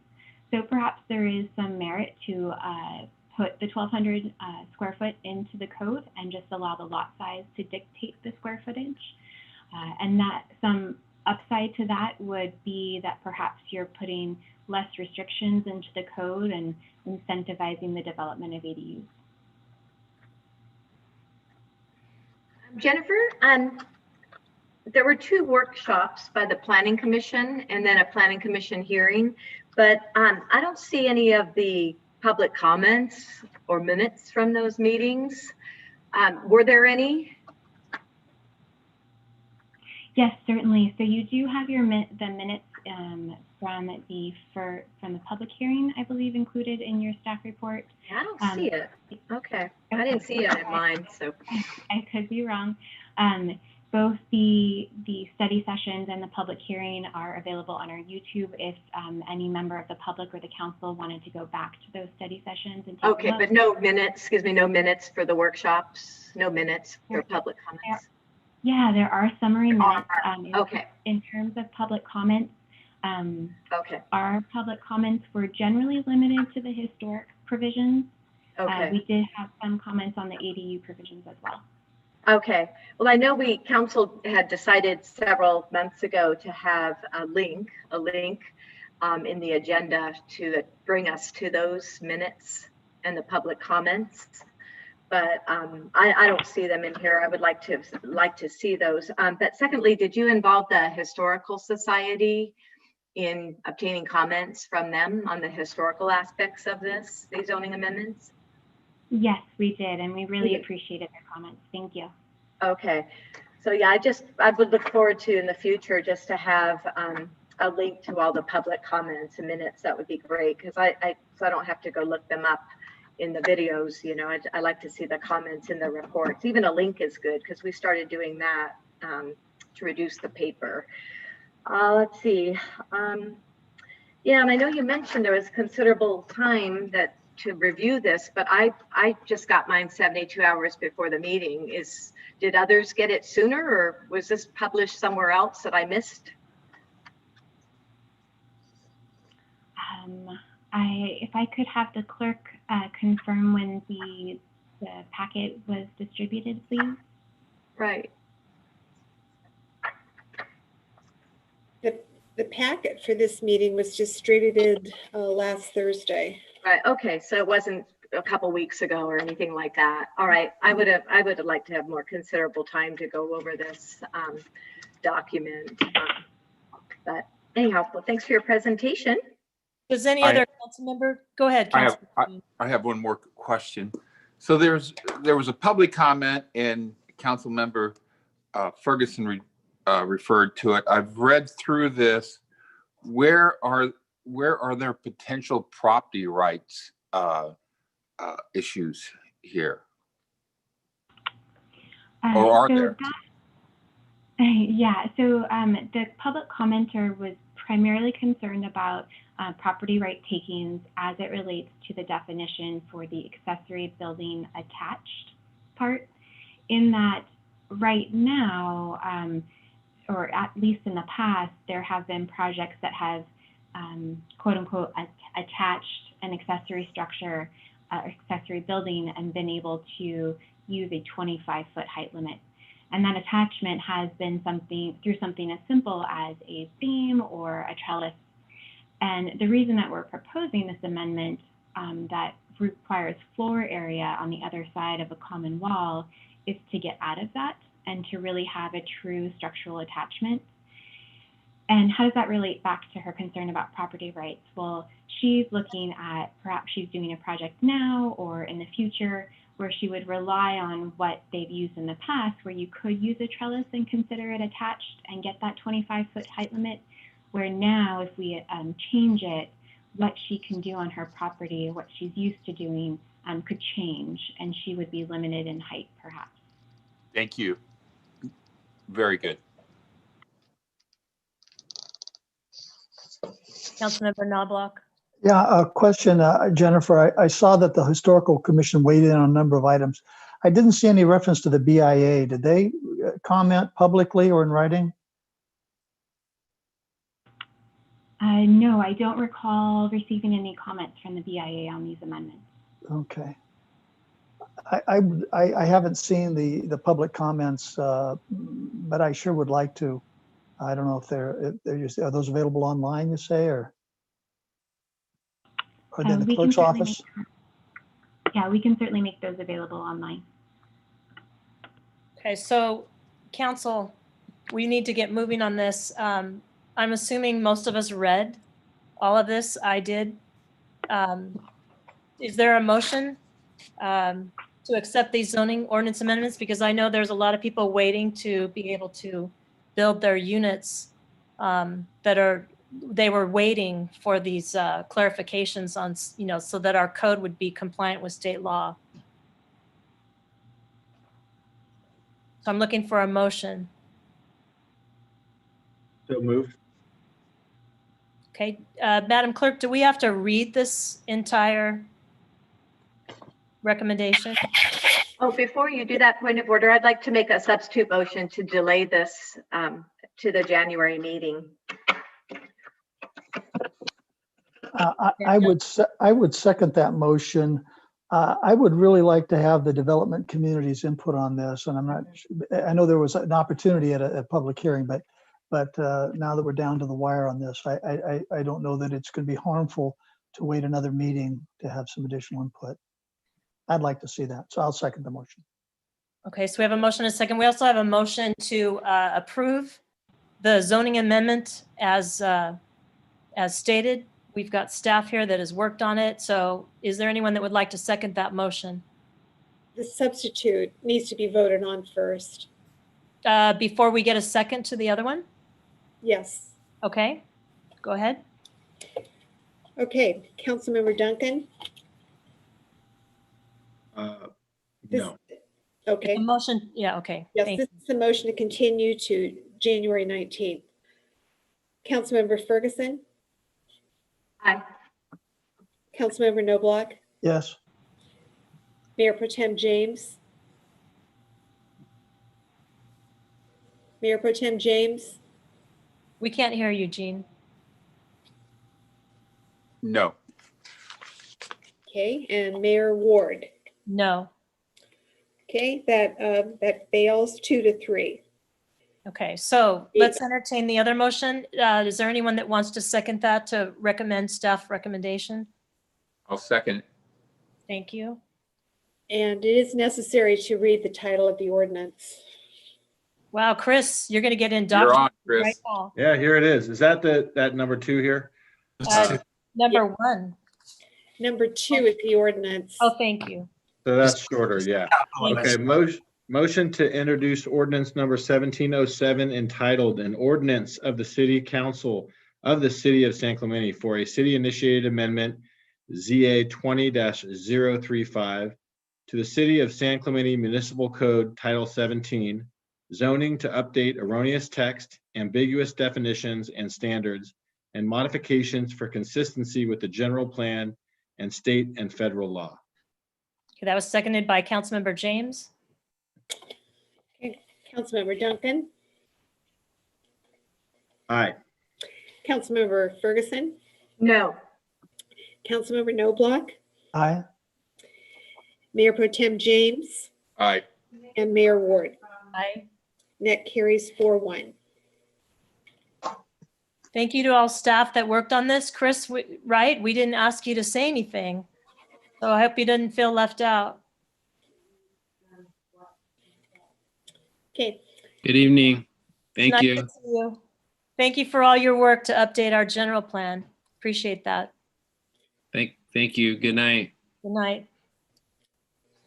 Next public hearing is to consider a request to establish an historic property preservation agreement, Mills Act, for an historic property located at 109 South Alameda Lane. Hi, good evening, Mayor, members of the council. Can you guys hear me? Yes. Yeah, I do have a PowerPoint available. If you guys would like that, IT can go ahead and bring it up. I think it might be good because we have several council members who haven't gone through this. I've gone through a lot of them. Okay. I was going to ask that we waive the presentation, but maybe for Chris's benefit, all Let's of our do benefits one. will do it. Yeah. Okay, thank you. So the first historic property preservation agreement we have before you is for a property at 109 South Alameda Lane. It's located in the Pier Bowl. This property is known as, in this application, as the Alameda Jones Residence. Next slide. So I'll give you guys some brief background on the Mills Act program for both applications that we will be reviewing tonight. So this is a state tax incentive program that allows cities to reduce property taxes of historic resources. And in this program, the city and the property owners enter into a 10-year term contract that automatically renews each year unless a notice of non-renewal is submitted by the owner. So in this, the property's tax bill is reduced, and in return, the property owner agrees to invest tax savings back into the property to complete any improvements that the city has identified along with the city's consultant, historic preservation consultant. Once all improvements are complete, the city may identify more improvements for the owner to complete beyond the initial 10-year term. So really the main intent with this program is that we incentivize historic property owners to preserve their properties. So on this image here, we see the front view of the home. To the left of the image is a deck extension that was done to the property. Next slide. So real quick, this property was built or developed in 1927. We don't know who the architect or builder are. Two notable building permits are a garage conversion into a bedroom that was done in 1950, and again, the front deck extension that was done in 1975 that we saw in the previous image. Next slide. So in working with GPA Consulting, our historic preservation consultant, we went out to the site and inspected the building and came up with 20 tasks to be completed, which included a termite report, chimney inspection, and then they would have to conduct any repair work that the chimney specialist would recommend. Hillside erosion and drainage inspections, and they would have to complete, again, any recommended work. And then replacement of incompatible windows.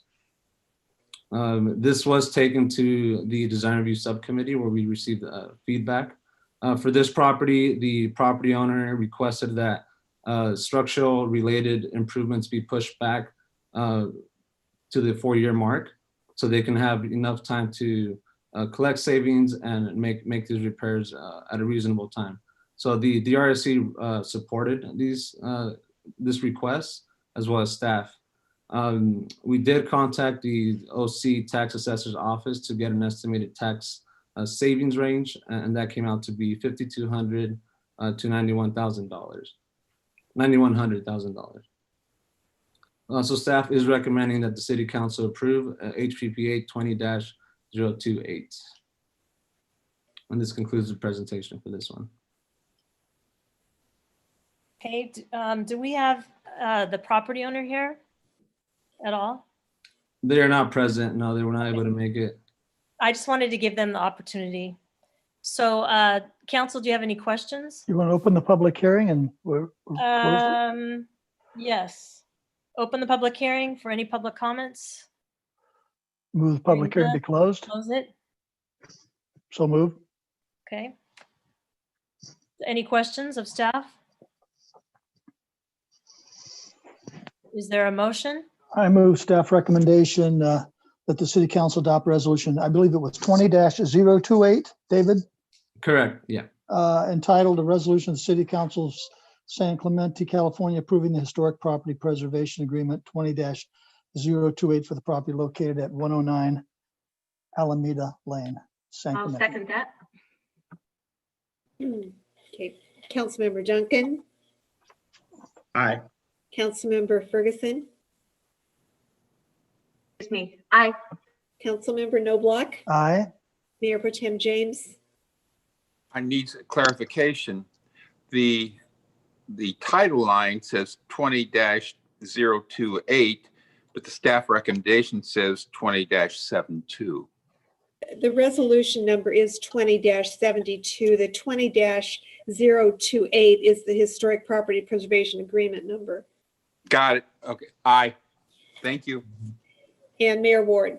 Aye. That carries 5-0.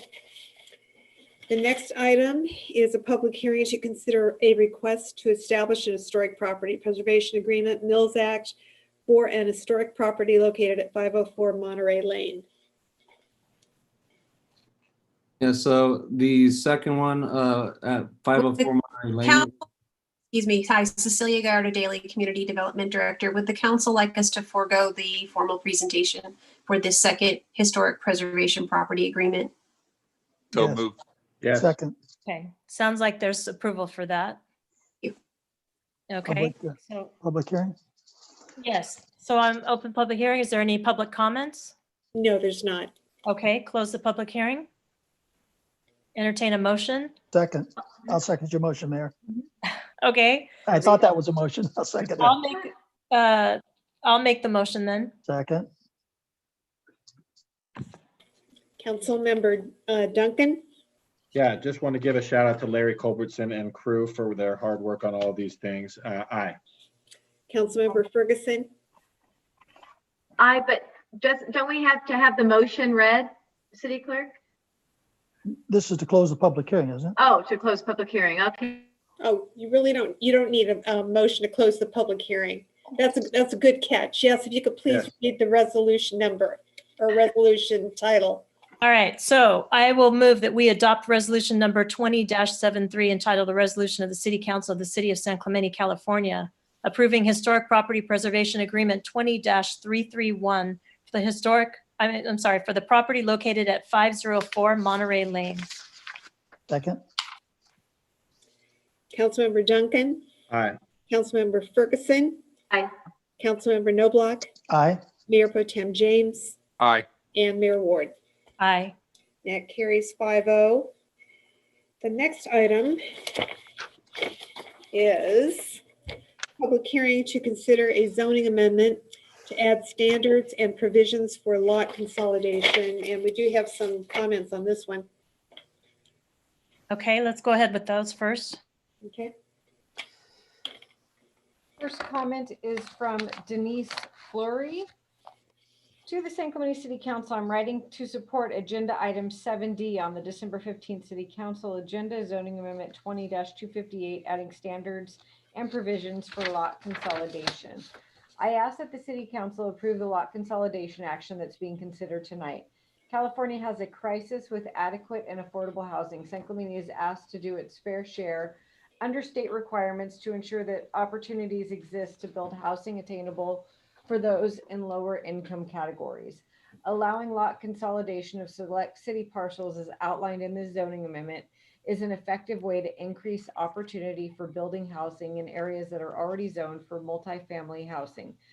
Builders who want to take advantage of this opportunity will be required to build some of the units in each project that allow for housing at low and very low income categories.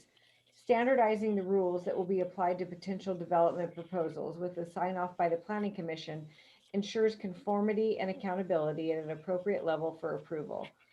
Rising housing costs increasingly make good affordable housing out of reach for many residents in our city. About 15% of San Clemente households, 3,600, have an income of less than $35,000 a year. A total of 24% of households, 5,760, earn less than $50,000 a year. Difficult economic conditions have increased the number of families and households who are housing insecure, even here in San Clemente. It is also difficult for lower wage earners and other essential workers who already work here to find attainable housing locally. Jobs in San Clemente increased 9.5% since 2007. Much of that increase has been in leisure, hospitality, retail, profession, and education. As a city, we have already invested much in this job growth, which benefits our city. It is important to consider that it's also difficult for lower wage earners and other essential workers who have already worked here to find attainable housing locally. The commuting impact is adding to our road congestion. We should provide more opportunities for developing affordable homes for people who live here and for those who work here. I appreciate your time and listening to my supportive comments. Denise Fleury, San Clemente. Next comment is from Rona Henry. I write as chair of the Welcoming Neighbors Home Initiative, a ministry of the Tapestry Unitarian Universalist Congregation, which has members who live in San Clemente. Our ministry works to promote affordable housing in South OC, including San Clemente. I urge the council to adopt the new zoning amendments that would increase the opportunities for developers to build affordable housing units, requiring that 15% of housing units built on these lots be affordable housing, be designated for very low and low-income families and individuals is a crucial step to take in addressing the severe shortage in workforce housing in San Clemente. I'm delighted that the city is addressing the issues of lot sizes. These changes should make attainable housing more feasible, economically speaking. I also ask that San Clemente proactively recruit affordable housing builders to increase the supply of units that our essential workforce can afford. I support the standards and incentives incorporated into the amendment, as well as the accountability of the Planning Commission to also review and approve all applications. Thank you for your service. Sincerely, Rona Henry. Next comment is from Elizabeth Hines. I'm writing to support the lot consolidation and standards ordinance before the City Council tonight. Agenda item 7. I'm a resident of San Clemente and have lived in this lovely beach city for almost a decade. I have lived in many places, but San Clemente is the place I choose to make my forever home. I would love to be part of the catalyst for many others to make this their forever home too. I've become increasingly concerned about the problem of housing and food insecurity and homelessness for residents in San Clemente. I listen to my fellow residents gripe and complain about the growing homeless population, but without affordable housing available, where can we expect them to live? This is not someone somewhere else's problem. It's our problem. And this could be the beginning of a solution. California has a crisis with adequate and affordable housing. San Clemente is asked to do its fair share under state requirements to ensure that opportunities exist to build housing attainable for those in lower income categories. In other words, support our city's essential workers and low wage earners. They need to be able to find affordable housing here. Again, this is our problem, not somewhere else's problem. I strongly recommend that San Clemente adapt the new zoning amendments being considered tonight. It's been proven many times over that one of the first steps in solving the homeless problem is to provide shelter. Affordable housing is the right solution. Again, this is our problem, not somewhere else's problem. We also need a range of housing in San Clemente for our low income and workforce residents like teachers, grocery store workers, retail workers, and our healthcare workers. In other words, our essential workers, especially now, we need them here. Thanks for listening, Elizabeth Hines. Next comment is from Donna Vidrine. We need a range of housing in our city, attainable for workforce residents like teachers, grocery store workers, healthcare workers, and others. I strongly recommend San Clemente adapt the new zoning amendments being considered tonight. I think she meant adopt. This amendment increases the opportunities for developers to build affordable housing units in city areas that are specifically zoned for it. It requires 15% of housing units built on these lots be affordable, to be designated for low income and very low income families and individuals. San Clemente has a number of infill lots. Many are located in the commercial district, the older part of San Clemente, where both businesses and housing coexist. This area is close to shopping areas, post office, major travel routes, which is a real benefit for lower income families, so they are not stranded in a remote area without access. By combining lots that are adjacent to each other, it creates enough buildable space to increase the number of units that can be erected on the new larger combined lot. Builders must include affordable housing on projects built on these lots. In addition, this lot ordinance includes additional incentives for the builders who must include the required units. I am writing to support the lot consolidation and standards ordinance before council tonight, agenda item 7. Donna Vidrine, 20+ year San Clemente home and small business owner. Next comment is from Kent Doss. I am reaching out to you to support the lot consolidation and standards ordinance coming before you at the meeting tonight in agenda item 7. My name is Kent Doss. I am a pastor of a local church. Several members of my church live in San Clemente. Since caring for our neighbors, especially those who are having a hard time, is an important part of our faith tradition, I wanted to reach out to you about this issue. I believe that lot consolidation opens a vitally important opportunity to build safe, affordable housing for those who need it. Over the 7 years that I have been serving as a pastor in South Orange County, there have been a steady increase of conversations with people scraping by. The cost of housing in this area is just too high for people to stay near their jobs and their family. Several who have come to me have already lost their homes and are forced to sleep in unsafe situations in their cars or to couch surf. Compassion isn't always sexy or popular, but I implore you to take a stand for those who need your help tonight. Please pass Zoning Amendment 20-258. Next is from Mara Mikulek. Good evening, council persons and staff. I'm Mara Mikulek of Capistrano Beach. As a lifelong resident of San Clemente and Capistrano Beach, and as a person who works with people in our community who are experiencing homelessness, I concern myself with the availability of affordable housing in the beach cities. This zoning amendment before you gives you the opportunity to add up to 75 affordable housing units in San Clemente. These units represent homes for our residents who may be disabled or seniors living on fixed incomes, some of whom live on our streets now, and homes for parents or young adults who work locally in our schools, stores, or restaurants. Possibly like you, I used to be concerned about density and population in San Clemente. But let's be honest, that ship sailed years ago. So we can focus on increasing density in a way that benefits our city and its residents, and that adds to the attractiveness of the community. The new condos on South El Camino Real are a good example of aesthetics that can work. Developments need to provide housing opportunities for all valued members of our community, though, and not just the wealthy ones. Adopting this zoning amendment would allow for that kind of development. I urge you to show that you value income diversity in our community and that you wish to help solve housing insecurity and homelessness for some of our residents by adopting this zoning amendment. Thank you. Next comment is from Michelle Murphy, MSW Director of Public Affairs. Dear Mayor and members of the City Council, Orange County United Way writes today to express our appreciation for your willingness to examine the issues before you tonight on agenda item 7D concerning lot consolidation and rezoning. We applaud your approach to this decision-making process and commitment to facilitating affordable housing development in your community. These efforts help to reduce housing instability and homelessness. Housing affordability is a persistently growing challenge throughout Orange County for families, veterans, seniors, and individuals as home and rent prices continue to climb. Due to these rising costs, households have to spend over 30% of their income on housing, and a growing number are spending more than 50% of their income on housing.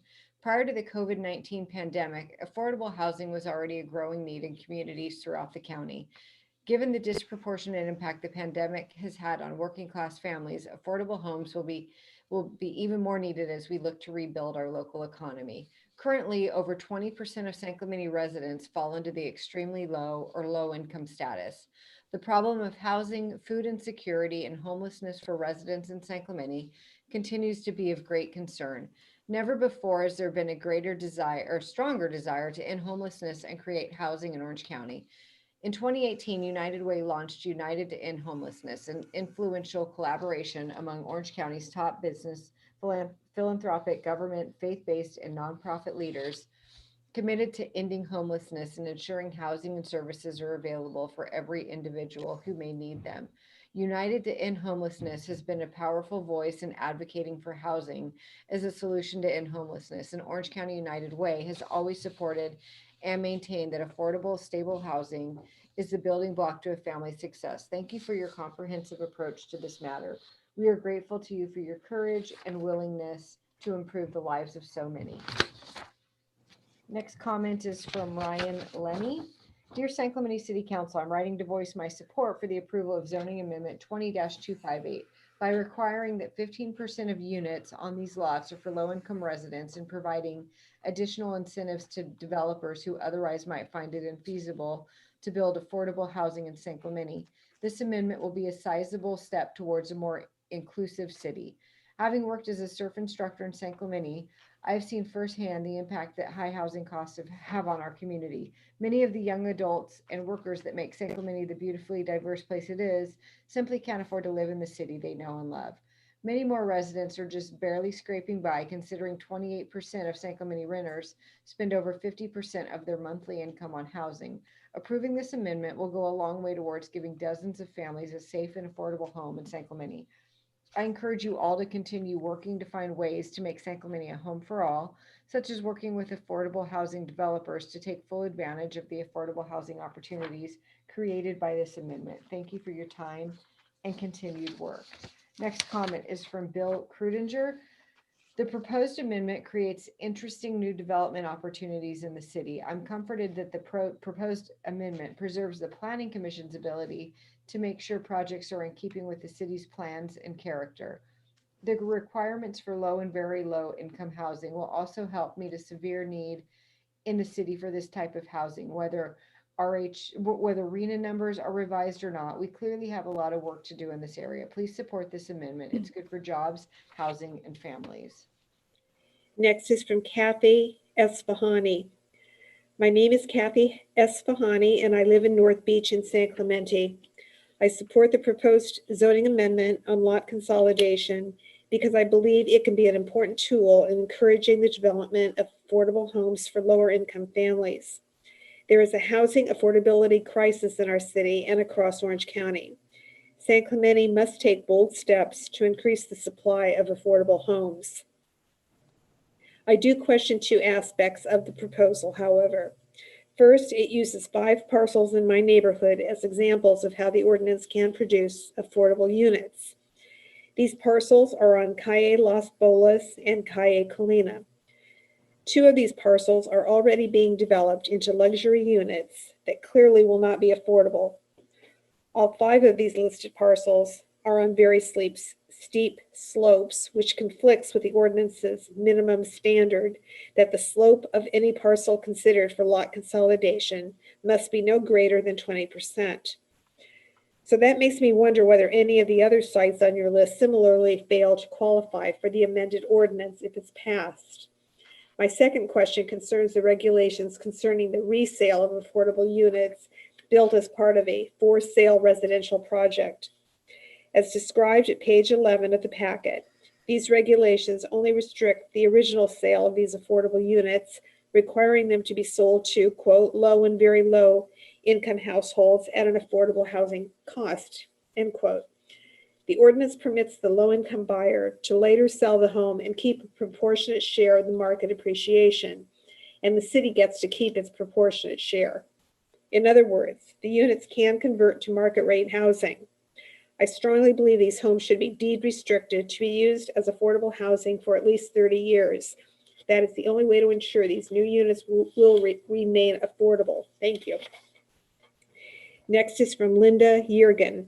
Dear council members, as a San Clemente resident for over 20 years, I want to state my support of increasing opportunities for creating affordable housing in our city. I have seen people without homes all over town, at the Ralphs, on the trail at Sea Summit, and on our downtown streets. It is a great shame to me that in this country, the richest in the world, we say we cannot afford to house our citizens. In reality, it is much cheaper to house them than to pay for the health, criminal, societal issues that come from homelessness. Thank you. And the final comment on this item is from the Kennedy Commission. Dear City Council members, the Kennedy Commission is a broad-based coalition of residents and community organizations that advocates for the production of homes affordable for families earning less than $27,000 annually in Orange County. Formed in 2001, the Commission has been successful in partnering and working with Orange County jurisdictions to create effective housing and land use policies that has led to the new construction of homes affordable to lower income working families. We are writing to urge the city to complete its commitments in the 5th cycle housing element on key components of the housing element that could help facilitate and encourage affordable housing in San Clemente. The 5th cycle housing element for San Clemente identifies lot consolidation as its housing action plan program 2. This program was targeted to assist and facilitate affordable housing as one of its primary strategies on the identified opportunity sites. These key revisions to standards and provisions for the lot consolidated are coming late in the last year of the current planning period with only 1 year left. Since these critical lot consolidation standards and provisions were not implemented early in the planning period, the lot consolidation program has not been successful in creating affordable housing. It is important the city review its progress towards meeting its regional housing needs allocation as it considers changes to the program. For the 2014 to 2021 housing element planning period, the city has a RENA of 134 very low and 95 low income units. Per RENA allocation progress report submitted by the city has built 69 or 46% of the 134 very low income units and 28 or 29% of the 95 low income units. However, for the above moderate income units, the city outperformed and exceeded the RENA by constructing 519 or 213% of the 244 above moderate income units. While 33 above moderate units were added in 2019, no units were added at the very low and low income levels in that same year, with the remaining 5th cycle RENA need of 136 lower income homes. It is important the city prioritize the development of new affordable homes by amending and strengthening its lot consolidation and other programs, such as inclusionary housing policy, to prioritize housing for low and very low income households. The city of San Clemente has not met its affordable housing needs, and affordable housing developments have not been able to use the lot consolidation program. The lack of incentives and the small size of the sites has created challenges to develop affordable housing on these sites. While we support the standards and incentives incorporated into the amendment, we believe the lot consolidation strategy needs to consider larger sites and specific incentives that can make the program successful. And that's the end of the 3 minutes on this comment and the end of public comments for this item. Okay, so I'll close the public hearing on this. Is there a council member who would like to make a motion or ask questions? I'll make a motion. Okay. I'd like to make a motion to adopt the staff recommendation that the city council take the following actions. Hold on. Oh, I'm sorry. Excuse me. I have an interruption. It's tough here at home at the moment. Okay. I apologize. I have a cat that is, as you've seen. Attacking you? Yeah, she was biting my hand. So I apologize. I'd like to adopt staff recommendations that city council, 1, find and determine the proposed amendments are not a project as defined by the state CEQA guidelines, section 21166, and number 2, introduce an ordinance entitled an ordinance of the City Council of the City of San Clemente, California, amending Title 17, Zoning Amendment 20-258 of the Municipal Code to include provisions that increase housing opportunities by encouraging development and regulating the consolidation of adjacent standard and substandard lots. Okay, and you will add that that was ordinance number 1708, right? Yep, 1708, yes. Okay, Second. thank you. Madam Clerk? Councilmember Duncan, Aye. Councilmember Ferguson, Aye. Councilmember Noblock, Aye. Mayor Pro Tem James, Aye. and Mayor Ward. Aye. And that carries 5-0. Thank you. Next item is a public hearing to consider an amendment to the fiscal year 1920 annual action plan to add community development block grant coronavirus round 3 funds. And Before we get started, I think we need to make a motion to go beyond 11 o'clock. So moved. Second. okay, Thank you. Councilmember Duncan, Aye. Councilmember Ferguson, Aye. Councilmember Noblock, Aye. Mayor Pro Tem James, Aye. and Mayor Ward. Aye. Okay, Thank you, Mayor Pro Tem James. we do have a couple comments after you open the public hearing. Okay, this is for item E. Correct. Okay, public hearing is opened. Okay. First comment is from the Kennedy Commission.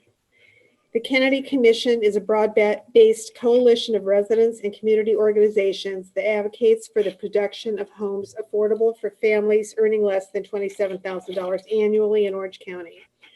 Formed in 2001, the Commission has been successful in partnering and working with jurisdictions in Orange County to create effective policies that has led to the new construction of homes affordable to lower-income working families.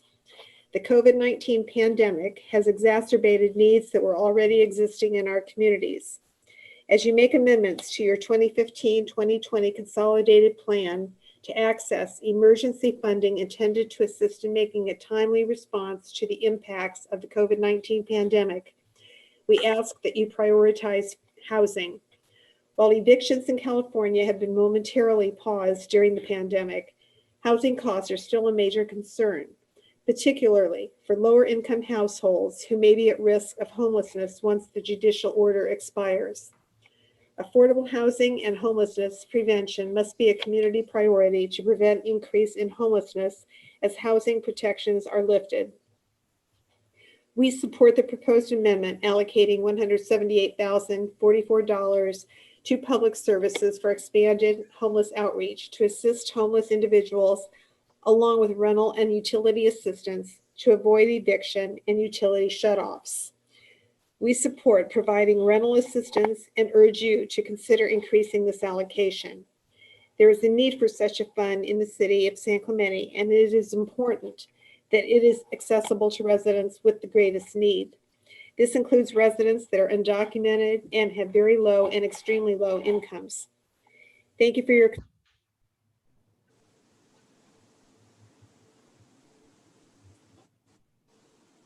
I think Joanne just muted herself, so I'll continue with the public comments. Next one is from Camille Wyatt. Regarding item 70 and giving CityNet another $75,000, why in the world would you authorize this when we, the public, can't even get a substantial update from them until next month?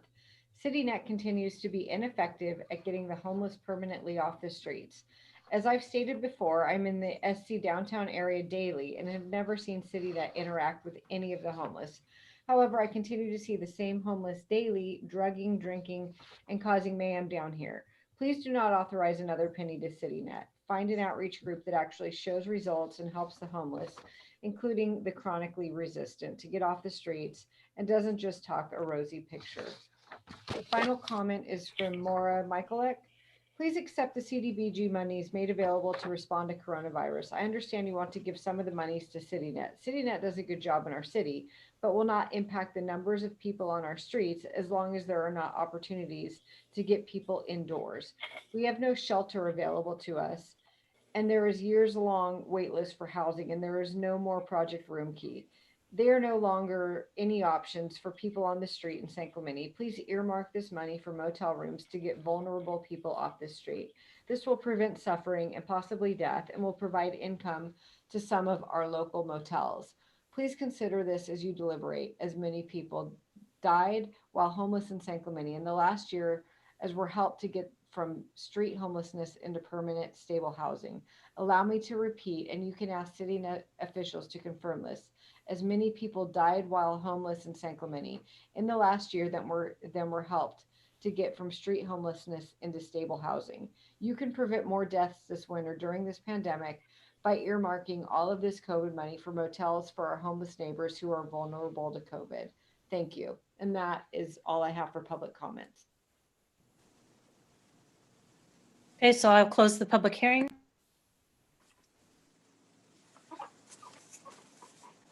Thank you, Mayor Ward, members of the City Council, Cecilia Gallardo Daly, Community Development Director.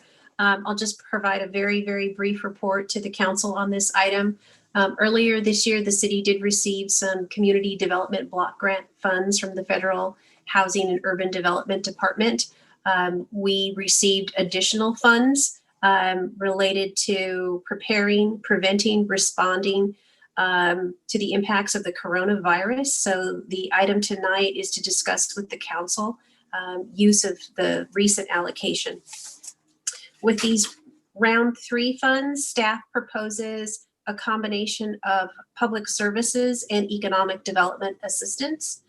The public services would include mobile homeless outreach services and homeless prevention.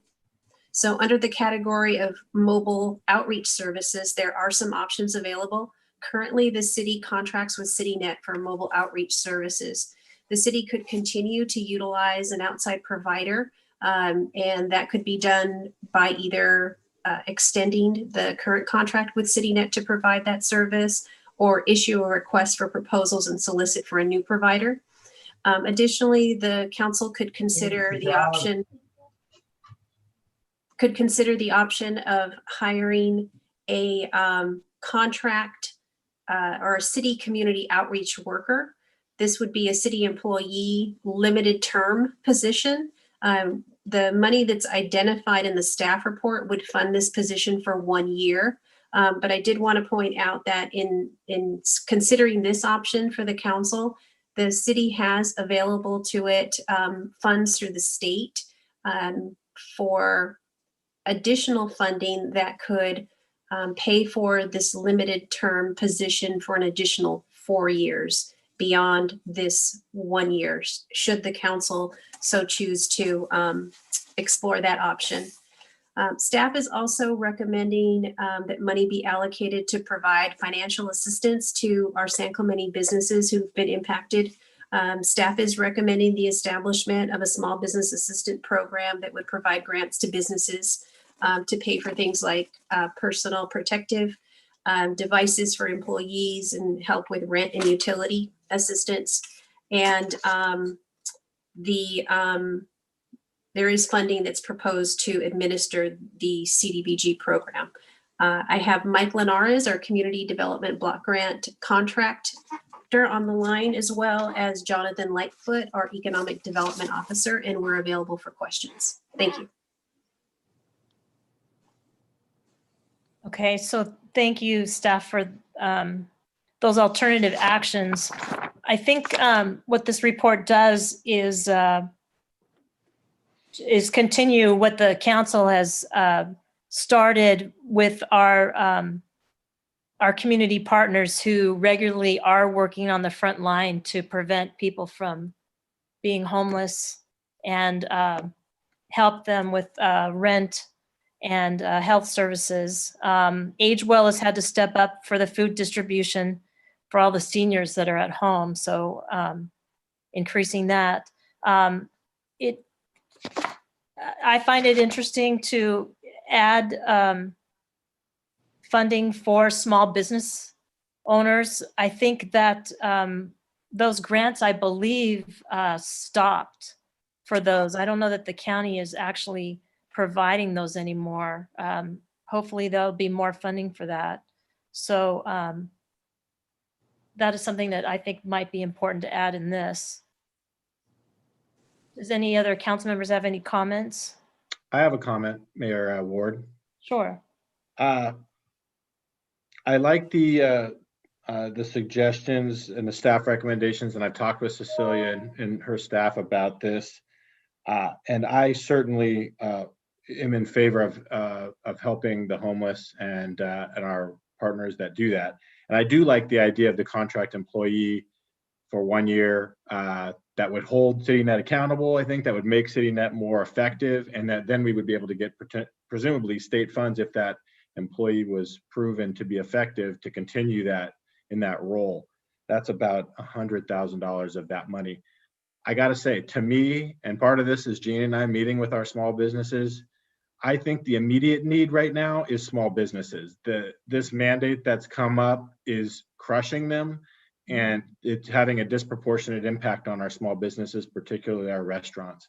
So I would propose that, and I'll make a motion on this, that we take the $75,000 that was going to go for some of the other outreach programs, and we move that over into the economic development portion, so that we just have the $100,000 some odd going to our homeless outreach coordinator position, and that the remaining 75 that's on that side of the balance sheet goes over to the economic development, goes to small grants for our small businesses, or grants for our small businesses to help them get through this very, very difficult period. And so if it's appropriate at this point, I would make that motion, or I can wait for other comments. I have would a second that question. motion. Okay, if you got a second, I just have a question of staff. A motion and a second. Let me just clarify what Councilmember Duncan said. I didn't take it as that the staff member would be in addition to CityNet. I took it as it would be in lieu of. So can we get that clarified? Mayor Ward, you are correct. The contract employee would perform the work, the outreach work that CityNet is currently performing. So my question would be to anyone that can answer it is, what could an employee do that would be better than CityNet, who is accustomed and knows how to outreach to homeless and has the resources? What resources could we offer the homeless? That's just a question that I want to know. Yeah, we've looked into other jurisdictions who have on staff community outreach workers, the city of Long Beach, the city of Costa Mesa, and we've looked into best practices in terms of employee description and job duties and qualifications. So we have a pretty good idea of the skill set necessary and their ability to connect individuals with resources. It would be a matter of making sure that we create a job description and finding the right employee who could provide those resources and can connect the individuals with those services and programs. Mayor Ward, if I may, with regards to the resources that a contract employee could have. So we're familiar with the County of Orange's continuum of care, which is kind of the hub for the county's homeless services. And so just the same as CityNet does an intake of a homeless individual via Vispadat, that goes into the continuum of care process, looking for shelter, rapid rehousing, primitive supportive housing, et cetera. We would be afforded that same resource with a contractual outreach worker. So they would work with the continuum of care for those types of things. And then in addition to that, we would also be afforded the same options of looking at sober living or rehab facilities for individuals that have alcohol or substance abuse issues. And then as well, we would work with the county on mental health if there was mental health issues. So we would basically be kind of taking over the role of CityNet to a degree with our outreach worker, but then we would be afforded the same resources that all cities in the County of Orange are afforded via the continuum of care. Okay. And one thing just to add to that, sorry, Steve, is that from what I understand with my discussions with Eric and Cecilia, is that there is some turnover at CityNet. And so sometimes, it's not always the same person and skill set.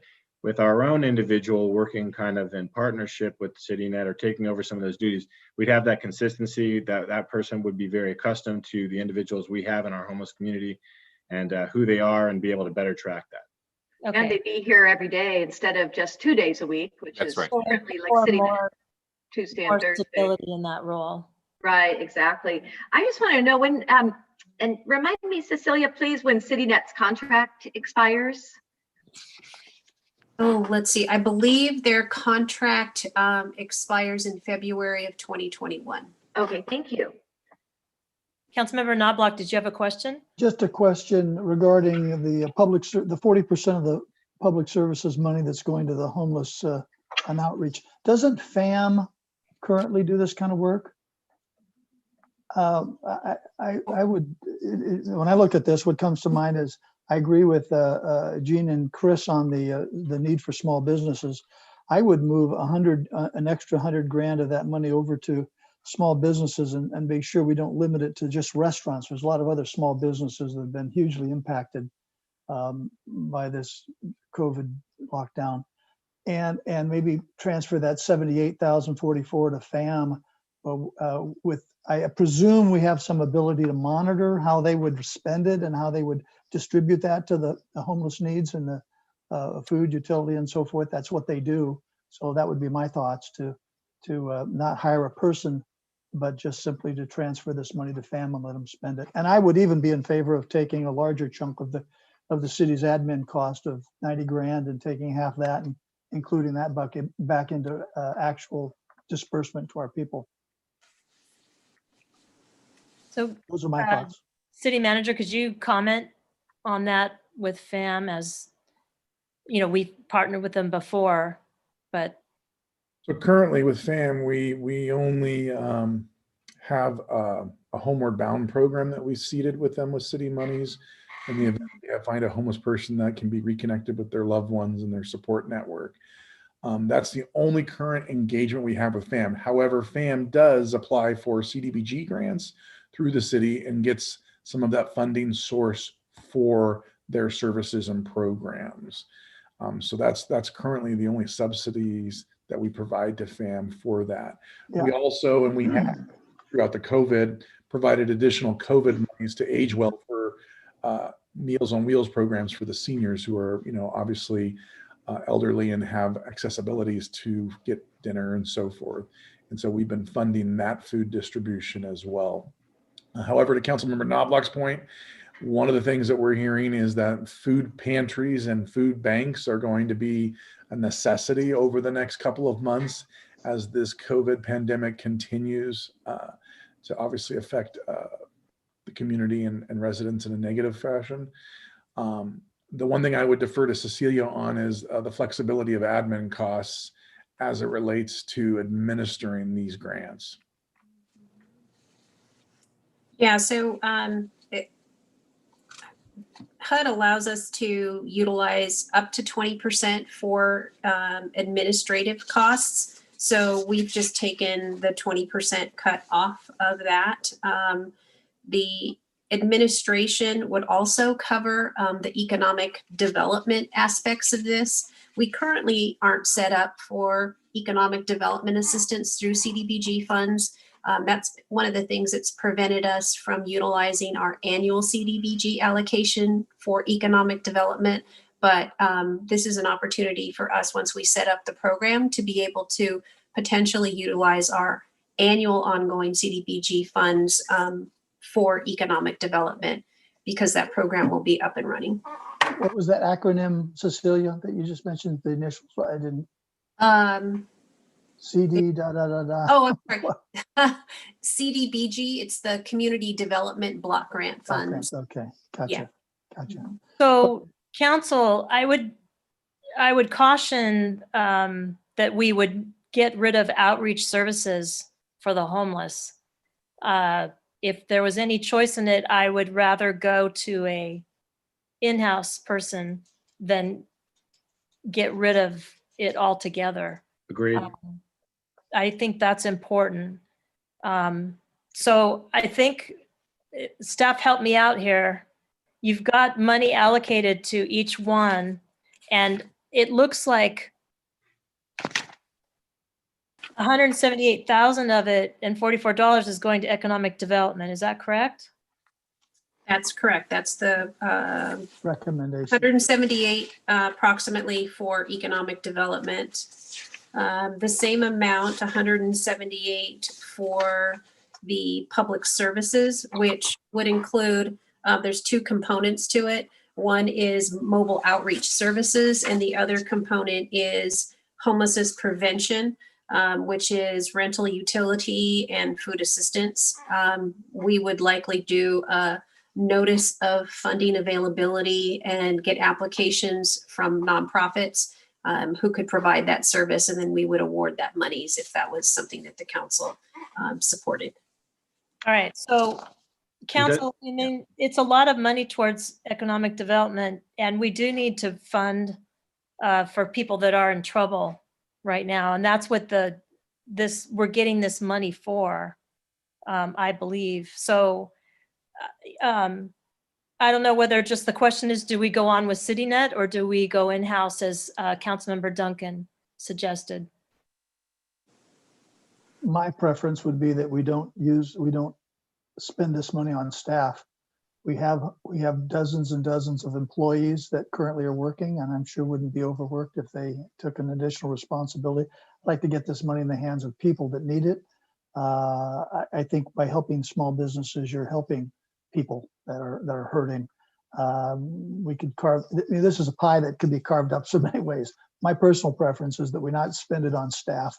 We get it to as many people as possible, as quickly as possible.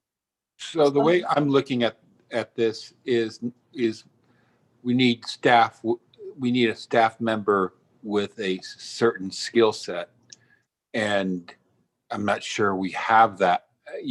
Have that person on staff. That'd be something Cecilia, city manager, could address. I agree. Let's try to get as much money as we can into our small businesses. And I also agree we can't solely focus on restaurants, and we can't solely focus on Avenida, the T-zone. We've got to look across the city at all small businesses and all restaurants. But I still back Chris's motion on having a in-house employee, and that employee would be Eric has a term for it, but basically a employee that's a temporary employee and not on the PERS system as well. Is that correct, city manager? So correct, we refer to them as limited term positions. Limited term. They don't exceed 4 years, so they don't become vested within the PERS system, and we then inherit a pension liability for them in perpetuity, if you will. Right. We currently have one limited term in the current city services. It's a water quality officer that is a limited term position. And then my other questions are, where would this person be in the organization, and who would this person report to? I think from discussions with myself and the Director of Community Development, Cecilia Gallardo Daly, the thought process would be, we currently have Paul Pye, our code compliance officer, who is an amazing employee. If you don't recall, he's the employee of the year for 2020. He is in tune with a lot of the homeless issues, dealing with encampments and so forth. And so there seemed to be a nexus for this individual to kind of work in conjunction with code enforcement and the park rangers who deal with homeless issues, but then also partnering with OCSD and the HLOs for conducting site visits, et cetera. Okay. Can I ask a question of Eric? Go ahead. Mr. Knobloch first, and then Councilmember Ferguson. A question of Eric and Cecilia. Eric, if this council were to instruct you within your existing staff to monitor the distribution of these funds, could you do it? To instruct us to redistribute these funds based on the priorities that the council sets forth to us? Yes. Yes, sir. But so at a reduced rate. I think that's what Councilmember Knobloch's asking for administration. No, I'm just saying the $100,000 or so that we would spend on an employee, if their existing staff can do the job of distribution, do we need to hire someone to distribute? That's my question. Okay, understood. Thank you for that. I know your preference, and I know several council members' preference. My question is, if you were asked to do it, could you perform? I could perform, but I would have to manage expectations that if I was going to redistribute those services amongst city employees, there would be services that we would no longer provide for those employees to take that over. Yeah, Eric, don't you difficult? Don't you think, Eric, that oh, sorry, go ahead, Steve. No, go ahead. Trouble hearing. Don't you think that this outreach, limited term outreach employee is duplicative in terms of what the homeless liaison officers already do? Because those two officers are designated. It's about 80% of their positions is for the homeless outreach. We have, what was the city net's number last time the gentleman was here? 60, was it 60 something people that were here? 30 something. Was it 30 something? Sorry, thanks, Mayor Ward. So 30 something people. I mean, I just don't know why we'd need someone else, a staff member, when we already have the deputies focused on that already, 2 of them too. So those are good points, Councilmember Ferguson. Yes, the OCSD contract has 2 HLOs. However, there are times when they don't have their HLO hat on and they are deputies, depending on the caseloads or the workloads or calls for service. The thought process being, and we've had, I'll say, inconsistent successes with our contractual mobile outreach workers. We were with Mercy House, and we saw a high turnover of outreach workers and not necessarily seeing the benefits that we had hoped for. CityNet has been better from a reporting standpoint and a communication standpoint, but we're hearing still concerns of the results. Talking to other cities, and I kind of followed the lead of Costa Mesa, who early on in the homeless issue took on outreach workers as permanent positions with their city, seeing better results with those individuals because they were vested in the community as an employee. And so again, we as staff were bringing another solution to the council to potentially recommend and implement, and to see if we could get better benefits with that. And again, I don't think we should understate that we may be able to get funding if we make this initial investment down the road from the state. It seemed like we would have a pretty good shot at that, according to my discussions with, I think, Cecilia. So it's sort of like found money if we make this initial investment. And would this person, good point, would this person go ahead and compile all of these annual statistics monthly statistics for us and get those uploaded on a more consistent basis? I think there'd be a lot of pros potential of a limited term employee. Obviously, accessibility to the council and to staff in a more direct, immediate manner. Okay, but would this person do the monthly reports for us though? Because the community wants to see that, and they haven't been as current as we would like, of course. So would this employee, limited term employee, provide those, compile those and upload those? They would obviously be different than what CityNet does, but there would be some reporting that would be generated out of this position to the city council on a monthly basis. Okay, thanks. Okay, so I think I'm hearing consensus. Councilmember Duncan already made, I think, was a motion to move that to an in-house position that we're talking about. And I appreciate the clarification because I didn't understand it that way. The only concern I think that we had was maybe some administration money, if staff could look into that, could be used. Maybe we have less and we could use it.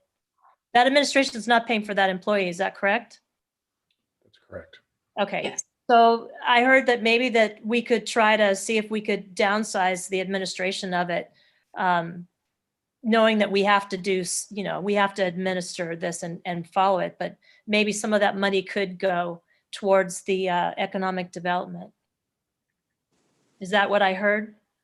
What I was proposing was taking all or perhaps some of the 75,000 that's going towards rental assistance, utility assistance, and all of that, and moving that over to the economic side. Not because I'm discounting the need for the rental assistance or those things, but as I understand it, we already have funding for those kind of things from prior CDBG grants, just because of the immediacy and urgency of the need for our small businesses, to include not just restaurants, other businesses outside of the T zone. And that because of that urgent need right now, and the fact that we can get the money now to move it over in favor of our small businesses, knowing that we'll probably get money for those other things later. So in addition to that, on the one side, getting the in-house homeless person, taking the remaining 75,000 that was going to go to other programs, grants to other providers, taking that 75 or perhaps some lesser amount and moving that also into the economic development side. Okay. Kathy, I had suggested that I made the comment on the taking part of the 20% admin costs and moving that into direct aid, which I think is a good idea. I think we can add that to mine, sure. I think we can, and just direct staff to work that out the best they can. We certainly want the money to go where it needs to, but we know that they have to have some administration cost to this, to operate this. I'm I'm happy to vote for that proposal, Chris, that you have. I think it's a way forward, and it's an immediate need. So, but it definitely has to go to businesses all over the city. I've heard from many other types of uses other than restaurants. If you look at the hair salons, they're all trying so desperately to stay in business. So it needs to go all over town. Yeah. So, and that's going to take some administration. So I guess we leave that up to staff how much. And they're used to doing a lot with less. So we'll just give that direction, I think. And I think, we have concurrence on that. Is there any point that we missed, staff, that you need? Because we want to accept the CDBG funds, definitely, and administer this. Okay, so what I'm hearing, just to recap, is under public services for homeless mobile outreach services, the council's going to go with option 1, or at least that's what I'm hearing consensus on, to hire a city community outreach worker. And then for under the category of homelessness prevention, the money allocated to rental, utility, and food assistance programs, which right now is $75,000. Is the council looking to move all of that into the economic development monies? Can I ask one question? I think we were, but is part of that, was that going to age well? No, we didn't know yet. Okay. Yeah, we did not earmark specific providers. What we wanted to do last time we did, this time rather than decide tonight who or what social service organizations get the money, we thought we would do a notice of funding availability and have organizations apply for the funds. Okay, so go on with that. I think that's what concurrence that you were hearing so far. Okay, and then look for reductions in the amount of money going toward administration, and look to have a greater amount of that go toward either economic development, or I guess go toward the economic development piece. Yeah. Any council member oppose that so far? Okay. Call for the question. Go ahead. Wait. Let's just have Cecilia finish, unless it's a question on what was already said. No, that's it. Although I do have a clarification on homelessness prevention. Earmarked for that is $75,000. Is all 75 going to be going toward economic development? That was my proposal. Okay. We need to hope that FAM is giving out some of this money for rental.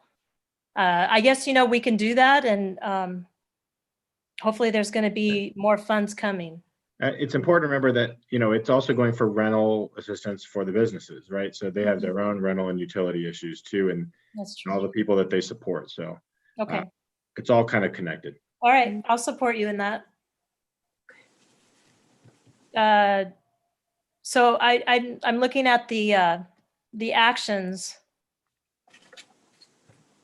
We have to approve a budget appropriation of the amount of money for the grant. So does anyone want to try to make, I don't know, we don't need to make the motion, do we? I mean, you've heard consensus. That's right. I was going to say, if it's necessary, I'll move staff's recommendations 1 through 5 with the distribution of the funds, as we've mentioned. 75% of the recommended funds for the homeless expanded mobile outreach, rent, utilities, and food assistance be shifted to the economic development 40% of $178,044, and that half of the admin cost of roughly $90,000 also be transferred and used for the economic development. With that clarification, I'll move the 5 staff recommendations. Okay, I don't know if we decided on half. I don't know if that's possible. My suggestion was half, whatever percentage you want to, Well, I think we just direct staff to try to do it as lean as possible, knowing that they're usually able to do that. They might be able to surprise us Yeah. on that. But I don't know if Yeah. I want to limit it because this does need administration. Well, we'll And we have a have staff person, we'll have a full-time person or a temporary person administering it with staff oversight. So I think $45,000 for a short-term employee to oversight, I think is plenty. And also, I think, Mayor Ward, if we give our staff direction, I think they're capable and qualified to fulfill that, to fulfill the standards and get the job done. Okay, so to clarify, the part-time person that we have, that is the outreach person. Is that the person that you're speaking of? No, Chris is suggesting a new employee, correct? No, yeah, the new employee is the homeless outreach person. The Right. administrative costs are just to administer the allocation of this money by existing staff, not that homeless outreach person. So Right, I think exactly. it's enough to say we direct staff to be as lean as possible and try to get as much savings as they can in the administration of the program, and any savings goes to the economic development. All right, so that's a motion, and I believe Councilmember Knobloch, you seconded that. No, I didn't, but I will. I just think it's better to not give a nebulous instruction to say, do the best you can. Give them a number and have them rate the number. They're capable. And if you want to make it, I suggested 50%. If you want to go 75, I support the concept. I just think it's a terrible way to instruct staff. I think it's soft and mushy and we're dealing with hard dollars here, and our instruction should be just as hard. But Okay, so is anyone going to second that motion? I will second that motion. Can we take a vote? I'm confused. I would have seconded any motion, but I was a little confused on what the motion is at this point. So I need it clarified, please. Chris, can you state it again? Yeah, okay.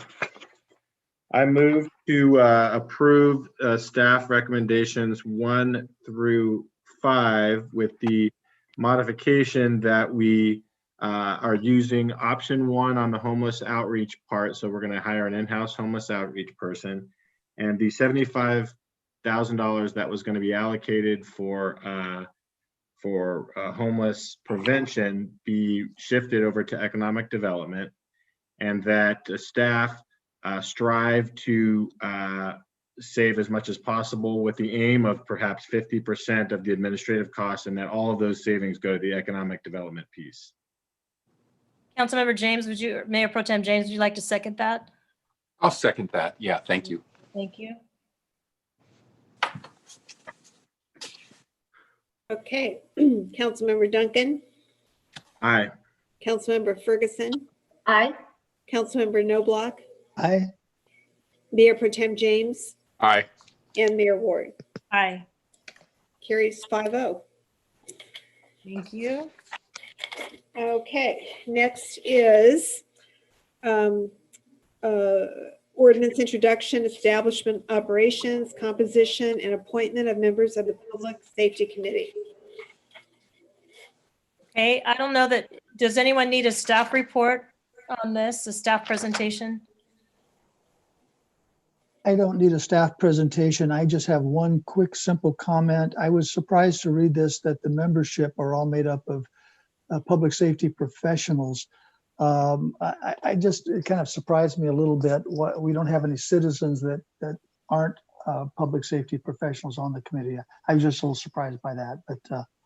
That's true. I think the city was looking for professionals that were knowledgeable and could advise the council on what we need to do and look at our public safety services and give us good recommendations. So I think that's why we went with that. We were looking for more technical. I think we tried the citizen outreach 2 years ago, and we decided this approach instead. So you're right, they have technical experience. So does anyone want to make a comment or a motion? I'll make a motion to introduce ordinance number 1709, entitled an ordinance of the City Council of the City of San Clemente, California, adding chapter 2.46 of the Code of the City of San Clemente relating to the Public Safety Committee. I second. Just one thing, the other part of that staff recommendation was to inquire when council established the Public Safety Committee as an ad hoc, you had them have unlimited terms because the committee was going to sunset. Now that you're proposing that it be a standing committee, would you like to have their terms expire June 30th so that you could then interview and make appointments for the staggering terms so that they could serve 2 years with staggering terms to be consistent with other standing committees? I like that. So 2-year terms is good, but didn't this committee just start? Right. So June 30th of 2021 sounds very soon. But you can then appoint the same people. There's nothing to stop you from doing that. I'm just saying that it would be, staff is recommending that they go on staggered terms. Now that they're going to be a standing committee, that's how all of the standing committees are. How is it determined, the existing members, who is the member that is up in June 30th? We decide that. I'm saying if you have all of their terms expire June 30th. Right now, all of the commissions and committees, every term will expire in June. You'll have a lot of interviews to do because of the Kathy, change. To stagger those, Kathy, I'd recommend we just do it by lot. Once we have the number of people identified, you can do it by lot to see who gets a 2-year and a 4-year, and then they're staggered forever. So I don't think there should be a 4-year on this committee. Probably 2 years is the maximum for this. It's not the planning commission, but I think we should go by what the clerk says that we should do, that she knows, she monitors and administers these committees. So if she says that they all end June 30th, 2021, we should keep them consistent. Only because that's what you decided to do with all the other standing committees. I agree. That's why I'm saying it. Thank you. So Councilmember James, would you just add number 2 to that? Yes. Okay. Okay. Do you need it read? No, that's fine. Did someone second that? Did I miss that? Yeah, I seconded it. Okay. All right. Councilmember Duncan? Aye. Councilmember Ferguson? Aye. Councilmember Noblock? Aye. Mayor Pro Tem James? Aye. And Mayor Ward? I'm an aye. And Madam Clerk, can I just ask you, was there any public comments on that? No. Okay, thank you very much. Okay. Next item is the warrant register. Move to approve both the warrant and payroll register. Okay, thank you. I'd like to request to poll a couple pages, please. Okay, go ahead. I'd like to poll pages, well, from the, let's see, 12, 15, 20, 9A1-3, 9A1-10. You're going to need to give us page numbers, I think. Yeah, down below on the lower right-hand side of the page, it will start with the 9A and then the 1 and then the page number. Okay. So 9A1-3, 9A1-10. I just have one more, 9A3-2. Let's go ahead and ask your questions. Yes, the first one is pertaining to, let's see who would answer this. Scott Smith, city attorney. I don't recognize the name of this law firm, Atkinson and Delson Loya, for legal services, some agreements. I think they're on retainer for labor and employment. Eric, can you help me? Nope, that's all I need to know. Thanks, Scott. That's all I need to know on that. Thanks. And then also there's about $30-something thousand, about $35,000 charges for a lawsuit. I'm not asking to talk about the lawsuit. Anthem It's been going on a long time. Is that going to come to a conclusion soon? That's almost as much, just this billing is just almost as much as your 1 month retainer. Yeah, Mayor and Council, the city's a defendant in that case, so when it concludes is up to the plaintiffs. Okay. All right, thank you. And then I'm going to be quick here. Let's see. And then the 9A1-10, it's the Oftally company. It's a consultant, and it says transportation advisor, $10,000. Eric, do you know what that was for? Yeah, that's one of our consultants for our toll road initiatives. That's Stan Oftally, who provides consulting services to the city of San Clemente. Okay, do you know what he did for us for $10,000 on 9/25? Let's see, 20? He provides, if I remember correctly, his retainer is $5,000 a month. So that's probably 2 months worth of billing. And he provides consulting services as it relates to toll road initiatives and so forth. Okay, but no other specifics. Does he itemize what he does for the $10,000? I could forward you a copy of his invoice. I don't know off the top of my hand. I believe. Okay, I'd like to see these consultants itemize what they do. Like even if they have a retainer each month, they should in the body of the invoice say what they did, so we know what they did for the money. It's a lot of money, and I know typically other consultants or lobbyists, they do that. I've seen it. I actually pay bills where I'm at in a city, and they have to always say what they did for their money that month. Could you make sure they do that? I would ask that the council wanted to give me direction to have that changed. I would follow the council direction. Okay, council, do you support doing that just so we know what we got for our money? I don't. I believe these contracts were just approved at the last council meeting, and we know what they're doing. We So- don't. The contracts weren't attached to the agenda item. We don't know what those 4 contracts read or what the scope of services So is there a were. second for that? I'll Okay, so second there's it. no you're going to second that? Yes. Okay, so I think it's Joanne, this isn't agendized. Is this something that Oh, Eric just asked us, give him direction. Laura, this is, we are on the warrant register, so that's Right. what we're dealing with. So if you want to agendize, talk about that. the request was simply to obtain a copy of the invoice. I believe Councilmember Ferguson has gotten a copy of these invoices. No, I haven't.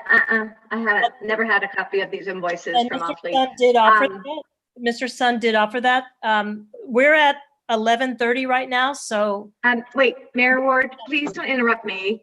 I was responding to Eric Sun's request. If council wants to give him direction for these consultants, we pay $10,000 a month to put in the body of their invoice what they did for their money. That's what he was saying. I would do it if council directed that. In other words, if the majority of you want him to do that, he'll do it. So I literally was talking about that because he asked me to do that. So I asked the question if there was support for that, and I only heard Councilmember Knobloch. Okay, then it dies. We don't want it. We don't get to know what they do for the money. We didn't wait long enough to see if anyone else had. It's a board. I'm looking at everybody's face. I assure you, Mr. Knobloch. So, okay, one more then. So let me ask you a question. Let me ask you a question. Are you saying that this council does not want our contractors to put on their invoices what they billed for? Is that what this majority of this council? I'm not. Councilmember Ferguson is asking us to disclose what these people are working on, and I'm telling you that I am not going to vote for that.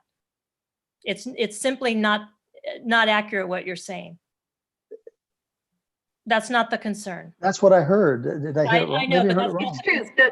Excuse me, the invoices are blank, okay? They'll say $10,000, not this one, but I got a couple from my Cruz. They're blank. The body is blank, and it says nothing. Now, I do pay invoices. I do where I work at a city, and they'll be on retainer, and they will say, 1, 2, 3, 4, 5 line items, what they did that month, right? What they worked on. San Replenishment spoke to the Army Corps of Engineers on this date, but our invoices are blank. Please don't interrupt me. I need I yours. need to, Laura, Mayor please. Ward, you're so rude and you interrupt me on a constant basis. It's And when I 11:30 and I'm trying to get When moving. I was chair, you've done it all evening.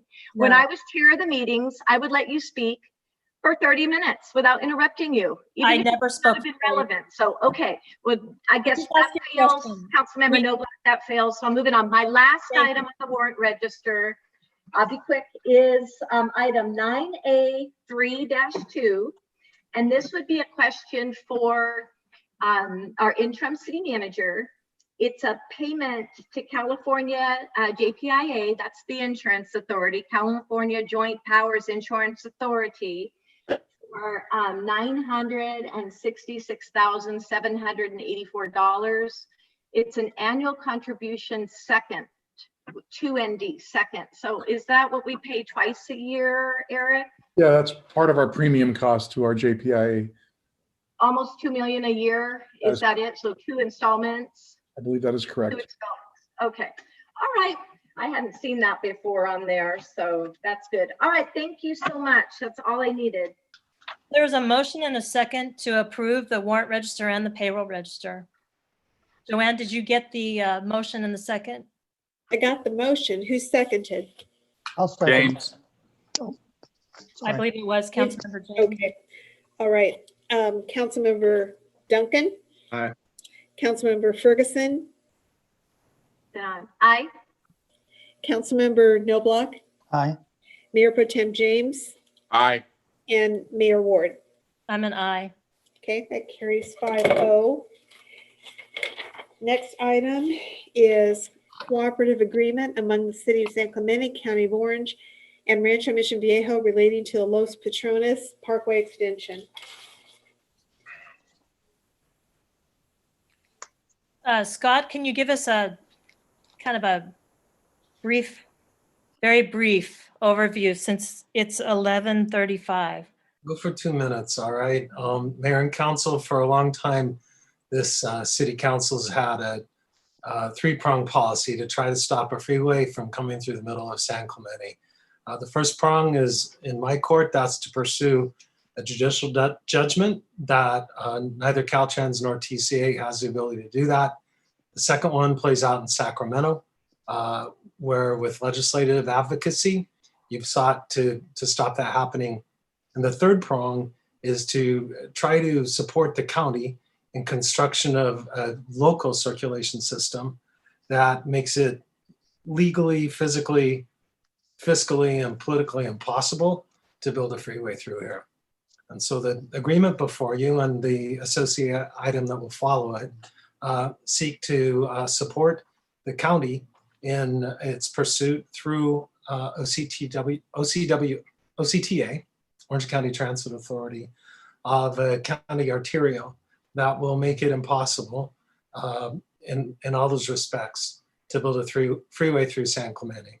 The San Clemente struck out with the assistance of Rancho Mission Viejo to pursue construction of Los Patrones Parkway and to pursue funding or prioritization for funding at OCTA. They could do that unilaterally and on their own, but they approached staff and we passed that message on to the city council about doing that cooperatively. At this juncture, the city has the ability to contribute to and support the county's environmental review of that initiative or to oppose it.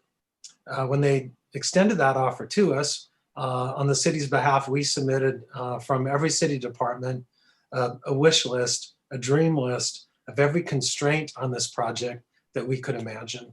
The first would be that SR 241 be excluded from any county planning or environmental review according with this project. Others linked the segment in San Clemente to the city's more stringent community design and transportation element criteria. Those key assumptions that are listed on page 2 of the agenda report were adopted wholesale by the county and by the ranch, exactly how we had proposed them. And the project is proceeding, it's set to proceed through the county decision-making according to the schedule that's attached to this agreement over the course of this winter. This agreement allows the city and the county to lock in on those key assumptions as this process takes place. The corresponding general plan amendment that Mr. Bonagut will tell you about on the next item will go around the horn through all those sister agencies and come back to the city for a normal hearing process. But what this agreement has you do is agree to lock in on that environmental review for that process on the terms that are described in the agenda report and in the agreement in a cooperative way with the county and with the company at this juncture. So that's my quick summary. We've, I think, described the agreement exhaustively in the staff report, and I'm available to answer any questions. Mr. Bonagut, of course, is available to assist you in understanding exactly from an engineering perspective what the county has proposed. But it's essentially a cooperative effort that mirrors exactly the process the two agencies undertook when Avenida La Plata was extended from the county into San Clemente. And that's adopted as a point of reference for all decision-making and environmental review that will occur with regard to Los Patrones Parkway as the county advances that. Madam Mayor, before you begin your deliberations, we have 2 comments. Okay, let's hear those really quickly, and then Councilmember Knobloch has a question after that. Okay. First comment is from Bill Hart. I support the city's participation in planning the Los Patrones Parkway extension. 99% of the LPPE is in county territory. Approval by the Board of Supervisors is virtually guaranteed, so there's nothing we can do to stop it. The best the city can do is influence the design of the arterial so that it's not a Trojan horse for the TCA. In that spirit, I'd like to offer the following comments. Exhibit B of the agreement is comforting but not sufficient. Adding 2 additional design parameters would make arterial even less capable of being converted to highway. The LPPE arterial should remain at-grade with surrounding terrain, not a sunken mini freeway. All intersections with LPPE remain at-grade with no highway-style on-ramps or off-ramps. Protection of San Clemente residential neighborhoods in Forster Highlands and northern Talega should be planned up front. Further speed reduction on Camino del Rio is badly needed. We need to discourage travelers from using it as a thoroughfare between La Plata and Camino de los Mares. For northern Talega communities, sound and streetlight mitigation must be considered as part of the LPPE design. I urge the City Council to do it right. Let's permanently prevent the LPPE from becoming a TCA Trojan horse. And let's make sure it does not adversely impact nearby neighborhoods. And the final comment is from Amanda Quintanilla. As a San Clemente resident for over 50 years, I strongly oppose council consideration of the cooperative agreement among the City of San Clemente, the County of Orange, and Rancho Mission Viejo relating to the Los Patrones Parkway extension. I respectfully request that you vote no for this cooperative agreement. According to the discussion section of this cooperative agreement, it states that the city engineering staffs and contract experts' evaluation of the proposed LPPE strongly suggests that it would be practically and physically problematic to 1, convert LPPE as a Trojan horse into SR 241, or 2, deploy both the LPPE and SR 241, with the former becoming a superfluous byway. SR 241 was not considered a Trojan horse by those that have fought the TCA against a toll road for the past 4 years. The Trojan horse has been the Los Patrones Parkway extension, turning into a tolled arterial, or alternative 22, as it was introduced by the TCA. Then the TCA could turn into Route 17 or Route 14 to connect to the freeway. At the Planning Commission hearing last week, the topic of the TCA involvement in the LPPE was brought up by a San Clemente resident. The Planning Commission stated that the TCA would have to take the road through a very public process in order to toll the LPPE. Therefore, this cooperative does nothing to stop the TCA from taking over the LPPE. I think that before you vote, this matter should be brought up in a town hall meeting for proper discussion for full disclosure, since it involves ballot measure V that was voted on by San Clemente residents. I respectfully urge City Council members to vote no. Sincerely, Amanda Quintanilla. And that's all I have for public comments. Okay, so Councilmember Knobloch, did you have a question or a comment? Well, a comment and a question, both very brief. I think the development of this agreement, I think, is an excellent step forward. Hopefully, it reflects a universal opinion that the 241 won't be built, and that by putting the design criteria, hopefully this will put a straitjacket on the roadway so that it can never be a toll road. And that's my comment. My question is, in terms of our cooperation, is this going to be one of our two you, Madam Mayor, as representative on the 241 toll board, or a committee, or the council at large in terms of who, quote, coordinates or advises? This is before the council Well, for I a know. vote to initiate this, and it will be coming back to the council again in February, after it goes to the planning commission, I believe in January. I guess my question It's the dealt with. full council. Yeah, okay. My question was, once we're cooperating, what does that cooperation look like in terms of city representation? That was. I think if you look at the schedule of the meetings in the next, it's actually in the next part, I believe, that says what dates that it would come. Staff, help me out. Is it in this one? I thought it was in the next one. It's in Exhibit B, A and B. It's attached.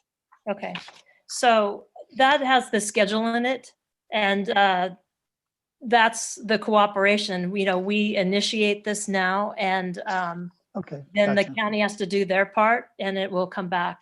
I mean, I'm sorry, OCTA. You know, they'll all be looking at that, and it'll come back to us. Okay, thank you. So I believe it's the full council. Thank you. You know, this is a county arterial. I don't imagine that I will be talking as the Foothill Eastern representative to TCA about this. Does any other council member have a comment or a question? We've got representatives from Rancho Mission Viejo are on the meeting. So my comment / question is, I really don't, well, first off, planning area 5 is going to be here before we know it. And there will be some road that will go through planning area 5 and end up at La Pata. I have no doubt about that. And we probably have no ability to stop it.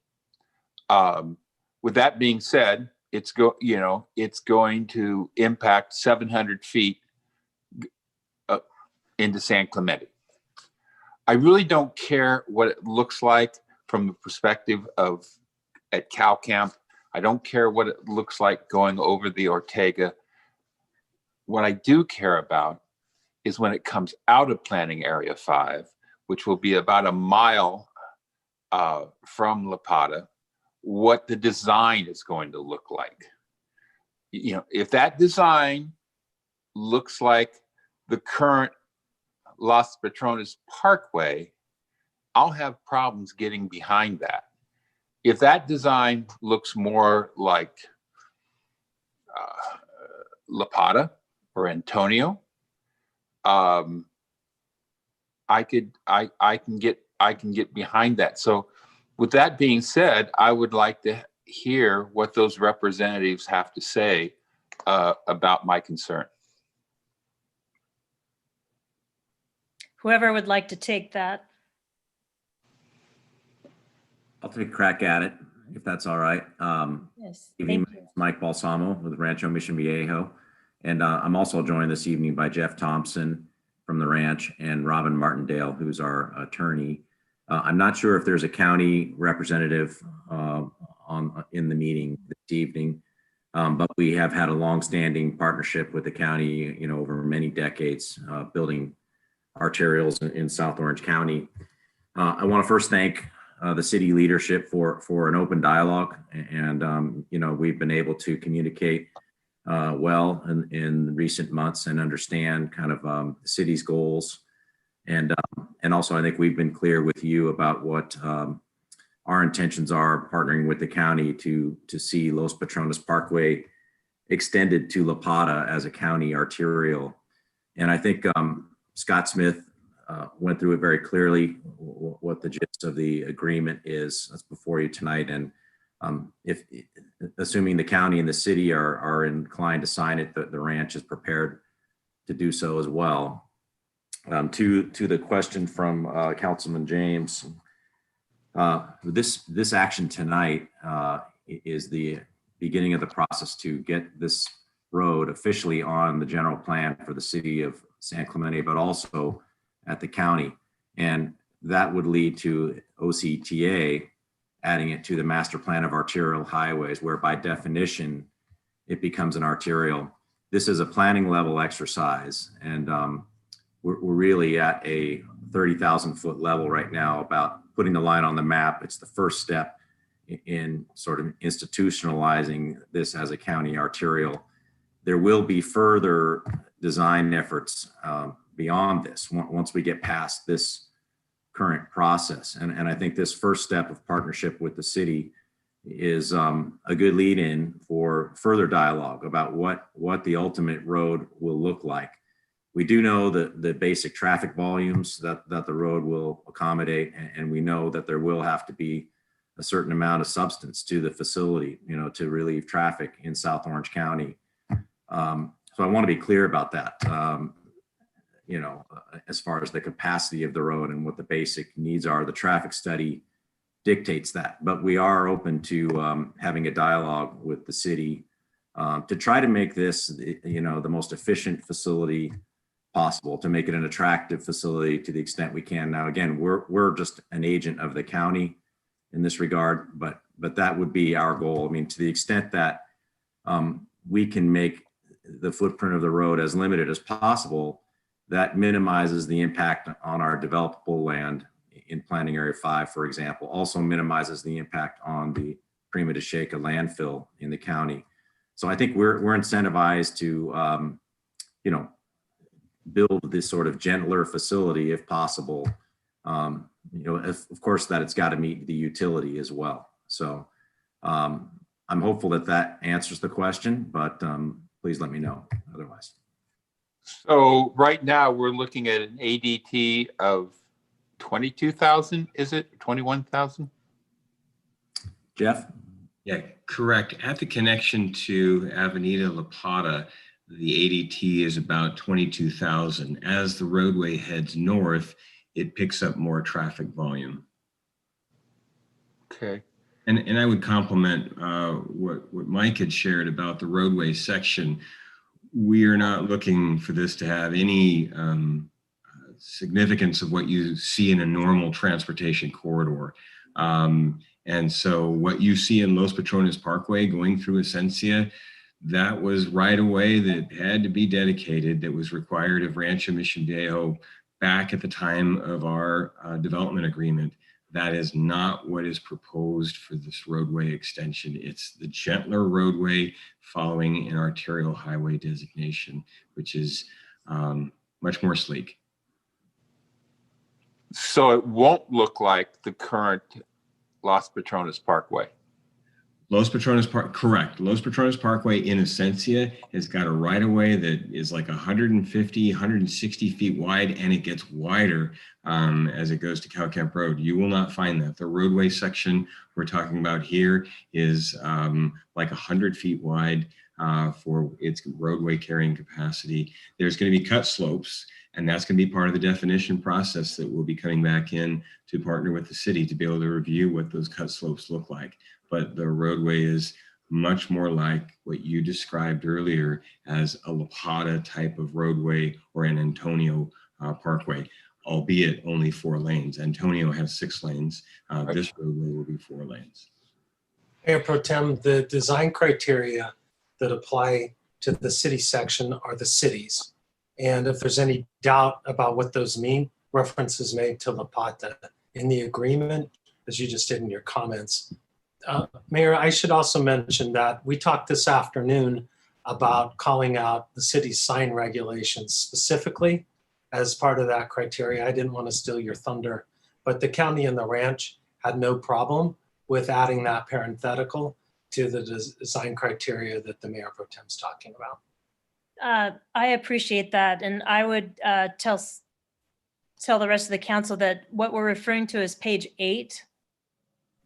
And I believe it's the under key assumptions, it's number F, the last key assumption. And it says using Avenida La Plata and San Clemente as a reference, the project can conform to the small streets I'm sorry, the smart streets and mobility and urban design elements of the city's general plan, comma, including sign standards, comma, as documented in the LPPE addendum. So it's just adding our sign standards and kind of, some assumptions of what we expect. And I appreciate Rancho Mission Viejo agreeing to that very much. To the concerns that I heard from Mr. Hart, trying to further limit whether this is a Trojan horse, I think our city attorney has been very careful, and everyone in the county and the ranch, to say that this road is a primary arterial. That's what the county advanced, the County Planning Commission only, and it leaves out the 241 extension and the need for that, and only states that the ranch is asking for an MPA amendment of a county arterial. And that is something that our council and previous councils has always supported for regional circulation in this area, rather than a toll road extension. We didn't find the need for that. So under the key assumptions that are in this, I think that the staff has been very careful to limit this to an arterial, and it cannot be changed into a freeway. And that's what I'm hoping that we will get through to our residents. So with that change, I'm going to be supporting this. And I want to know if any of the council would like to make that motion. I still have a couple of questions to ask. Okay, please. So we're projecting 22,000 ADT. At what year is that? Is that the 2045 year? Correct. That's a build out at 2045. Okay. And do you know the number that La Pata is projected at 2045? I would have to look at our the document. My question is, maybe that's not really an additional 22,000. Maybe some of that is right now on La Pata, or will be on La Pata. Is that a correct assumption? That's correct. It does pull vehicles off of La Pata. It's not a 1-for-1, but yes, it is correct that it does reduce traffic on La Pata. And if you could give me the numbers for La Pata, I would greatly appreciate it. Sure. And I know Tom and I were talking about that this afternoon as we were looking at the traffic distribution maps. And maybe Tom has that. Mayor Ward, that concludes my questions. Thank you, gentlemen. Thank you. Mr. Vonnegut, would you like to comment on that? Just to confirm Mayor Pro Tem James' request, I will make sure that I provide that tomorrow, the La Pata projected traffic. Thank you. So my understanding of that traffic number that we just gave, that Councilmember James gave, I think 21,000, 22,000, that's northbound on Los Patrones. It's not southbound numbers. So just for clarification, the ADT, the average daily traffic, is representative of the total of both directions. So when we talk about the 22,000 as it connects to La Pata, it's representative of both directions, which you could roughly split in half for how much is going north versus how much is going south. It tends to be return trips. As people leave, they're also coming back, whether they're coming to shop or they're heading home from work or what have you, or school. Right. So I know it was expected that Talega, that the development right there would probably provide some of the northbound, some of the trips on this, that they can decide whether to take La Pata or Los Patrones. That's correct. All right. So I'll make the motion that we approve and authorize the mayor to execute contract C20-74 a cooperative agreement among the City of San Clemente, the County of Orange, and Rancho Mission Viejo relating to the Los Patrones Parkway extension with the addition that I provided on page 8 of 6F, with the addition of the words including sign standards. I'll second that motion. Thank you. Madam Clerk, can you take the vote? Councilmember Duncan, Aye. Councilmember Ferguson, Aye. Councilmember Noblock, Aye. Mayor Pro Tem James, Aye. and Mayor Ward. Aye. And Carried 5-0. is representatives from the ranch going to be with us on the next one, or you finished? Well, I'm planning to hang in there and listen. Okay. I may black out my screen for a little while, but Okay. Jeff may check out. And Before you do that, I just wanted to thank you very much for your participation in this meeting tonight and for your Thank you. cooperation. Likewise, thank you to all, to you all. Thank you. Next item is initiation of a general plan amendment to amend the roadway classifications of portions of Camino Las Meras, South El Camino Real, and Camino Vera Cruz, and add a new segment to the Los Patrones Parkway extension. Good evening, Mayor Ward, members of the City Council, Tom Vonnegut, Public Works Director. I will keep this brief. The report is brief, and I know you read it. I'm here for questions. I will only make one additional note that should your council approve this item, which is related to the item you just discussed, it is staff's intention to return to the Planning Commission for consideration of the amendment at the Planning Commission's January 20th meeting, and to come back before you at your February 16th meeting, your second meeting in February. And with that, I'm available for any questions. The only question, real council, that I had on this is concerns over returning in the second meeting of February. If we're going to be able to meet that deadline, or are we going to be in violation of our agreement if we're late on that and it's not approved in February for some reason? So my suggestion was to bring it to the first meeting in February.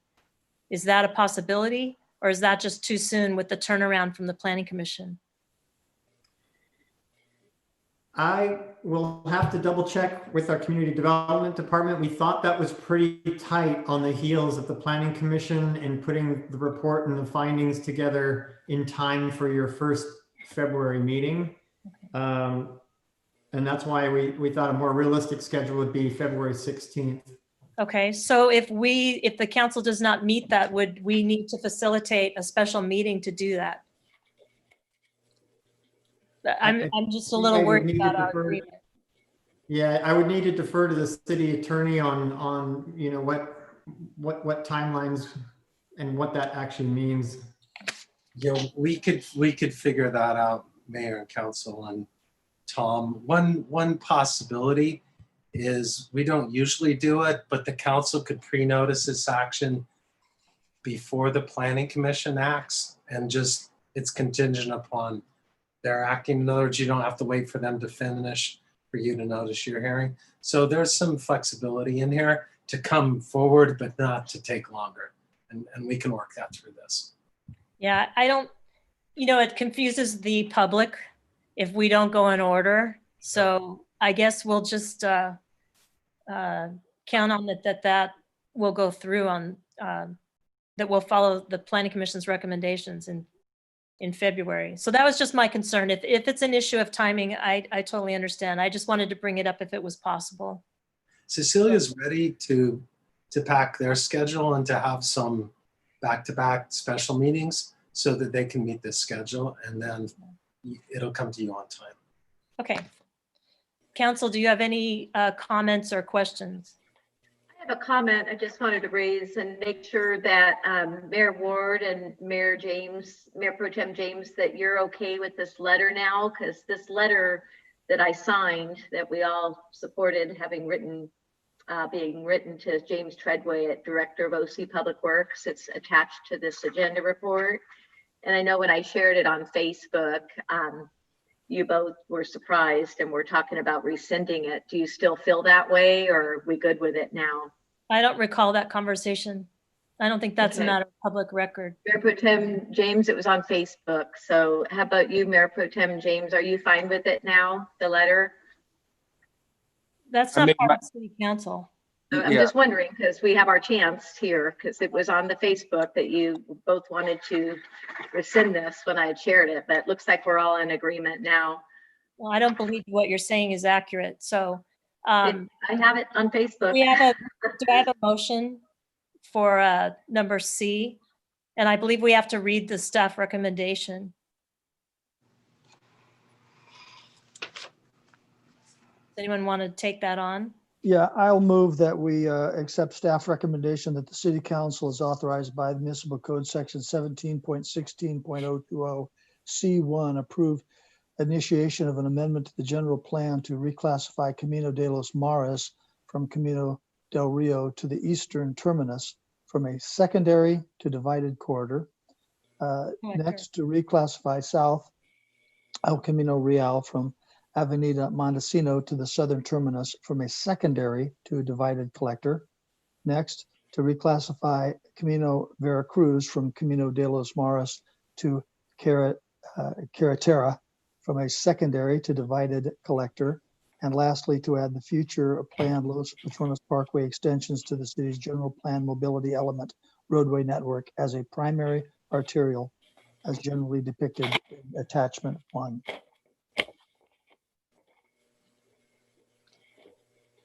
I'll second that motion. It would be attachment 1 in the administrative report dated December 15th, 2020, which is on file with the city clerk.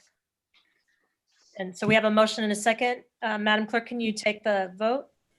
Councilmember Duncan, Aye. Councilmember Ferguson, Aye. Councilmember Noblock, Aye. Mayor Pro Tem James, Aye. and Mayor Ward. Aye. It carries 5-0. Thank you, Mr. Vonnegut. You're welcome. We don't have any comments for oral communications part 2. City Manager. Thank you, City Clerk. I have nothing to report on at this time, so I'll go ahead and give my time to the council. City Manager, I thought we were going to talk about train horns.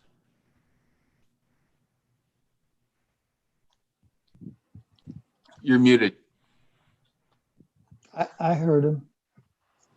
Thank you. There we go. Sorry about that.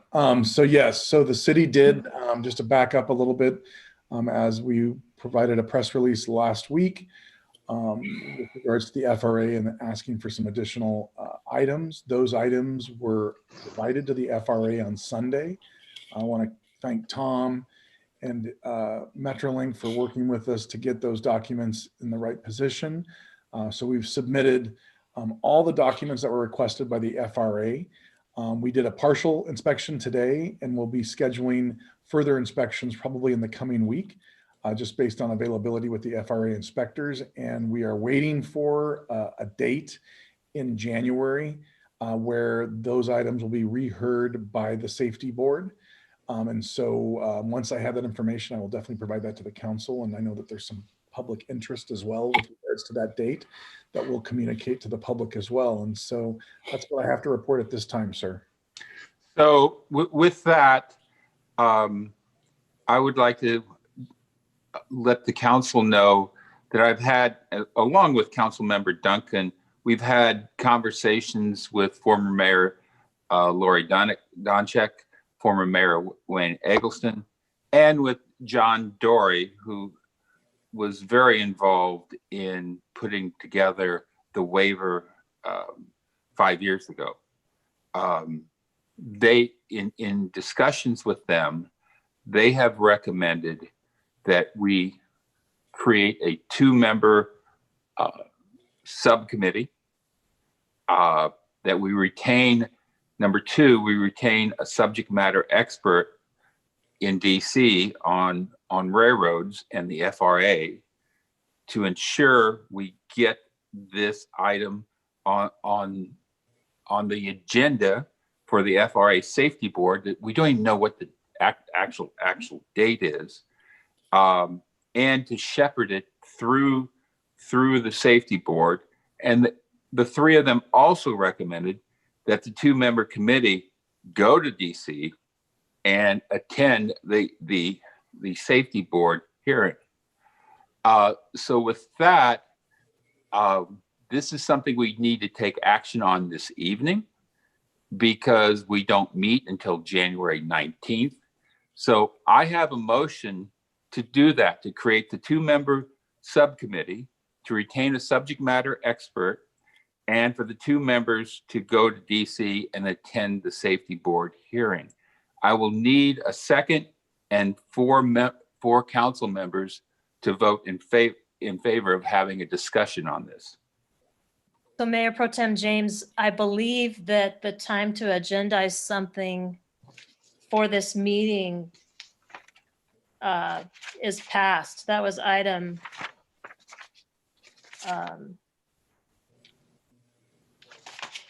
hold on. We've got so many pages here. Item number 4, which is consideration of agendizing items requiring immediate action. We would have to take that up in order to do that. But first, before we do that, can Mr. Vonnegut please respond? I understand what the prior council members have said, but I don't believe that they are part of our negotiations or actions with the railroad. So Mr. Vonnegut, if you can, to the extent we can, talk about that, because I don't know if there's a need to go to Washington. And there was a statement made that we don't have a date. So can we clarify our efforts?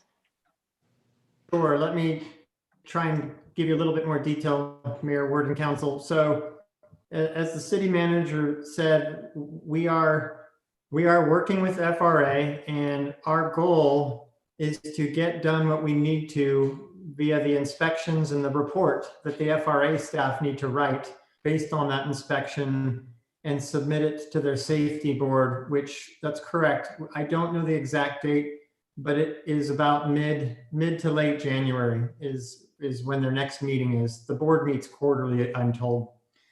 So the intention to try and fast track that is certainly to make that January meeting and get consideration as soon as possible. And that's what we're all working towards.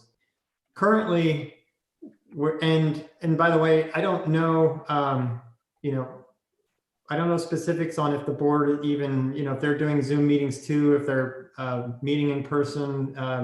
We can certainly find that out once we get confirmation that we can get onto that meeting about whether attendance is an option and so forth. Right now, we're just making sure we get to that board, and then those details can get worked out. I would say that right now we're doing things at an administrative level, working with the staff and the senior staff, and it is going on a fairly prescribed process. As the city manager mentioned, we submitted all the documentation which FRA confirmed receipt of. That happened over the weekend. So they have that. And we believe we've been responsive to their content requirements. And so now it's a matter of doing some of the physical work. So let's see, I'm trying to make sure I get all your questions. So we're working through that. And right now we still have the expectation that we'll get to that January safety board meeting. And then we'll apprise you, of course, on what that looks like. I think I'll say, if your council's able to do it, because you're not going to be meeting until potentially after that meeting, the safety board meeting could happen before your next meeting, which you only have one in January.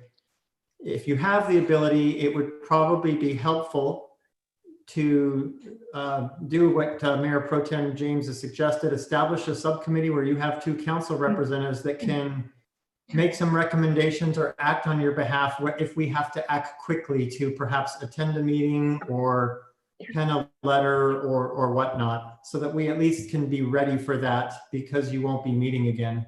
And so with that, I hope I answered your questions. Okay, so Councilmember James, I think we have a way forward.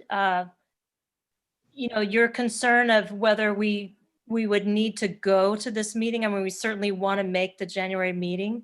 I think that would be valid to do. I don't think that we need to hire a lobbyist or someone at this point, because we are actively working with the Federal Railroad on this to make this meeting. So I would ask if you would, if that would be okay with you, that we would just establish a committee. And I don't know, it seems to me it should be the mayor and the mayor pro tem, but I'm open to any suggestions. And maybe Councilmember Duncan would like to go. I'm open to that suggestion. I just don't think at this point that we need to agendize a lobbyist. Certainly if we don't make that meeting, I will be talking a different tune on that. So, but I don't think that we need to do that before the January meeting. My concern is if we miss this meeting, if this doesn't get on the agenda, if this is not if it's not shepherded through the process, we're going to have train horns for another 90 days after January, the January meeting. And I just don't think we should have a margin for error. I don't think we have a margin for error here. I think if we do more than we need to do, that is great. But if we don't do as much as we need to do, and the train horn, we don't get on the agenda, or something falls through at the FRA, I think that'll be problematic for a lot of people in town. And that's what I'm trying to avoid. Mayor Pro Tem, what could a lobbyist do, for instance, if we didn't meet the January FRA meeting, since they only meet quarterly? What could they possibly do? I mean, we literally stay on track with the application and we submit it at the second meeting. I mean, the lobbyist isn't going to be able to speed up the fact that we didn't get it there in January, because they're not going to meet like next week or the following month. It's every quarter. And lobbyists are good if you have a new endeavor, a new project, right, that you need to lobby for and get funding for and support for to make happen. But we've got staff remedying this issue and working jointly with Metrolink, and it sounds like they're doing a good job and expediting it, and I'm hopeful they'll make that January meeting. But it's always good to partner with the entity in the rail business, which interim city manager and public works director Vonnegut have done. So I think from a standpoint of just missing that deadline and submitting the paperwork for the new waiver rather than the extension is a more expedited process, and they're already doing that. Plus it's not budgeted either. So I support a subcommittee if you all want, if two of you would like to serve on that. Absolutely, that's always effective. I was unaware hope was a strategy. Yeah, no, yeah, absolutely. If I may, Mr. Vonnegut, could you share what measures are in place, say 5 years from now, to ensure that we don't miss a window, the deadline again? Because the deadline, I mean, to apply for that extension of the waiver was a pretty long time period beforehand. It was about 6 months prior. So what has been put in place to ensure next time that isn't missed? Right. Thank you, Councilwoman Ferguson. So we do, I think, have a robust procedure now. But what I do want to tell the council really quick is why we missed that deadline. It's clear we did, and we literally just missed it. And that's on me as the head of the department. I spent many years trying to get that waiver in place. We got it, and it came with conditions. And so remember what the scene was 5 years ago. We were so desperate to get rid of the train horn noise. The minute we got the waiver, we turned right around into rush mode to do a capital project of $400,000 to get more improvements done that were conditioned on the waiver. That's not an excuse. it's on me, and I did not set a good enough reminder system, and time flies, and next thing we know, FRA was knocking at our door. So I want to be clear that that's on me, and I feel horrible about it. But to answer Councilwoman Ferguson's question, as part of our submittal, we included a communications plan to demonstrate a few things. One, to FRA on how the city and Metrolink would stay in closer and routine contact on maintenance and other issues, essentially cross-checking each other on the system and their system and our system. And then more specific to the question, we're now, part of our plan was how are we going to ensure and demonstrate to FRA that, you know, we can be trusted to apply for the waiver on time. And we will use our new Lucity system, which did not exist back then. And what it'll do in short is set automatic annual reminders that go to multiple staff. So if people leave, it's not just on one person, and there's cross-checking. And what it does is it sets an annual reminder that, hey, you need to go check the file on this. We've set the whole asset into our Lucity system. It pops up on multiple dashboards, and it has to be manually cleared by the administrator. And so it forces a check of where you are in time. And if the waiver deadline, which is attached in our records, it'll be readily accessible, comes up in the next year, that'll prompt action. If not, it gets reset again. And I believe that way, again, if someone leaves, there's multiple people that get notified of that. And it's a constant look ahead, look ahead, look ahead, look ahead, so that we never miss any reporting deadlines, whether it's a waiver application, a submittal to FRA, et cetera. And so I'm confident that'll work. And that's what we submitted in our proposal to FRA. Okay, thank you, Tom. So Mr. Vonnegut, we're working with Metrolink also on this effort, are we not? And coordinating with them so that, you know, we make this January meeting? That's correct. Really, it's a joint application. The onus is on us because the meat and potatoes of this is the audible warning system. That's the city's maintenance responsibility. But Metrolink has skin in the game too, and they've been a great partner and are fully supportive of it because they have facilities out there too. They maintain the warning systems at the grade crossings. They maintain those green or white emergency gates, the signal houses. And so there are maintenance duties prescribed to Metrolink as well. And it's all part of the safety evaluation that the FRA is looking at, which is why we're going to demonstrate to them how we cross-check each other better going forward. So if we see something, we notify Metrolink. If they see something, they notify us. We do annual inspections together, and it's all documented. Okay, that sounds like a great way forward. So council, if we need to go to Washington to attend this meeting, I'm assuming it's virtual. Mayor, can I interject at this stage? I think that if you're just talking about appointing an ad hoc committee, you could do that under the berth you have under item D1, appointments to regional committees and boards.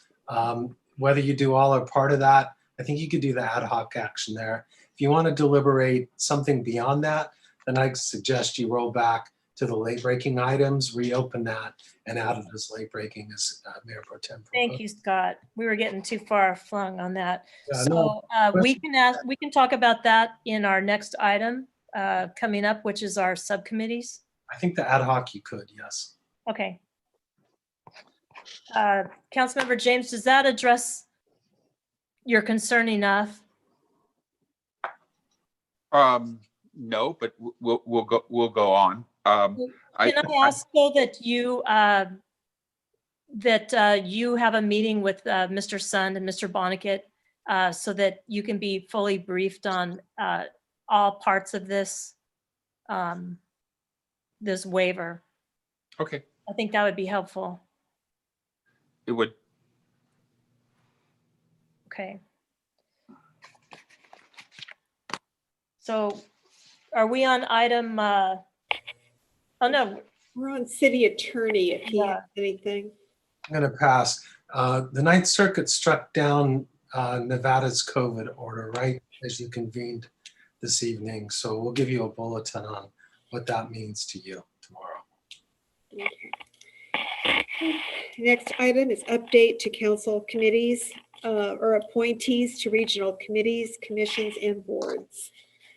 And the list of council appointees is included with your staff report. Mayor Ward, if I have a council comment, should I make that now or wait until we get to the end of the council members? Whichever you prefer. I would kind of like to just make it and make a couple quick points. Okay, sure. Sure. Okay. Sorry, Joanne. Well, the first is I would like to ask for support to give direction to the city manager to use his emergency powers to enact relief for our local businesses, similar to that, or as a guiding principle, using that done by Dana Point to help its businesses to see if we can provide some immediate relief for our businesses, given the restrictions in the current health mandate. I'll second that motion. Okay, so just gives the city manager the ability to do that. Okay. Mayor Ward, may I present one council member request? Does it go along with that? Oh, it's under council member comments. Okay, so we have 2 council members on that. Oh, wait, we need that more, was, and this is emergency relief. Oh, I'm sorry. I thought this was council member comments where we recommend an item and have a second. Council member Duncan asked for that to be, he wanted to support a directive on that. So is that something that would come back to the council in the next agenda? Yeah, with 2 or 3 votes, that can be brought back to the council. In the meantime, the manager has the ability to take interim action and present it to you for approval or denial at your meeting in January. Okay, so I would support that so that there's a staff report at the next one so that we are all updated on measures that can be taken. And the Director of Emergency Services has the ability to take interim action already, Councilmember Duncan. So I think with telegraphing that coming back in January, you can formalize the ratification of that and Eric can take interim action. Okay. Just one follow-up point. There have been some comments about enforcement of the health mandate, concern people given the spread rate at this point of COVID-19. I just wanted to make the point I'd engage with our public safety folks. And I feel very confident that they're taking this seriously. There was a new order issued by the sheriff about extra safety measures they're taking. And I just want to assure people that of that confidence and that I think we're going to all take this seriously. That includes our public safety folks and get through this. It's going to help all of us. So just to make that point. Thank you, Councilmember Duncan. Does anyone else want to make a comment now? Council comment I'd like to make now. I'd like to recommend that we bring back for consideration USA Surfing, that's based in San Clemente. They'd like to partner with the City of San Clemente in celebrating the debut of surfing in the Olympics in Tokyo next year. And there's a couple of members that are residents of San Clemente on the team. And they'd like to explore an opportunity with the city to create a mural as part of the downtown Paseo plan in commemorating this once in a lifetime opportunity to kick off the surfing to be in the Olympics. And as you know, the Paseo plan identifies design opportunities to make it more beautifying for pedestrians downtown. So do I have a second to bring back that for consideration? So just to comment that the Paseo plan is in the alleyways. Mm-hmm. This would be in the alleyway. Mm-hmm. And I think it would have to conform to the plan for the downtown. It would have to, yes. Okay. All right. I'll second that.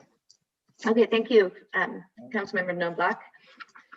So I think also that the surfing, it was announced that it's going to come back to, there's going to be a tournament at Trestles again. Good. Wrong on that? That's what I think I heard. The Hurley Trestles contest?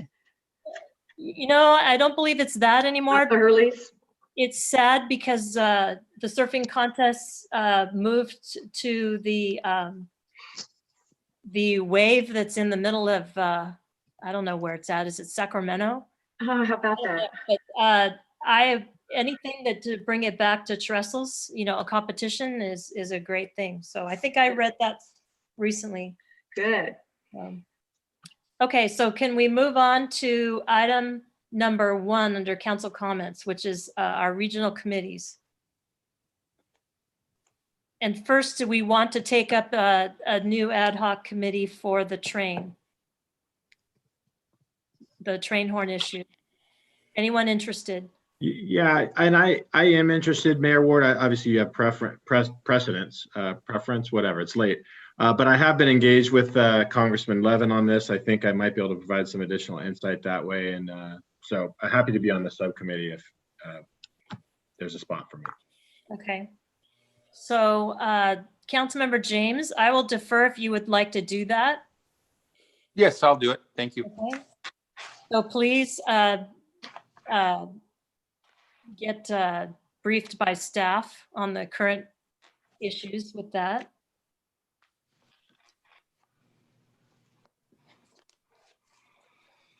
Okay, so the first one, normally we just go through this line by line. The first one is Capistrano Unified School District Liaison Committee. I don't believe we had maybe one meeting, Laura, 2 years ago. One meeting, yes, I believe it was just, actually I had 2. I think we did 2. Remember, we did one at the district with Superintendent Vitale, and then one other one at the high school. Yeah. Yeah. So these come up periodically. Is there a council that would like to be on that? I'd like to continue. And I'd like to be on there with Council Member Ferguson as well, given I have young children in the public schools. Okay, then. All right. The next one is the CASA.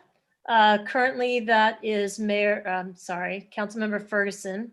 And do we have any other council members that would like to be on that? I would do that. Anyone else? I'd like to also be on the animal shelter board as well. I'd like to continue serving the animal shelter. I'd like Is that what we're talking about? A board appointment to CASA?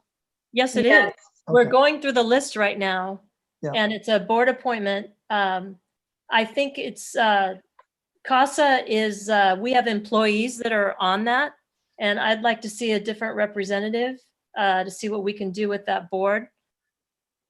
So I would, Councilmember James has said he's interested in that. I would support him to be on that. Okay, well, we take a vote for that, right? I'd like to continue remaining on the board. So wouldn't we take a vote on that, Mayor Ward? We can take a straw vote. First of all, Councilmember James, I'll be one vote for that. Is there any other votes? I'll vote for Councilmember James, I guess. Okay, Councilmember James, are you going to vote for yourself? I am. Okay, so you are the new liaison on the CASA board. We don't take formal votes on this. Community Engagement Panel. You need an alternate because Ham is gone. Councilmember Ham is gone. You'll need an alternate for the animal shelter. Okay. Anyone want to be the alternate?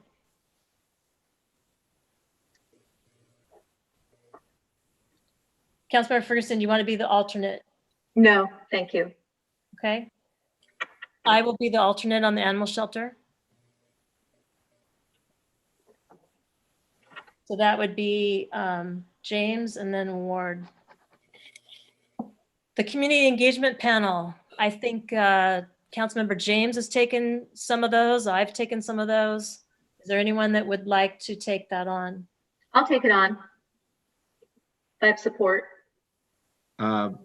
Is this San Onofre? Yes. Okay, I'd like to be on that too. Would you like to be primary and I be alternate, Councilmember Duncan? Either way, Laura, whichever is your preference. Yeah, I'll be alternate. If the council supports that. Okay, sounds good to me. Duncan Okay. and Ferguson. Next one is Friends of the Reserve Commission. Do we even Okay. have that anymore, Joanne? I don't think so. There was. I don't think so. I think we have a representative on that, Lori Gooch, but I don't think we have a council person on that. I think that's an old appointment that needs to be taken off. Okay. I don't see that on my list. I have, the next one I have down is Conservancy. That's what we're talking about. The Conservancy for the Reserve Commission. And that, it was vacant and expired June of 2018, which I believe is because we don't have a council member on that anymore. We do have a representative that the council votes on, and right now it's Lori Gooch, and she's there until June 30th of 2020. And that will come before the council again. The joint powers document for that also said that the city is entitled to an at-large position that used to be Patricia Holloway. Right. But last time we recruited, we couldn't get a member for that. So I think I do remember that. it's just in limbo. So I can take off the council representative, but I don't know what you want to do about the at-large. You know, Lori Gooch, that's going to come up again June 30th of 2020. Should we also advertise for an at-large also? Is that a solution for that? That's a possibility. I thought that Chris Ham, I don't know, he was going to talk to the reserve because there were some issues. Do you remember that? So he asked to I be. don't know that that ever occurred. Yeah, I'm not sure, but you know, trying to appoint someone now or recruit now while we're, you know, in COVID, I think June might be an actual good time where, you know, maybe Lori would have some suggestions of who could be, you know, other people would be interested in that. Mhm. Okay. So the next one is the Chamber of Commerce. I'd like that. Anyone else? Because I think we need an alternate. I'll be an alternate. So James and Duncan. Okay. Downtown Business Association, it was Ham and James last time. I'd like to be the lead on that. Said my thesis didn't make sense and she called it bad. And Jean, would you like to be the alternate since you're I'll on? be the- Yeah, chamber? I'm good. It's good to keep that kind of consistent. Yep. Emergency operation area is the mayor and mayor pro tem already. So fire authority, I'm currently on that. And the board has asked us to keep that position the same, just because of continuity. We had an issue where Steve Swartz passed away, and I had to come in halfway. And I actually think Steve Swartz passed away, and then Dan took it, if I remember right, and then I got it. So they've asked if we could keep that the same this next year. So I would ask the council if they would agree to that. I'm fine with that. Okay. I don't need any more duties, but okay. Historic Preservation Ad Hoc Committee. You know, Laura, I don't remember us ever having a meeting on We this. have not had a meeting. We've just been to some events with historic properties, but Yeah, not I'm not a sure. committee meeting. Joanne, I'm not sure if this is old now because of our Mills Act and all of our other review, if this is just something that's left over from that. You know, when council voted for North Beach to look at a historic designation, it was the entire council. So I don't know whether we need that this year or not. You know, I'm not against still being on it. We Me just neither. Yeah. It never came up. So Never. you'll be on it again as an alternate? Sure, or primary, doesn't matter. Either one works for me. Okay, why don't you take primary and I'll take alternate, Okay, good plan.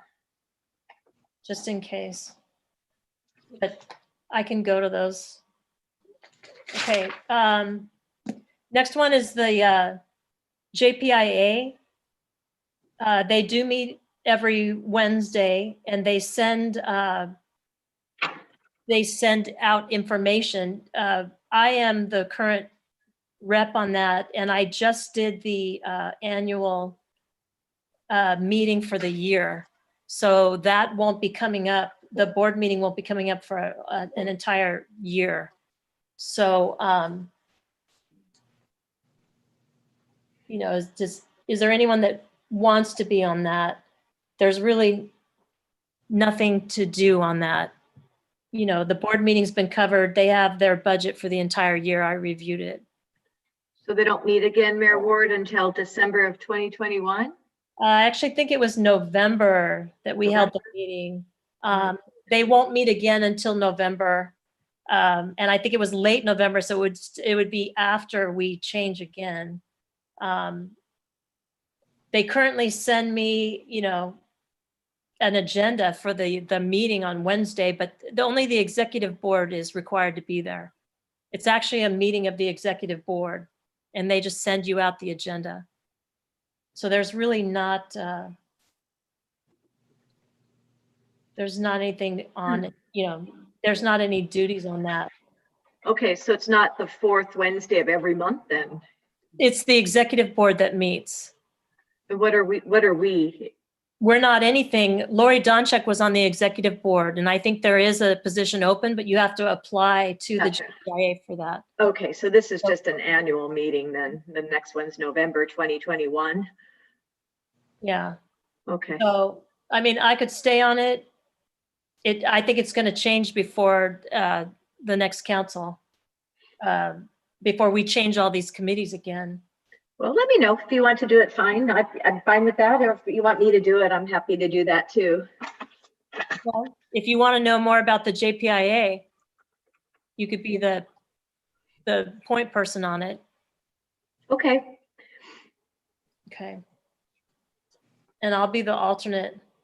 Okay. Okay. Investment advisory. I think, Scott, did we say that we could do this here, or we have to make a motion to change that committee? I don't think the council composition is going to change, so you could go ahead and do that tonight. Okay. I'm interested in doing that as long as the ordinance doesn't change to eliminate the council member at the next meeting. I don't know when the next meeting is actually of that. Okay. So Steve, you can be the council representative on that. Okay. Legislative delegate program is the mayor and the mayor pro tem. Also the next one, library task force. This is one that Councilmember James has been on. Does anyone want that one? I'm stuck. You willing to be stuck? I'll keep it. Thanks. Okay. Are they meeting virtually, Jean? They are now. Okay. I think it's going to be that way for a while. Yeah. That's actually better than driving to Tustin. Yeah. At 5 o'clock for that meeting. I asked, by the way, when I was on that committee, I begged them to change it and to a different time, and they would not do it. It's still 4 o'clock. So mayors, that would be the mayor, US Marine Corps liaison. I'm willing to be the liaison if you need one. Steve can have it. Okay. Hold on. Okay. MODOC representative, Metropolitan Water District of Orange County. I've been on that. Does anyone else want to attend the water meetings? Yeah, I'll attend those. I have an interest in water law and water rights and desal. Okay. Great. You will get knee deep in all of that. I know. The water, the next one is for Molten Niguel. Before you go on, is Councilmember Ferguson staying as the alternate? I'm fine. I'm fine with that. Okay. Laura, did you want to be the primary and I'll be your alternate on it? If No, I'm good being the alternate. Thanks for asking, though. Appreciate it. The next one would be for Molten Niguel, and I did that one also, Steve. That's water. Yeah, I'll be glad to do that if unless anyone else wants to jump in to the pool. Well, Laura, can we be the alternate? Yes, I'm happy to do that. Okay. They don't have regular meetings, so just when it's held. Okay. OCTA, I think, is that the mayor and Tom Vonnegut? Or I can't remember why. I think it was the mayor. I think Dan was on it before. But it's curious that it says Ward and Tom Vonnegut. Is that supposed to be the mayor for OCTA? Does anyone know? Don't know. Just go with it. All right. I'll continue to do it. Public Safety Task Force. I think, did we remove that, Gene? We did. Okay. That's removed. All right. So that's an old thing. We don't have the Public Safety Task Force anymore. It's the Public Safety Committee. Pier Bowl Association is not active. That's also an old group. They're not meeting anymore. Sand Replenishment Project. Ham had a big interest in that. Does anyone want to be on that? How often do they meet? I believe it's as needed. It's Okay. just if it comes up. Steve held up his hand. He sure did. I'll pass if someone else wants it. No, it's good. You can have that one. That sounds real exciting, especially right now with the projects happening. That's true. Okay. So Steve's on that. SCAG, I've been going to that. It's an annual meeting. Does anyone want to take part in transportation and go to that meeting? I'd love to. Okay. So that's usually in the desert. And hopefully I think it's I want to say it's in May, but I could be wrong. Oh yeah, it's in May. It says it right there. I didn't realize. Yes, So hopefully that will happen. It may be virtual. Social Service Community Service Budget Committee. Laura, is that the committee that meets with Human Affairs and? Yes, I've been on that committee for 2 years now. I'm happy continuing unless someone would like to replace me and has a need to do that, but I enjoy it. Okay, so Ferguson, you're going to stay on that. Okay. Watershed is different than water, and Jean's been on that with Laura as an alternate. If Steve wants to keep the theme of water going for himself, I can certainly defer to Steve. No, you're okay. I like the water you can drink. So this is. Well, the watershed's actually important because that's where the water goes down into and they pump it back out. So it is drinkable water. It's actually getting filtered. But what did we decide on that? Yeah, I'll take it. Okay. Oh, really? Okay. Oh, yeah, unless you want to. No, I don't have a burning desire. I'll be the alternate for that. Okay, I appreciate that. Foothill Eastern. Currently, it's Jean and I, and Jean is my alternate, which is what we've done in the past, so that we have a council member that's familiar with it. I would like to stay. I don't think it's good to change things now where we're at. We're too far. I'd like to stay as well. Okay. That's fine. If council will support that. Yes, that's fine. Good, thank you. I look forward to a time where we don't have to worry about that.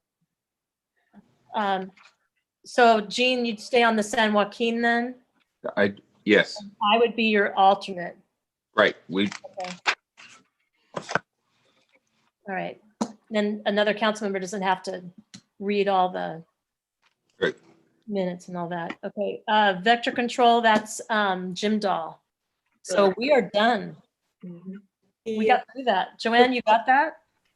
The Wall of Recognition Committee, Oh, I didn't see that. the very last one. It's Last one. I must not have that page. I'm on that now, aren't I? Yes. Okay. So does anyone else want to be on that? No? Okay, I'll stay on it. Okay. I don't have the page, so if you get that. Mayor, one of the other subcommittees that wasn't on the list that the council may want to consider is the hospital. Hospital. Thank you. We're so close on that. Jean, you've been on that. You were on that with Chris. That's true. Okay. I have an interest in that. Chris. You know what? I think it would be good for continuity that we have a Chris. member that'll be past the 2 years on that, even though I think it's going to be settled before that. So Jean and Chris Got it. on that. Okay, great. Are Thank they you for that reminder. I didn't have that. co-members, or is Councilmember Duncan an alternate? No, I think Co-members.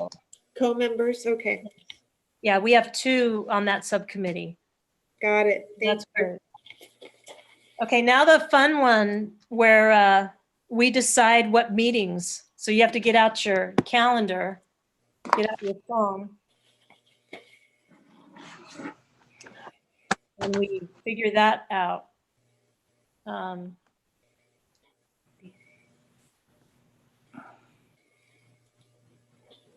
Let's see. First, I think if you go down to the recommended action, it says staff recommends that the council determine whether to meet the city's commissions and committees in 2021. We normally have a joint committee meeting with them. Obviously, because of COVID, we haven't been able to do it this year. So we try to do it a joint meeting where we have, isn't it, Joanne, where there's a 5th Yes. Tuesday in the month? Yeah. And if you look in the first paragraph, that only happens March, June 29th, or August 31st or November 30th. And so I'm a little concerned with the COVID restrictions. I think that the August 31st to the November 30th would be safer to be able to have a joint meeting in person. I don't know if anyone has any other comments on that. I think that's prudent. Yeah, it's nice to meet in person. I don't think that it's going to lend itself to meeting in a Zoom. We do it so that we can all meet each other and talk, but and go over current issues. So does anyone have a preference of whether it's August 31st or November 30th? I prefer November 30th myself, but. Me too. Okay. Okay, so I'm going to add that. So Joanne, November 30th is joint meeting, and staff's going to send us out. They're going to put this on our calendars. Yes. Okay, hopefully we are able to do that at our golf course and meet with them. The next recommended action is determine whether to cancel any council meetings. New council members, we normally try to take a vacation in July and or August. We've tried to combine the two, usually where we have one meeting in July and one in August, and then we have 1 month off, if that's possible. Or we only get 2 weeks off, but we have to meet at least once in the month so that we can do the city's business and pay the bills. Does anyone have any thoughts or requests, any special time in July or August that you would like off? I'm open as long as we have one meeting a month, as you said, to keep the business moving. Yeah, I'm trying to look at the calendar for July and August. So we wouldn't have a meeting until it would be the 8th or the 22nd. So July 4th is a Sunday, and we would have a council meeting 2 days after that. So we could either take that time off or take the 20th off and try to combine it with August to get 4 weeks off. So that's just kind of a decision we all have to make. So I'm First meeting open. in July works for me. Is anyone trying to get a month off in a row? Looking for vacations? No? Okay, so if no one cares, we could take the first meeting off in July, which would give us, we wouldn't have a meeting until the 20th of July, right? Yeah. And then if we proceed with that, August, we would have a meeting on the 9th. I'm sorry, on the 10th. No, on the 3rd. I'm sorry, Joanne, my phone.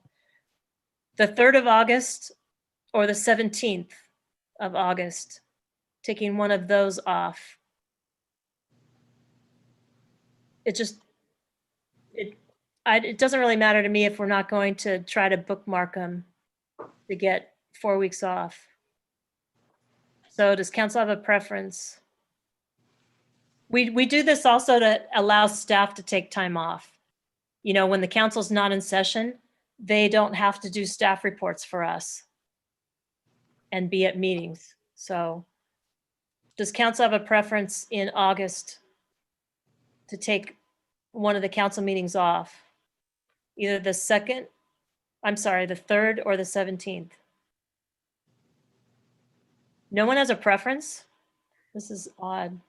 Usually I everyone. guess take the 3rd off. The 3rd? Okay. Yep. All right. So both in July and August, we start on the second council meetings. Okay. Got it. All right. July 6th is canceled and August 3rd. Is that correct? Yes. I believe that's the dates. Yes, July 6th.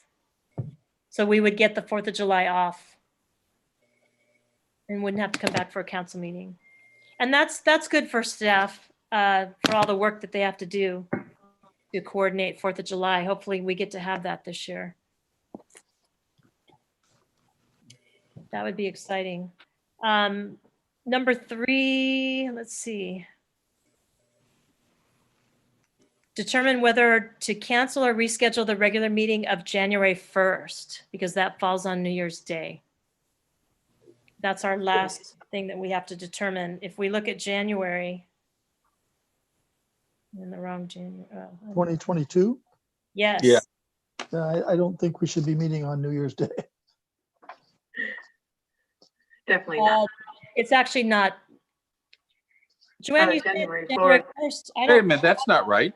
Yeah. January 4th. I'm looking at the staff report. It says January 1st. No, that's not right. January 4th. 4th. Joanne, is that from an old agenda that got Must be. cut and pasted? It says 2022. So January 4th. Is on a Tuesday. And that's fine.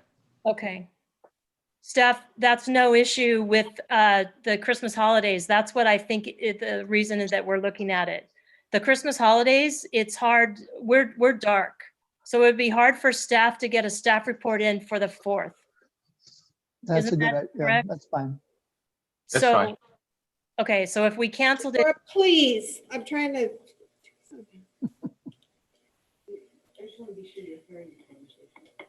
Joanne, I'm sorry, you're looking at January 4th? Yes, I was just trying to look that up on my calendar, Okay. see where that came from.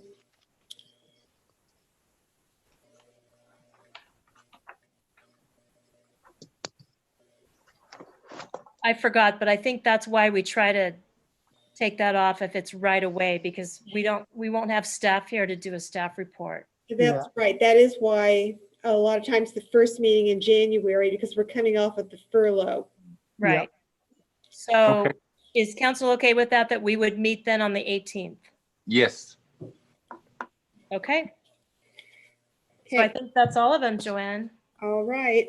Next item is consideration of requesting that Lieutenant Manhart report to council when deputy actions warrant public recognition.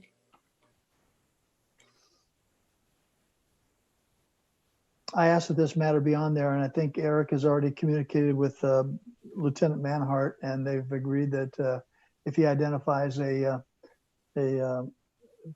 particular action that's noteworthy, and he would notify Eric, and we would simply acknowledge them at a council meeting. So I don't know that we need a formal protocol. I just think we can do this on a regular, ongoing basis as the opportunity arises, and give a pat on the back to those folks that are putting their life on the line. Okay. So the request has already been made. We don't need to do a motion. Eric, do we need to do anything specific? I mean, I can make a motion to allow this to have this as a policy.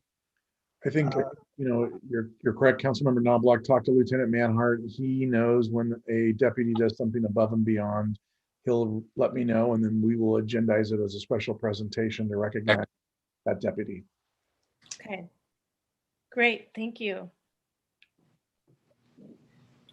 Next item is consideration of allowing the Orange County Deputies Association and command staff access to the portion of the community survey relating to police services. So I put that on, and the Association of Orange County Sheriffs, Deputy Sheriffs would like to have a presentation, and we probably can do that via Zoom with Adam Bravonsky, and but I wanted to run it past the council first, so because it's still work product of the council. So I would ask just one question, Scott. What does that do to our deliberative process on this? Because even the council hasn't had a discussion ever of this. Well, the council can, I think the decision before you as it's written is either to wait till that presentation comes to the council or authorize a limited release to it in the limited context listed here under subsection 4. So you're choosing now whether to wait for that to come to you as an agenda item or to allow it to be previewed and vetted according to this item. So Councilmember James, I would ask that, wonder if you would reconsider that, because if the council doesn't ever deliberate on this or agendize it, is it information or an issue that we want to disclose? We've preserved it so far, and I know you know that, in order to preserve our deliberative process on it.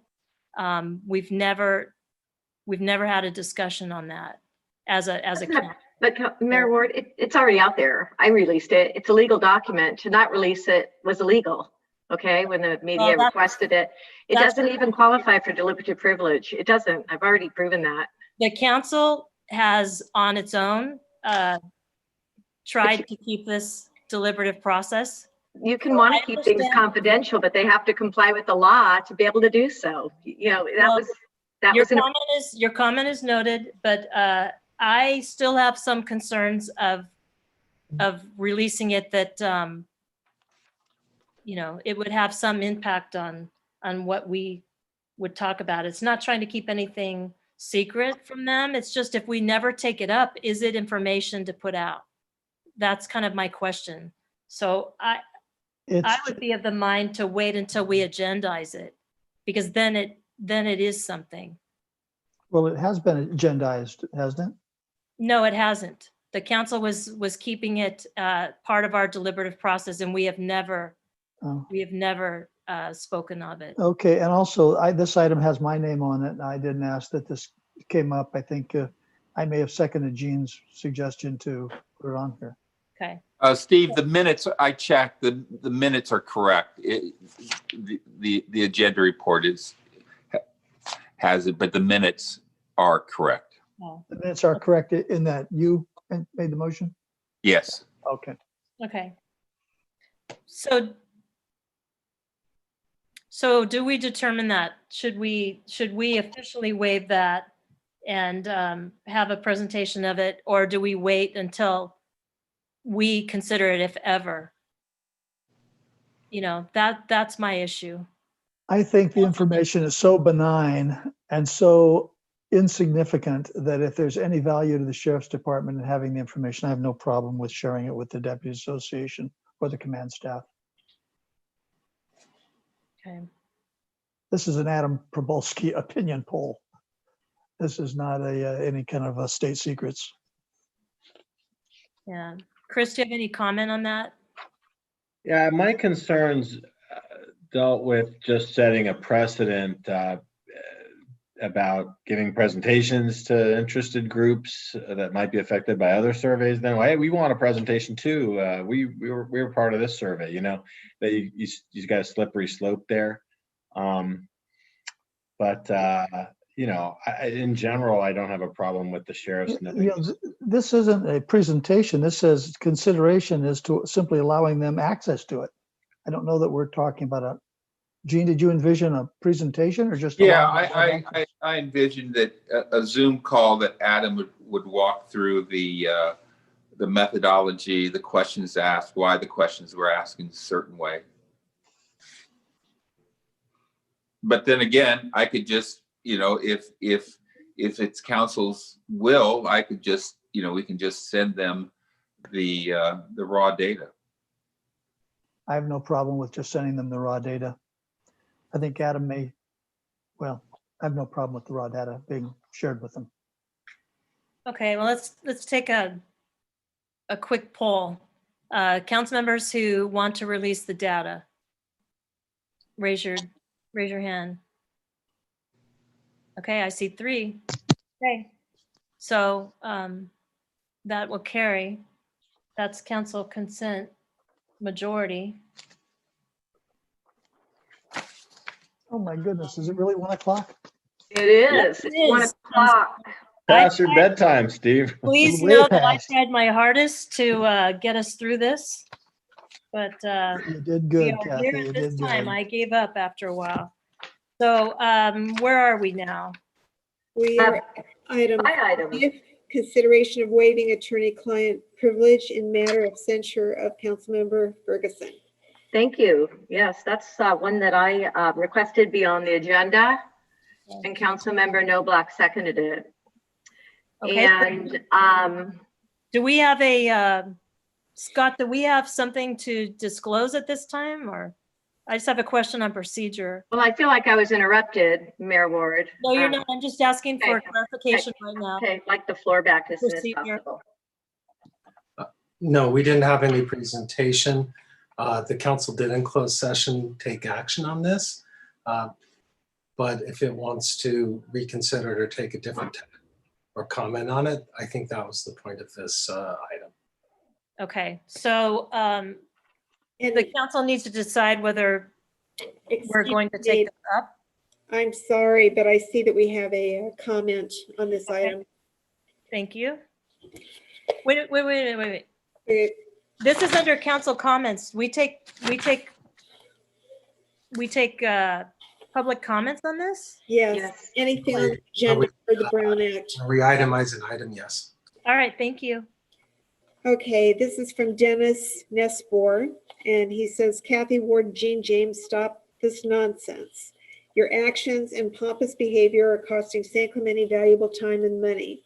This council should immediately expunge the ill-conceived and illegal censure of Laura Ferguson and get on with the business of our city. Do the right thing, put your personal vendetta aside, and do what's best for the citizens of San Clemente. Next one is from Brad Malamud. Ward and James and Scott Smith are required to recuse themselves per Scott Smith's 5 pages ethics email because it is likely they violated FPPC rules by having the city pay their attorney for a censure that is 100% political, and it appears to be a violation to expend city money for purely political matters. If they refuse, please have them indicate the basis for failing to recuse. Item 11D5 is a masterpiece of deception. It states, consideration of waiving attorney-client privilege in matter of censure. There is no agenda report. The item is required to be listed under new business number 9, not under 11 reports. There is no report. Have the council members been provided the documents being withheld? If not, why not? Who is making the report? Is it the compromised Scott Smith, who should recuse himself? No waiver is being sought for deliberative process or attorney work product, so those are not being invoked. That leaves attorney-client. Attorney-client privilege does not apply because censure is 100% political. It is not legal. Merely CCing Scott Smith or asking him a question does not create privilege. As Scott has made clear, council members and staff are not his clients. Because Laura was never his client, Scott refused to recuse himself from the censure. No documents from council member to council member or to Scott Smith are privileged. The city attorney has never represented council members. Any communication between them is not privileged. Council member to member or staff doesn't involve the privilege. The city website states the city is transparent. Now is the time to prove it. Let's see how each council member votes on transparency. The public who pay for Scott Smith's self-serving questionable advice must be provided all censure-related documents. For all these reasons, the attorney-client privilege is either not applicable or should be waived. That concludes public comments. Okay, thank you. So Scott, I just have another procedure question.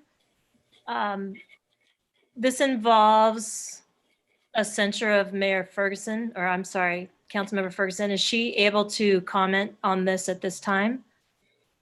Councilmember Ferguson and her representatives have alleged that the city council's action has created a civil rights violation that entitles her to damages. So my advice would be that she recuse herself because of that monetary interest in this item. And I've communicated that to her and her team earlier today.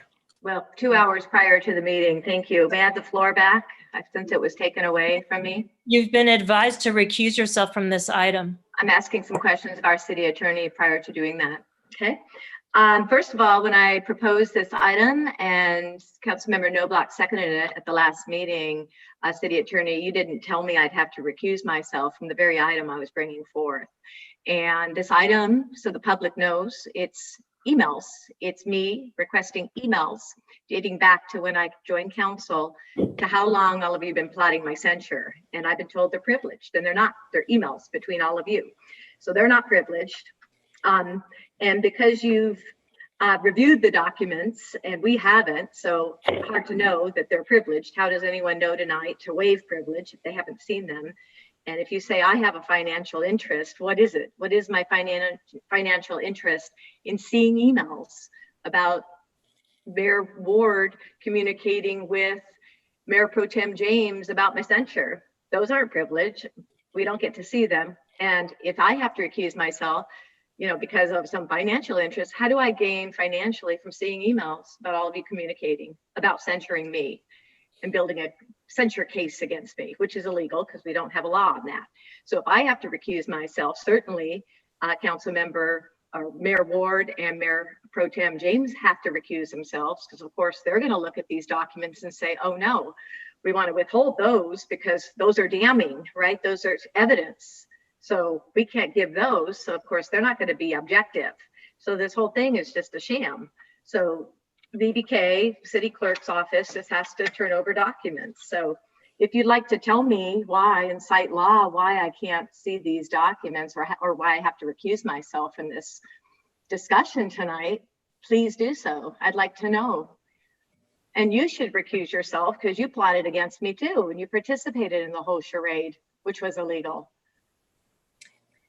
Okay, so I I'd like the city attorney, please don't No. interrupt me. I'm looking to. This the isn't a city question attorney. and No, answer. please. No. I'm looking to the city attorney to tell me his legal advice is why I know need to You've recuse been myself. advised to recuse and you No. do not do that. No, city Not at attorney. the floor anymore. No. No.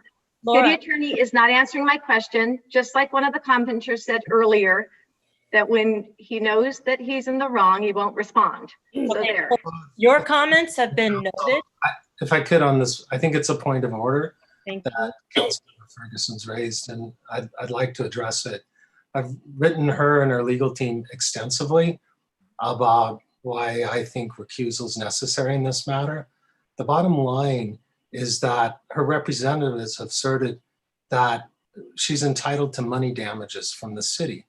And I think that when you're an adverse party making that claim, asking the city to open all communications with its lawyers is asking it to defend that claim with one hand tied behind its back. And so in a way, in a very direct way, having access to those records compromises the city's case in her interest. The claim for that she's been damaged is hers and her lawyers. And I think that any claimant or any litigant would think that they would have a much better chance of getting damages if they could have privileged communications from the other side. I think that's obvious. And that's why I think it's better to not participate in this discussion. If Councilmember Ferguson wants to do that, then I just need to advise you that if she's the swing vote on a decision relating to this matter, that decision would be voidable because of her conflict of interest. I'm sorry to do that publicly. I wrote quite extensively about this to her team, and they took strong objection and accused me of overkill in communicating her that advice.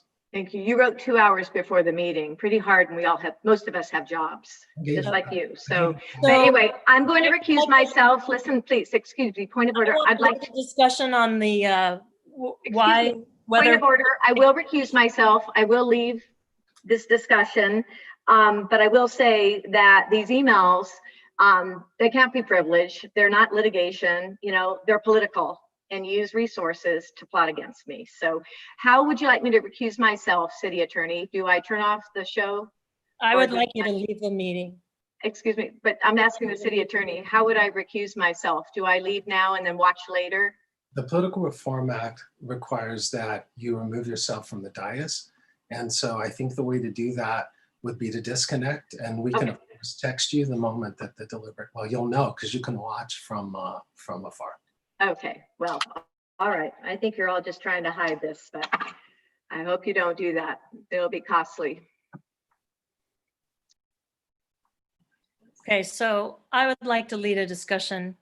This has come up multiple times, requesting that the city waive our privilege, and the council in prior times has always talked about that we will not do that, that why would we waive our privilege? So does anyone want to discuss? I want to take a straw vote if any council member wants to waive privilege.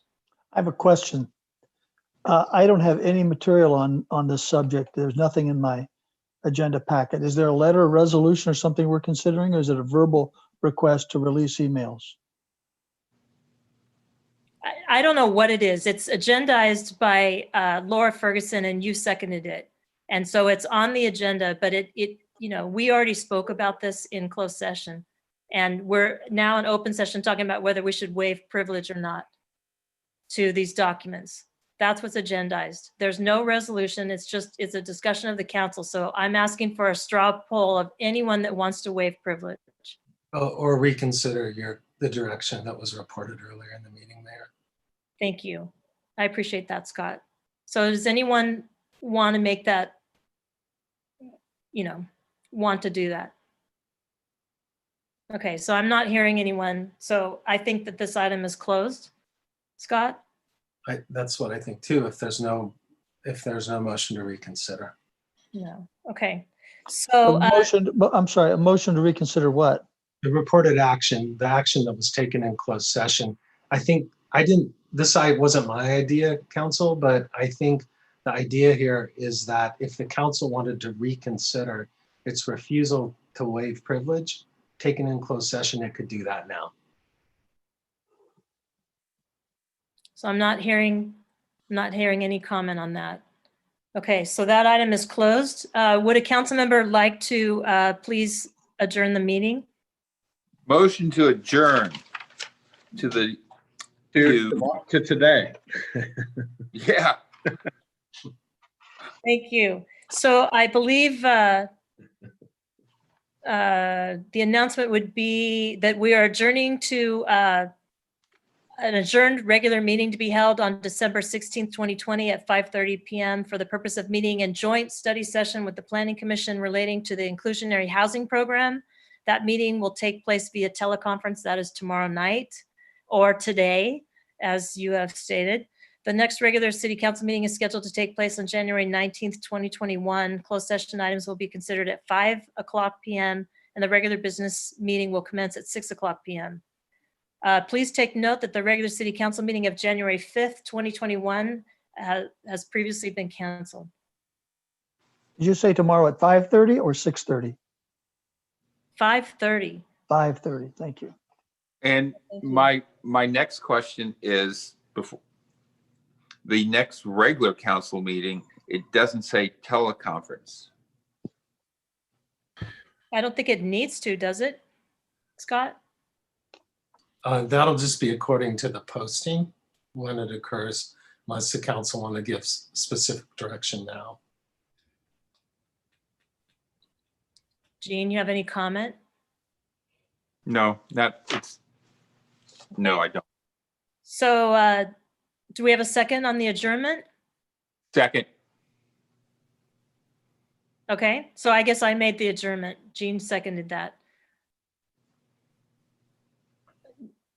Joanne, do you have to take a vote or are we good on that? Well, you already made the motion, so might as well finish it. Councilmember Duncan. Aye. Councilmember Noblock. Aye. Mayor Pro Tem James. Aye. Mayor Ward. Aye. And Councilmember Ferguson is absent. So Motion carries. thank you, staff, for hanging in with us, and I'll see the rest of the council in a few hours. Good night. Good night.